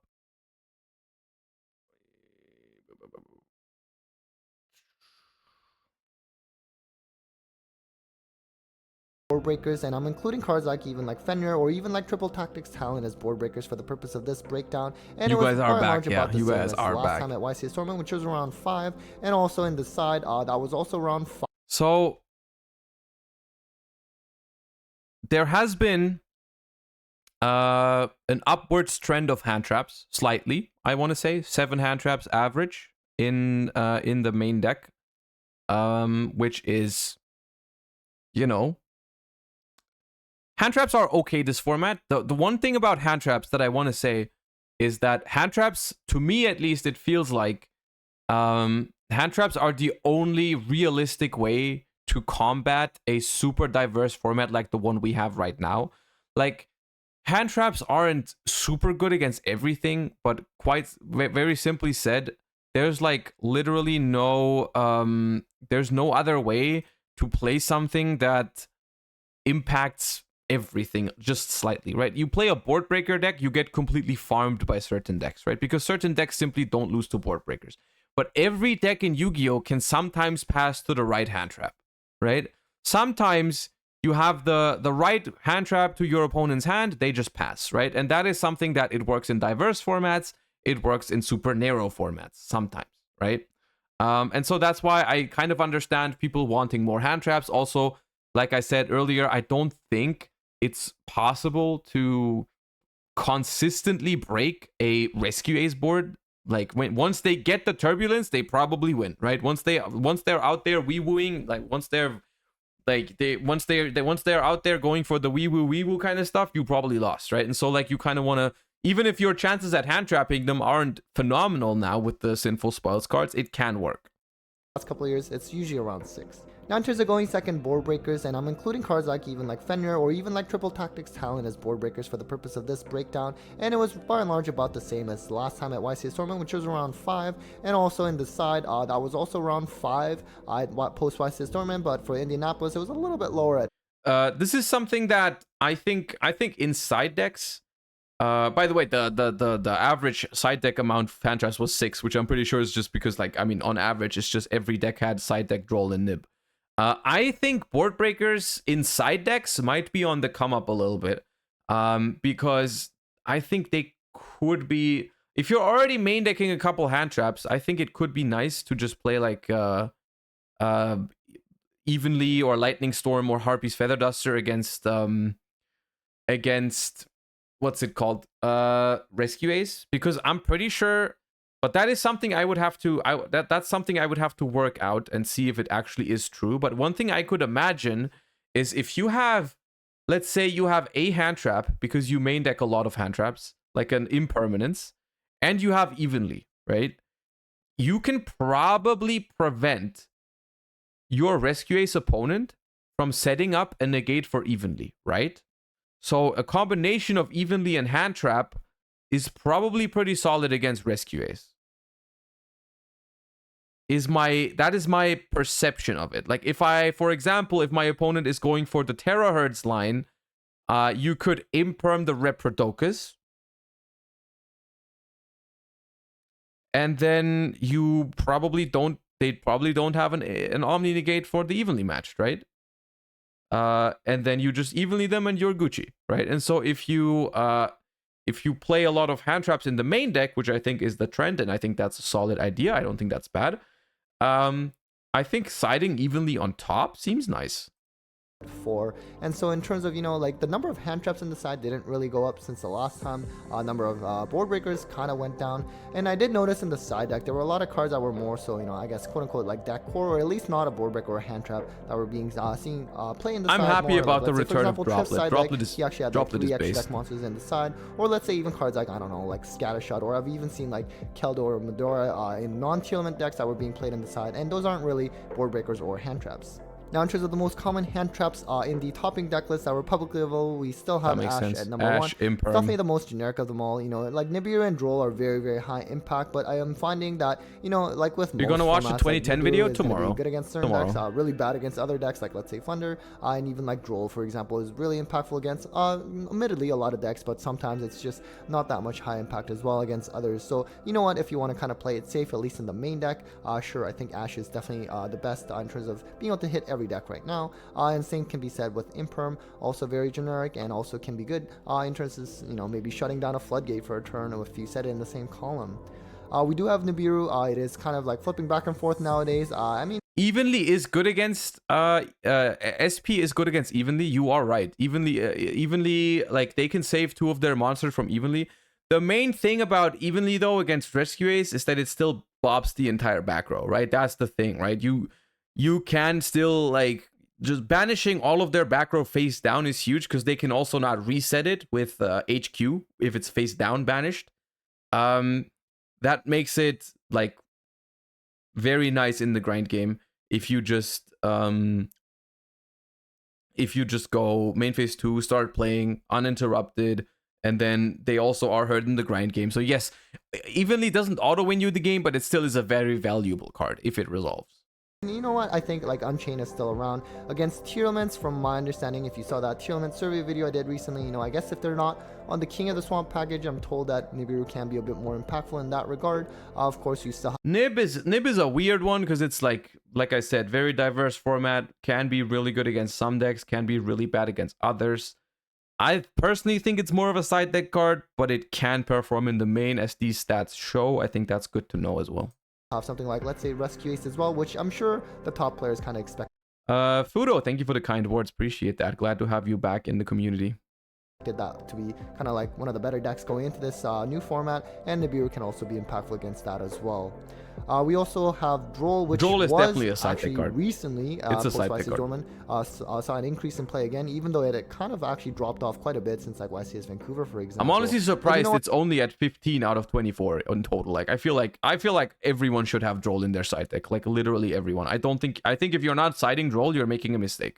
Right now. You have something like let's say Vanadium Thrift topped, and I think there was another Vanadium list actually as well. So you know, it can be really good against those strategies, because if you let Vanadium go first and you have no way to interrupt during their turn 1 board, I think it's pretty hard to break through that. So Droll definitely really key, and I think it is worthy of at least side decking right now. And then we of course have like the Bestials. We do have Druid's being played slightly higher than, let's say, the Magmanut, but of course, you know what, you're probably a lot of times playing both up, although Magmanut unfortunately is limited to 1, or maybe you could say fortunately, depending on what deck that you play.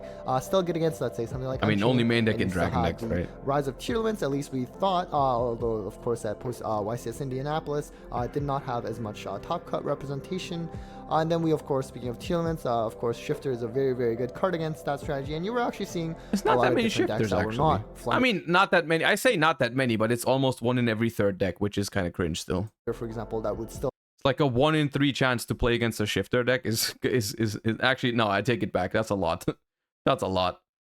Like side this card just for that, like let's say Tearlament matchup. You even saw, like, I noticed, like, let's say a Rika list playing this in the side, even though, you know, a lot of these decks cannot play optimally under Shifter. If it can play better than other decks that just completely die to it, and, you know, perhaps you still side it instead.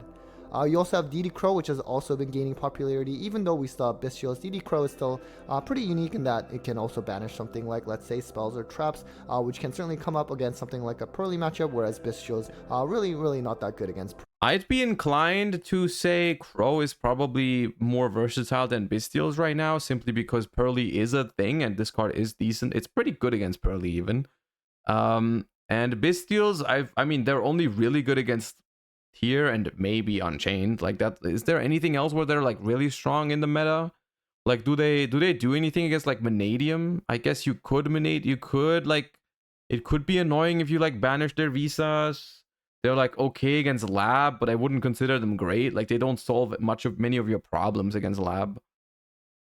Branded. Against branded, both are good though. Like against branded, you're not mad if it's a crow in your hand. Fine. Against rescue ace, can you crow before they use turbulence effect to summon from hand? You can. You absolutely can, but then if they have a way to put another rescue ace card into the graveyard, which they often do, then your crow did nothing. But you can. If they don't have another way to put anything into the graveyard, that could work out for you, but it's risky. Early. And then you of course have something like Spooky Dogwood for that time win. So you know what, it definitely came up a lot during tier 0 format. I know I played this in my tier list back then. It was like honestly the best card I could ever hope for in terms of drawing. Post side can really unfortunately in the current time rules help you secure that win, because otherwise you're probably getting like 20,000. You could crow the D-safe worm if that ever comes up. I will say, if I'm playing against Rescue Ace and I saw that they are playing the Terahertz package, and my side deck has like Lightning Storm evenly and Crow, for example, I would put in that Crow. Yeah, I would do that. If you really care about the spell trap negate from the Terahertz package, you could crow the D-Save Worm, yeah. I mean, you could even prevent them from going for the whole thing, right? You could just crow the Protect Code Talker so they also don't get the ad back. So yeah, against that version, you could just side crow, yeah. You can just crow the power code at that point. You're actually right, chat, yeah. Life points if your opponent just decides to go full in. And then we also have Lancia, which of course, you know, only 2 of the 24 lists are available, so it's not a lot, but at the same time, the fact that it is at least seeing... What's Lancia good against now? Is that like, maybe that's people siding it against Evenly specifically going first? I don't know why, like Lancia doesn't seem that good. I mean, I guess, wait, no, Rescue Ace, you stop them. The thing is though, like, it depends how they play it, right? You could, if they go for a line that searches turbulence to hand, then you go Lancia and then they can't banish, then they maybe can't summon it. The problem is if they don't use emergency for it, like they can still just emergency for turbulence and then you don't prevent it. But it could work. It depends what their standard line is and what hand they draw. Right, you would have to wait for emergency. Yeah, if they need emergency to play, if they go emergency to summon Hydrant, then Lancia is huge. Yeah, I don't hate it though. Yeah, I don't hate it, but it's risky. A bit of play, especially. But any hand trap, any one hand trap is risky, right? Like if you have an Ash and they have a way to play around that, then it also doesn't do any. It also feels like it doesn't do anything, right? And so it's like, I think Lancia is actually okay, maybe. I think one downside, if you compare something like Lancia to something like Crow or Ash or Imperm or Veiler, is that the Lancia only works, as far as I'm concerned, I think it only really works against Rescue Ace at that point. Like, yeah. You need 2 hand traps to feel safer versus Rescue Ace. That is true, yeah. It's like any one hand trap can be outplayed by Rescue Ace, right? Any one hand trap. You need 2. I feel like you need 2 to outplay Rescue Ace consistently. If you use them right, depending on what cards they have. But Lancia is, I would say it's okay. In the topping deck list, I think it's still something. I mean, it was definitely not seeing much play at all at least for the last little while. So in terms of the most common side deck staples, we of course have Feather Duster, no surprise, just blow up back row, really good. I'm interested in a number of thrusts. We also have talents, which of course always goes hand in hand with 14 thrust. 14 thrust, mostly side deck. I do agree with that. I think I do agree with thrust being like, it's just not the format right now, I think, to go with the main deck multiple thrust angle to your non-engine, because there's too many matchups where going second thrust, well, going second thrust is always going to be fine. Going first, it's always going to be mid, I feel like, or like okay sometimes, but I think it's a side deck thrust angle for the most part. I think you get more mileage. I think you get more mileage out of like generic hand traps or more generic stuff, because it's like the thrust package takes up so many spaces which means that most of the time you play a very small amount of hand traps if you play thrust, or none at all, and none at all I don't think is the way right now. Can get you to talents or just whatever other powerhouse spell or trap, and just kind of like blow things up from there, or whether you're going second or first. So you know, not much to say there. And we also have Lightning Storm. So these 4 cards in order is actually the exact same as what we saw in YCS Dorman. So really generic cards, and probably in most of your side deck list. And then we also have Evenly Match, which actually kind of saw a bit of a decline the last little bit or so, but you know what, it's still Evenly is an interesting card right now. Because it is either, I feel like the card is really, really strong sometimes, and people don't really expect it anymore, especially game 1. Where it can really, like, you know, it can really make a difference whether you have an Evenly in your hand or it's like a talent sometimes. Like against a full Rescue Ace combo, depending on what they end on, of course, if they have Omni Negates, it doesn't matter. But against a full Rescue Ace combo, I'd rather have an Evenly than a Thrust, I think. I am surprised still about how many people main decked Evenly. I didn't expect that many. And I mean, 4 main deck Evenlies is a lot. That's the same amount as Thrust in the main deck, pretty much. a really good card, I think. I mean, before, of course, you know, you had something you like... can thrust into Evenly, you can. But that, first of all, then you have to play both. And then you... it's like... It's less easy than you think it is to trigger thrust in certain matchups. Like when you're playing against Rescue Ace, for example, what Rescue Ace can do in order to prevent something like thrust into Evenly is they can use their traps first, which means your thrust is dead.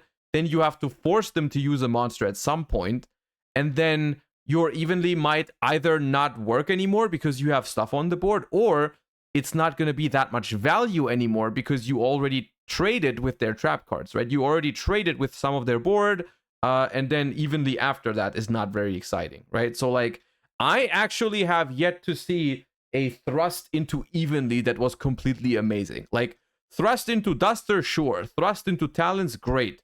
Thrust into Evenly, never. It sounds better in theory than it is. Like, the only matchup where that was easily possible was Kashtira. Against Kashtira, it was easy. It was simple, right? You just, like, you know, they trigger Shangri-Ira in your standby, or the Arise Art is mandatory. Super simple. You can force that, and then you can thrust for Evenly. But in any other matchup, usually the thrust for Evenly is not that impressive. Chain, which can still recover pretty well through an Evenly, and let's say with Pearly, they still get the... Pearly, against Pearly it can work. Yeah, against Pearly it can work, but the problem is two things. If Pearly activates an effect in your standby phase, you already have a problem. The second thing is, even if you thrust into Evenly against Pearly, guess what? They're going to keep Noir, so you need one more very specific out for that to even work out. So like at that point, your opponent has probably drawn anywhere from 2 to 4 cards with Sleepy Memories. You have to have thrust into Evenly, and then you're going into your main phase 2 to deal with an Expioli Noir, and you can't thrust for Herald of the Abyss because you just thrusted for Evenly. So it's tough. It's a tough situation. So even in quote unquote the only matchup that gives you the thrust activation for free, it's not that great. Keep the Noir, which is like the actual issue. But you know what? Again, something like, let's say, like Rescue Ace is like the best deck, or at least one of the best decks right now, which if you can at least get through like the Omni Negate, I guess. Herald would be better in this case. It would be, but I don't think it's a main deck Herald angle because there's like so many matchups where it doesn't do shit, right? Like, I honestly, I wouldn't feel good main decking Thrust with Herald of the Abyss.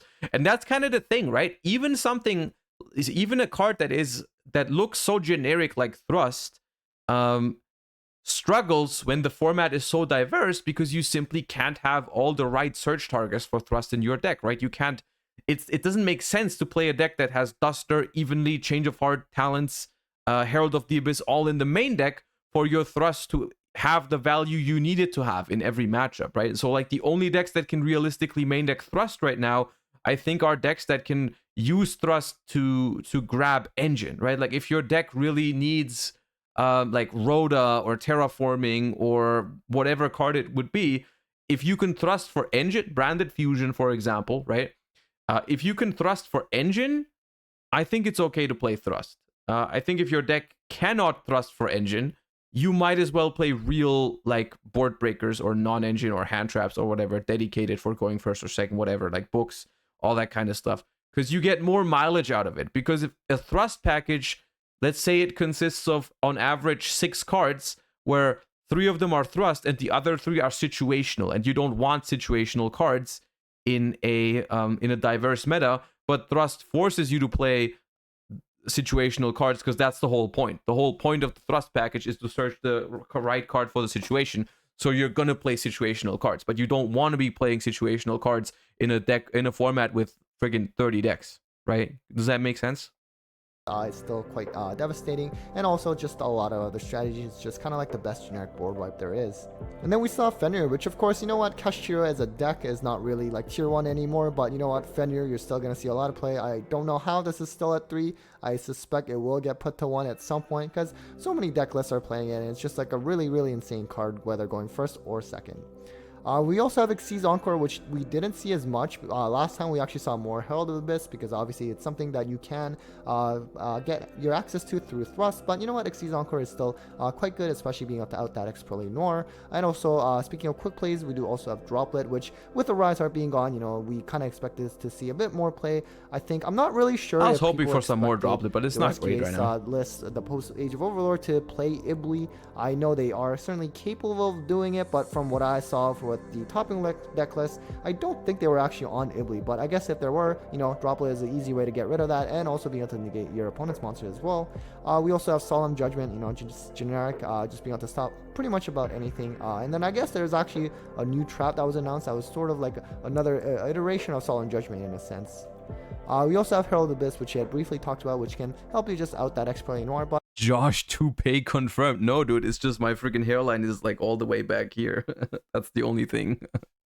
But you know what? It's a little bit more generic than Xyz Encore at least. And then we also have Pancratop seen in a few lists. You know, pretty generic, can just pop pretty much any card, and also a pretty big attack to boot. And then Super Poly, this one's kind of interesting because we didn't actually see many branded lists topping, and yet we still see Super Poly in these non-branded lists. And of course, you know, you have something like, let's say, a Vanadium. Pank, on the other hand, seems very nice right now. Because super diverse format, it does not matter what you're playing against. It does not matter what you're playing against. Pank is going to be good. Like, it does not matter. Labyrinth with a bunch of floodgates, Pank goes hard. Anything. Rescue Ace makes a terahertz combo that negates spell and traps. Pank pop the thing, no problem. Like, it's really, really nice. I wish that card was at 3. Honestly, I think that Pank has no business being limited if a card like Fenrir is at 3. But I wish we had 3 Pank. I wish we had 3 Pank. That card is like not unfair, but it's good. It's just solid. It's good. It's 1-for-1 removal. Why is Pancratops limited, dude? The hell? Pank should be banned. Oh, you're playing Floodgates, aren't you? You're playing Floodgates, aren't you? That's why you think Pank is broken. I see.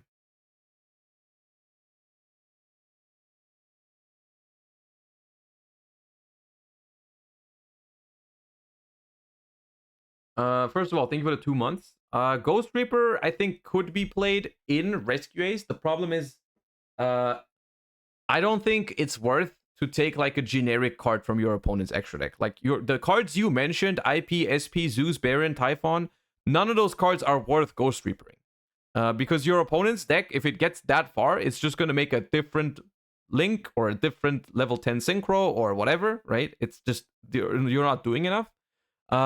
The only argument to be made about Ghost Reaper is that you can Ghost Reaper certain decks and it really hurts. Like you can Ghost Reaper Pearly and that's pretty good. You can probably hurt Unchained a decent amount with Ghost Reaper. I'm not sure if it's that strong, but it's okay. Like, you know, there's an argument to be made that because Rescue Ace has room for all the targets, you could play Ghost Reaper. But I think something like Ghost Reapering SP Little Knight is not that great. Like basically you're saying, okay, let's play pre-Agov format, but I have 1 less card in hand, is what you're doing. Actively. Like you're like, let's play pre-Agov, but I have 1 less card in hand. Like it's not great. It's not great. And just being able to, if you play Draco Exquisite as your super poly target, you can just out that, you know, Barone and like Savage, or even let's say a Dispatter.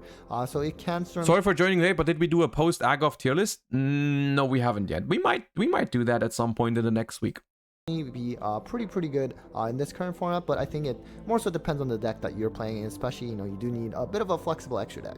And then we have Book of Eclipse, which has certainly been seeing a decline in play lately. This as well as Book of Moon. Yeah. You know, you don't have a Rizar anymore, so it's not really as... It's not just a Rice Art, it's just like Pearly is like the only deck that I can think of where these cards are really good. Against other decks, I feel like you have to feel lucky to even get usage out of those cards, right? I'm like, if I'm playing against Rescue Ace, I'm hoping I can get value out of them. Going first, at least. They are good against almost anything. Going second, it's like, it's okay against Unchained.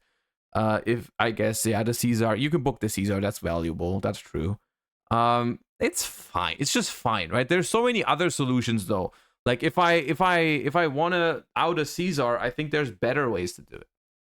Necessary, but you know what, it's still pretty solid, especially because at least this one does not target. And again, something like Tier Limits, especially if you are able to go through like an Omni Negate, it can definitely be useful, especially because it can also shut down something like, let's say, the Sulik. And then you have D-Barrier, which fortunately is not seeing as much play this time around. Hopefully this trend kind of continues and sort of doesn't see much play anymore. You know, obviously it's very, very good against something like Pearly, and I mean Branded, sure, but as you saw in YCS Indie Top Cut Breakdown, not as much Branded this time around. Back isn't great against Unchained. Yeah, you don't have to side it against Unchained if you don't want to. Hopefully it does end up on that spot, but at least for now, if it's not seeing that much play, I'll definitely... But even against Unchained, the Pank outs the Caesar. It triggers some of their stuff, but that stuff was gonna trigger anyways. Right, like they're gonna trigger all that stuff anyways in their grave. Yeah, you might as well just see one card trade for the Caesar. It's fine. So I think it's good enough. Like if it's in my side deck, I'll side it. You know, it's not my anti Unchained card number 1, but if it's already in my side deck, I'll throw it in going second probably. Take that. You also have Call by the Grave. You know, pretty generic, but definitely has also seen a lot of decline in play in the last little while.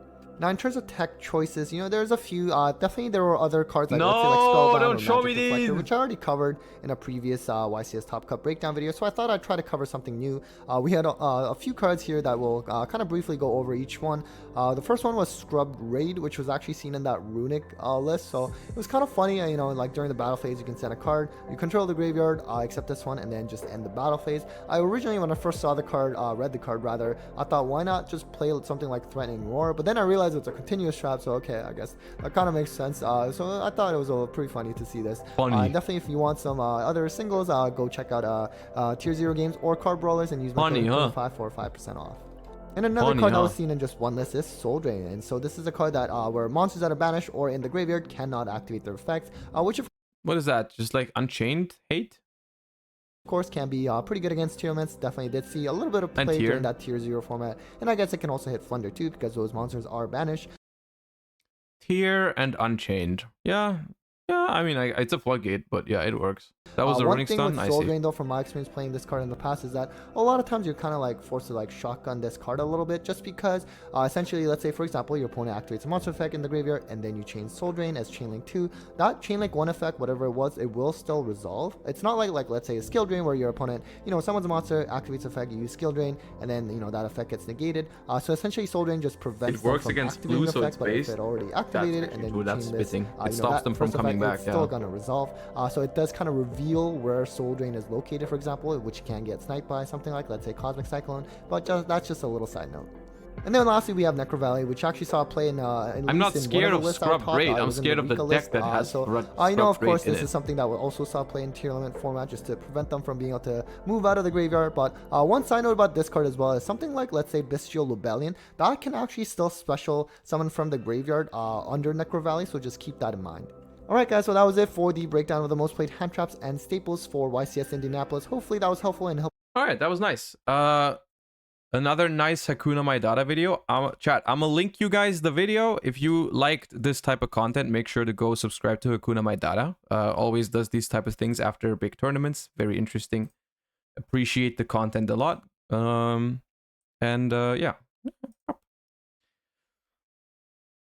Alright, chat. that is going to be it for today. That's going to be it for today. We're going to end it a little bit sooner because white people happy. Today is my mom's birthday, so I'm going to be visiting my mom now and tell her happy birthday. So we're gonna be wrapping it up here, and I will see you guys back tomorrow. I'll be here tomorrow. I'll also be here. Don't forget, I will be here on the weekend. I don't know exactly which days yet. I'll let you know tomorrow probably, but we're gonna be playing some of the Master Duel second stage of the Duelist Cup on the weekend together. So just so you know already, before if you can't make it tomorrow, you'll be here on Saturday. Probably Saturday.